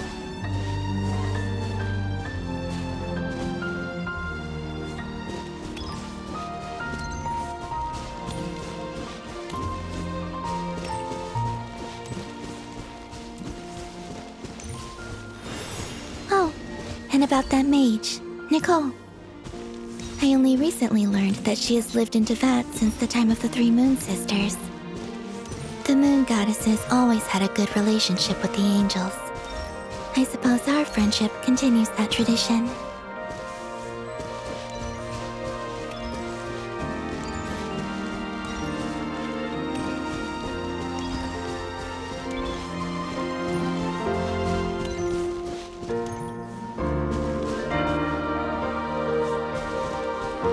And then there's Sandrone.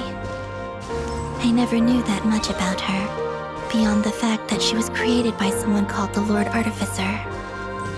She, too, suffered for a long time before joining the Fatui.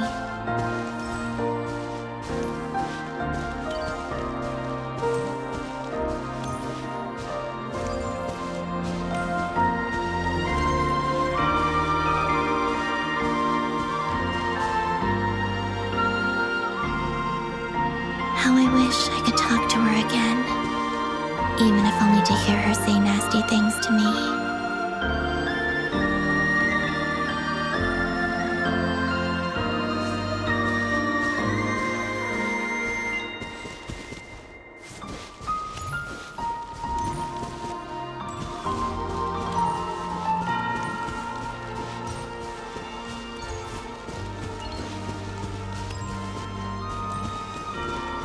Also, I saw your sibling's story.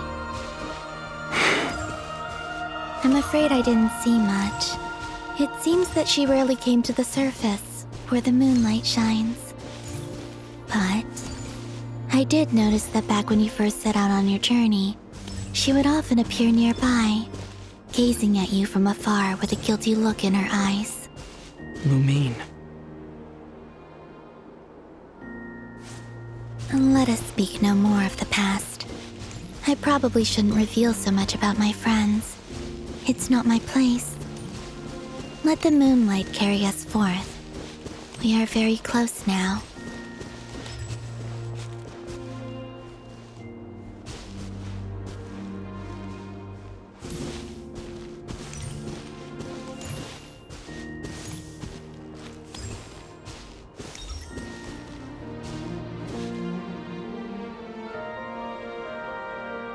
After this, I'd like to bring some kuhenki to the moon as well. If they're willing, of course. What about your other friends?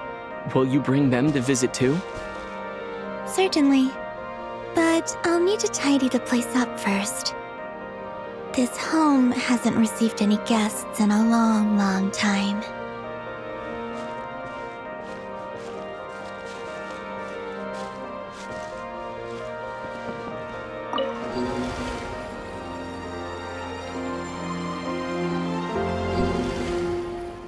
I remember writing something similar with you on Moon Prayer Night.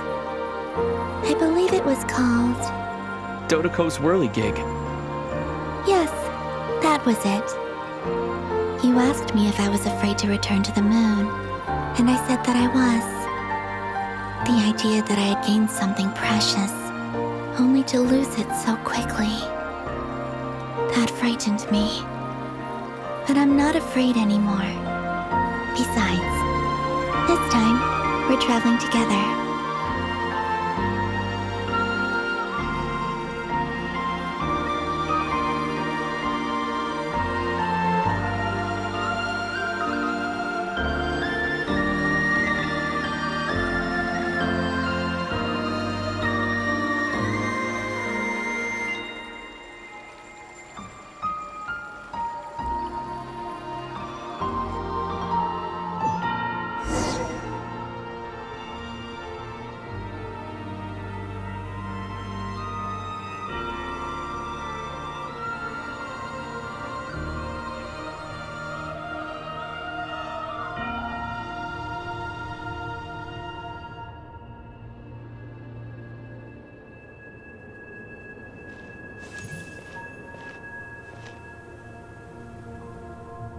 We're here.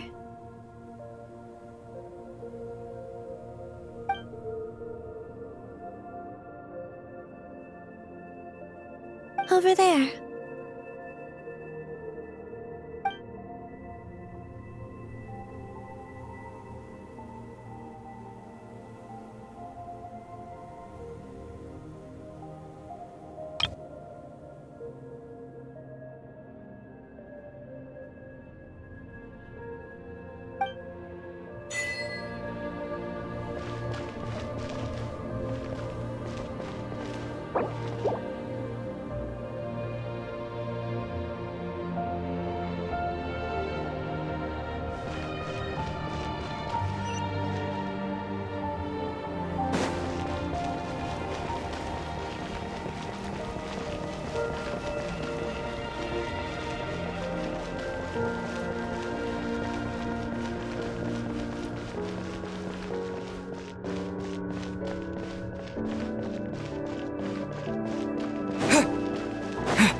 Our spaceship.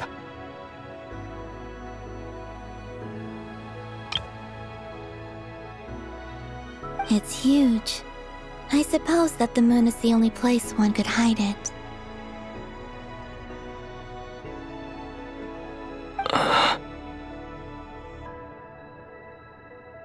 It'll be all right. Huh? The way you feel in this moment, I went through it too, on Moon Prayer Night. The door was right in front of me, but I struggled to find the courage to step through.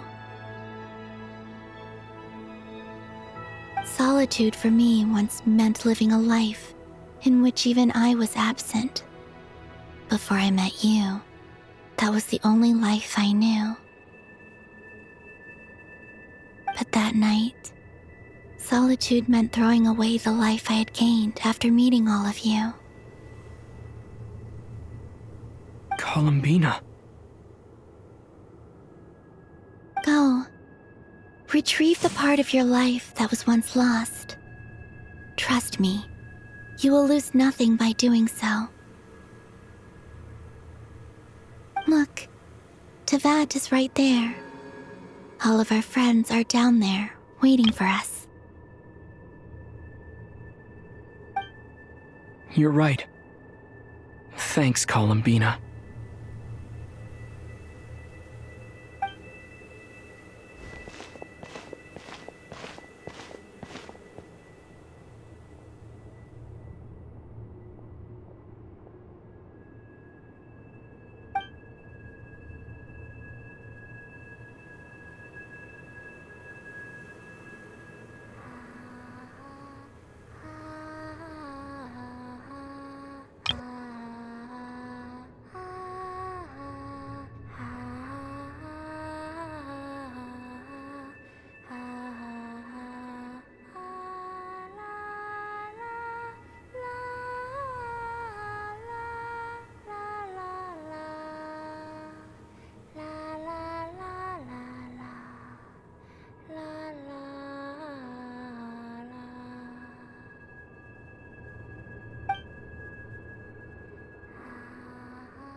Finished? Yeah. Why did you take your eye mask off? Well, Since my return, I've decided to take more opportunities to see the world with my own eyes. Besides, I've always wondered how Tevat looks from the moon.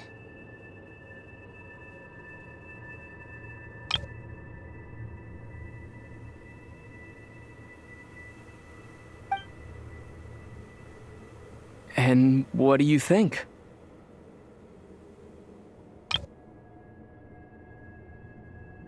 It's beautiful. I could spend a whole day here just gazing at it.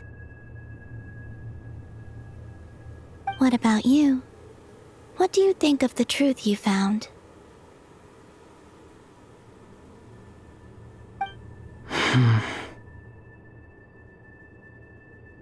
I haven't looked at another person's expression in a long time, but I think yours is saying it was neither good nor bad.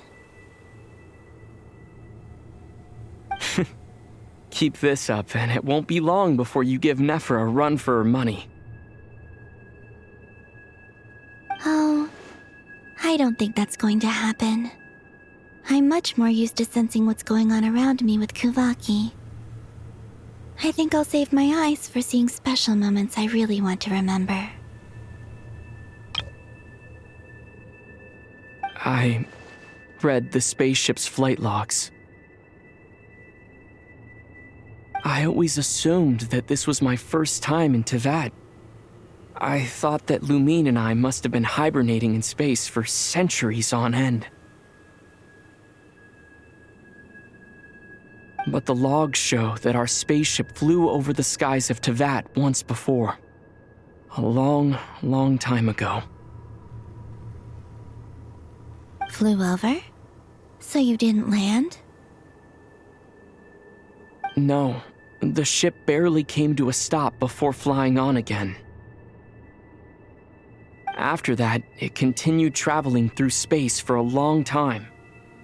Some of the data is corrupted, but I suspect that it kept flying for thousands of years. It was only after that that the ship made a forced landing in Nodcry.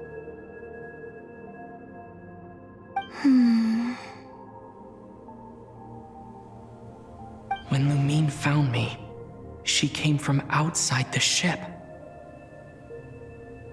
Could this mean that she left the ship long before I did? Maybe even during our first pass over Tevat. Are you alright? Yes, I can feel that the truth is coming together, one small piece at a time.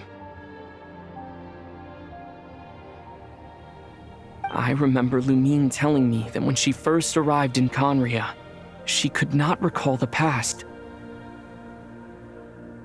So this might be something that even she doesn't know. Here, I made some space for you. Your mind must be racing, and this seems like the perfect place to relax and clear your head.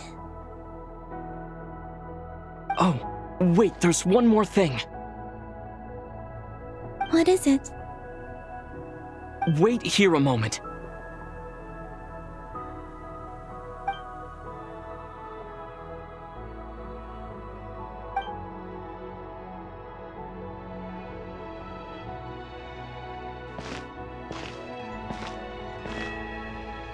Hey, Columbina.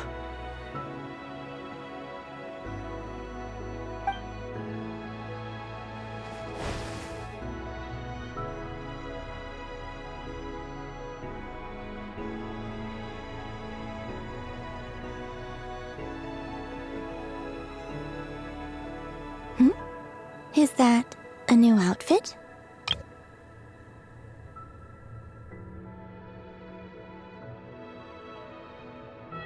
An old one, technically. It's been in a cabinet inside the ship this whole time.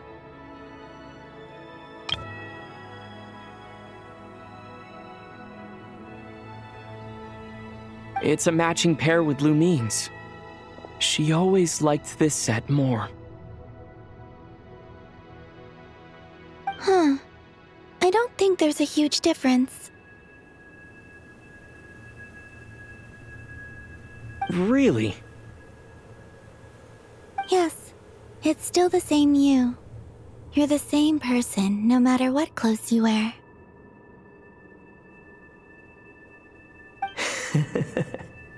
Only Columbina would make an observation like that.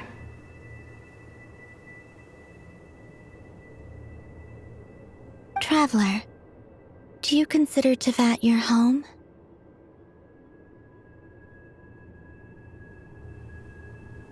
Home is wherever Lumine is. But then after all the time I've spent here, and everything I've been through... Yes, I'd say it's my home. Yes, I'd say it's my home. Would you change your answer if Tevat changed appearance? I mean, if the truth about Tevat turned out to be different than what you thought.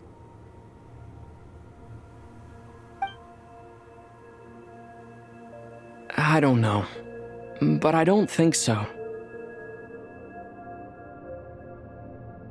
The truth is not what matters most to me about Tevat.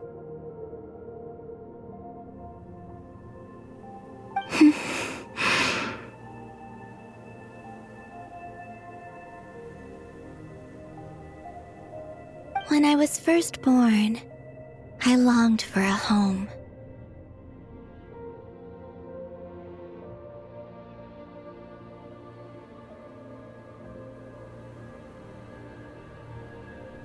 And when you get something before you're mature enough to understand the world, you just take it at face value. I thought that a home was a transaction. You give me what I want, and I'll do the same for you.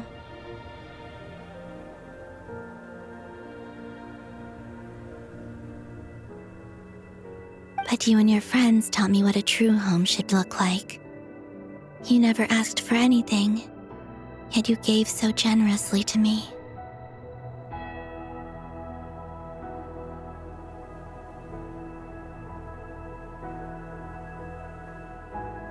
That's because your friendship matters to us.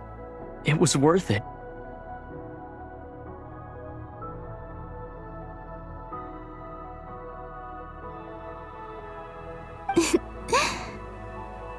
In the past, I thought that my birth in Nodcry must have been a mistake.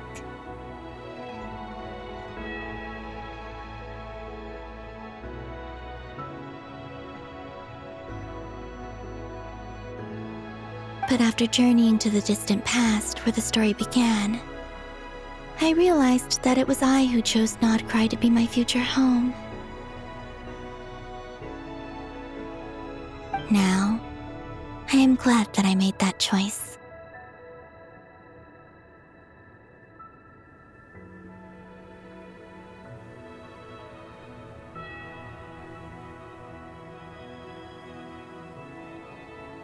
I'm sure your friends are just as glad.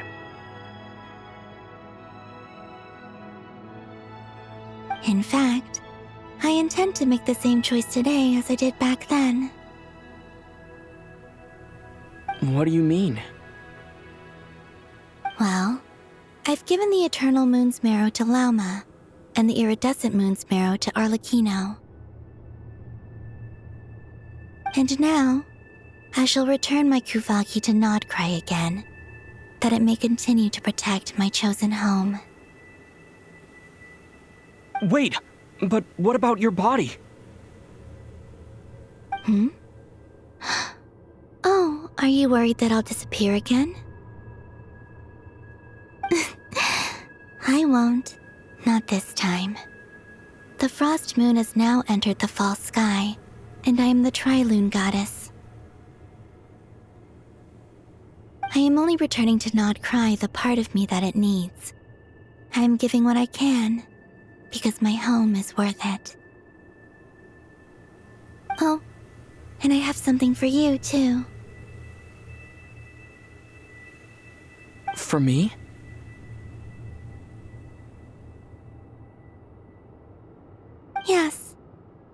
Come closer.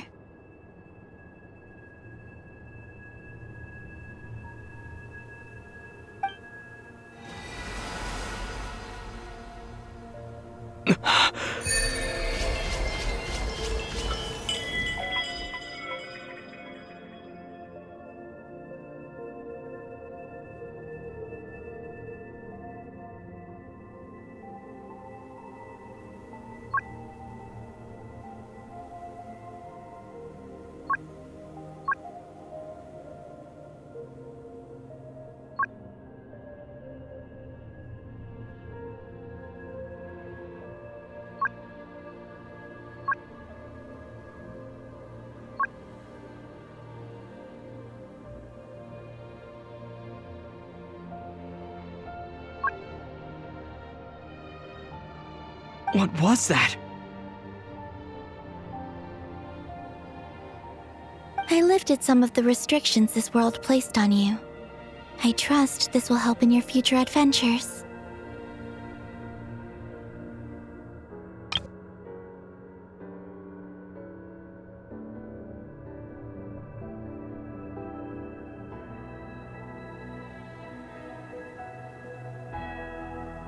My power. It feels like it's grown. I can use the elements more freely now.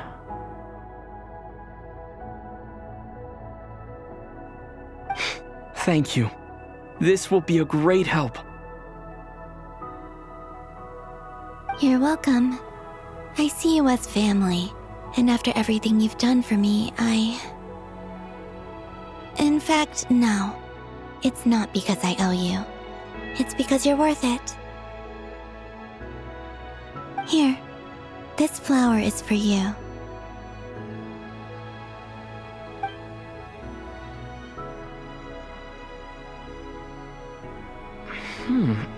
Isn't this a moon prayer blossom? Yes. Don't worry. You will never see these flowers lose their color again. I'm finally discovering the joy of giving. How I wish I'd learned this sooner. Hey, better late than never.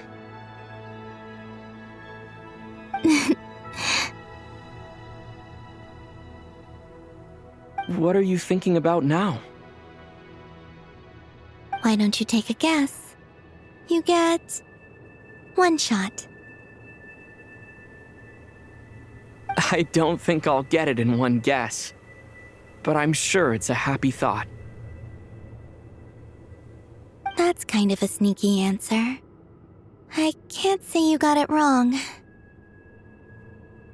Down into that, the moon seems so far away. I felt it might always lie beyond my reach. But on the moon, everything feels so close by.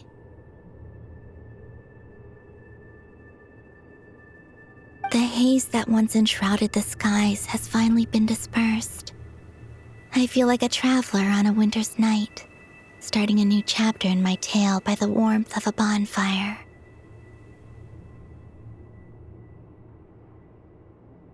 I don't have a lot of luggage, but I do have a lot of hope for the future.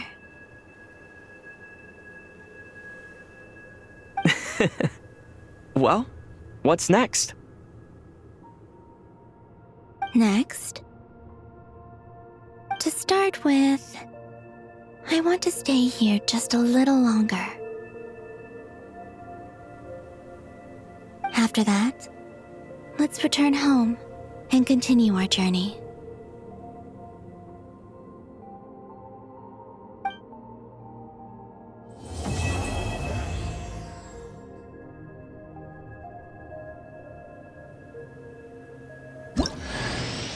These clothes bring back so many memories.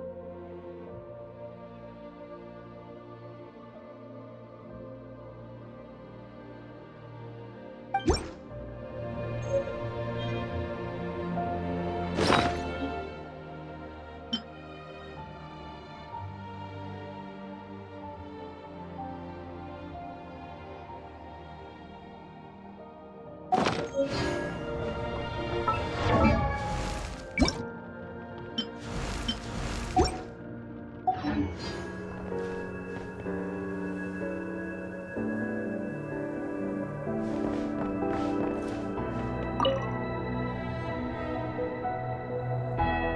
journey goes on, for you and for me. Like I said, this is not the end. I don't believe there has to be an ending. Oh, is that your next destination? Most people would probably tell you to pack some warm clothes. But I experience things differently than most people, so I can't know how cold it is. In fact, it is home to quite a wondrous heat source. I think they call it Kreshnik's torch. Every city in Snezhnaya is built around one of those.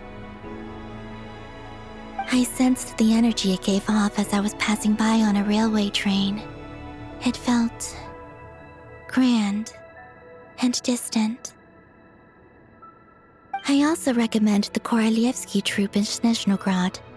They give performances quite regularly, and entry was free for harbingers. I liked them a lot.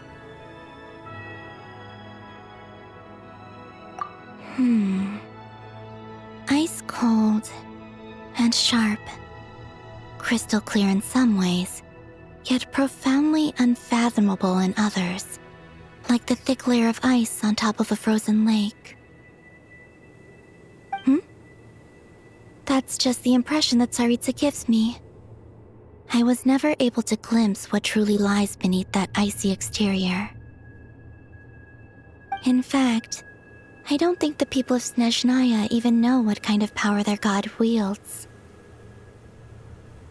Maybe that's because the Tsaritsa herself has never acknowledged, nor accepted that power. There's Regrator, the Rooster, and the Jester. Between them, they control a lot of what happens in Snezhnaya, but I can never wrap my head around how exactly power is split between them. I just know they are each responsible for many specific domains. I noticed that the Rooster and Regrator often appear to get along on the surface, while working against each other in secret. And theirs is not a friendly rivalry.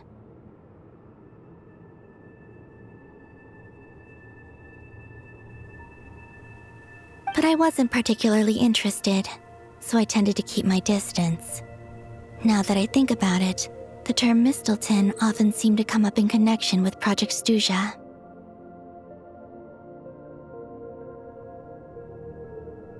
Once things settle down in Nodcry, I'd like to explore the world beyond Snezhnaya. You've told me so many stories about the other places you've been to, and all the friends you've made there. I'm curious to visit those nations and see them for myself. It would also help me learn more about the journey that has made you into the person you are today. Okay. As you continue on your journey, don't forget to gaze up at the moon once in a while. It is, after all, no longer an illusion. It shall cast down its true moonlight, connecting us in truth.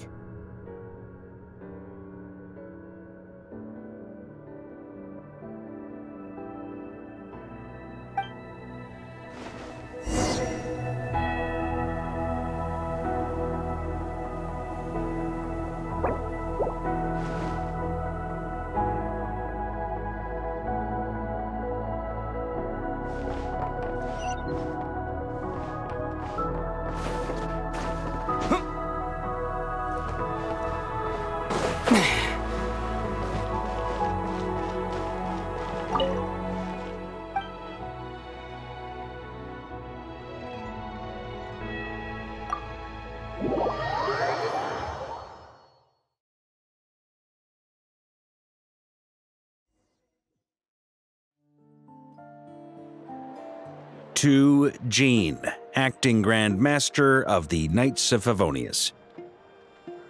Ugh, this preamble is such a pain to write. It's probably high time we got rid of this acting business. I trust that Dern has updated you all on recent events. Hope we didn't worry you too much. The good news is, we managed to come together and put a stop to the Doctor's evil schemes. With that, I think it's safe to say that Notcry is finally out of the woods. As for the Fatui, not counting the Damselette, aka the Moon Goddess, who has left their organization, we found ourselves allied in this instance with both the Knave and Marionette. May she rest in peace. As ever, we find ourselves better off for making friends rather than enemies. But until we can ascertain the Tsaritsa's true intentions, the future remains uncertain. In a short while...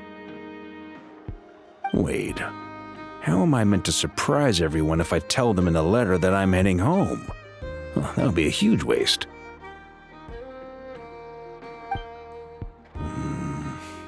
Okay, got it. I will begin sending the expeditionary team back home in waves. I'm sure they'll be able to answer any questions you still have. I hope they won't gloss over the details of my many heroic deeds, but if they do, I'm sure it'll be because they're just too exhausted from the long journey. I think of Mondstadt daily. Please give everyone my best regards. P.S. The honorary knight went above and beyond this time. Are there any other honors we can give him? I'll leave it with you.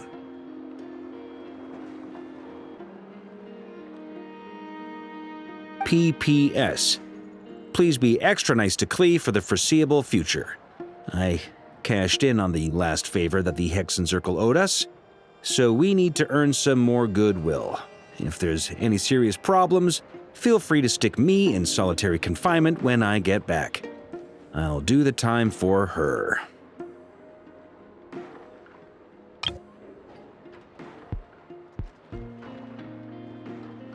Whew. And that, as they say, is all she wrote. End of an era. And with the moon shining down brighter than ever, I think everyone is going to sleep well tonight.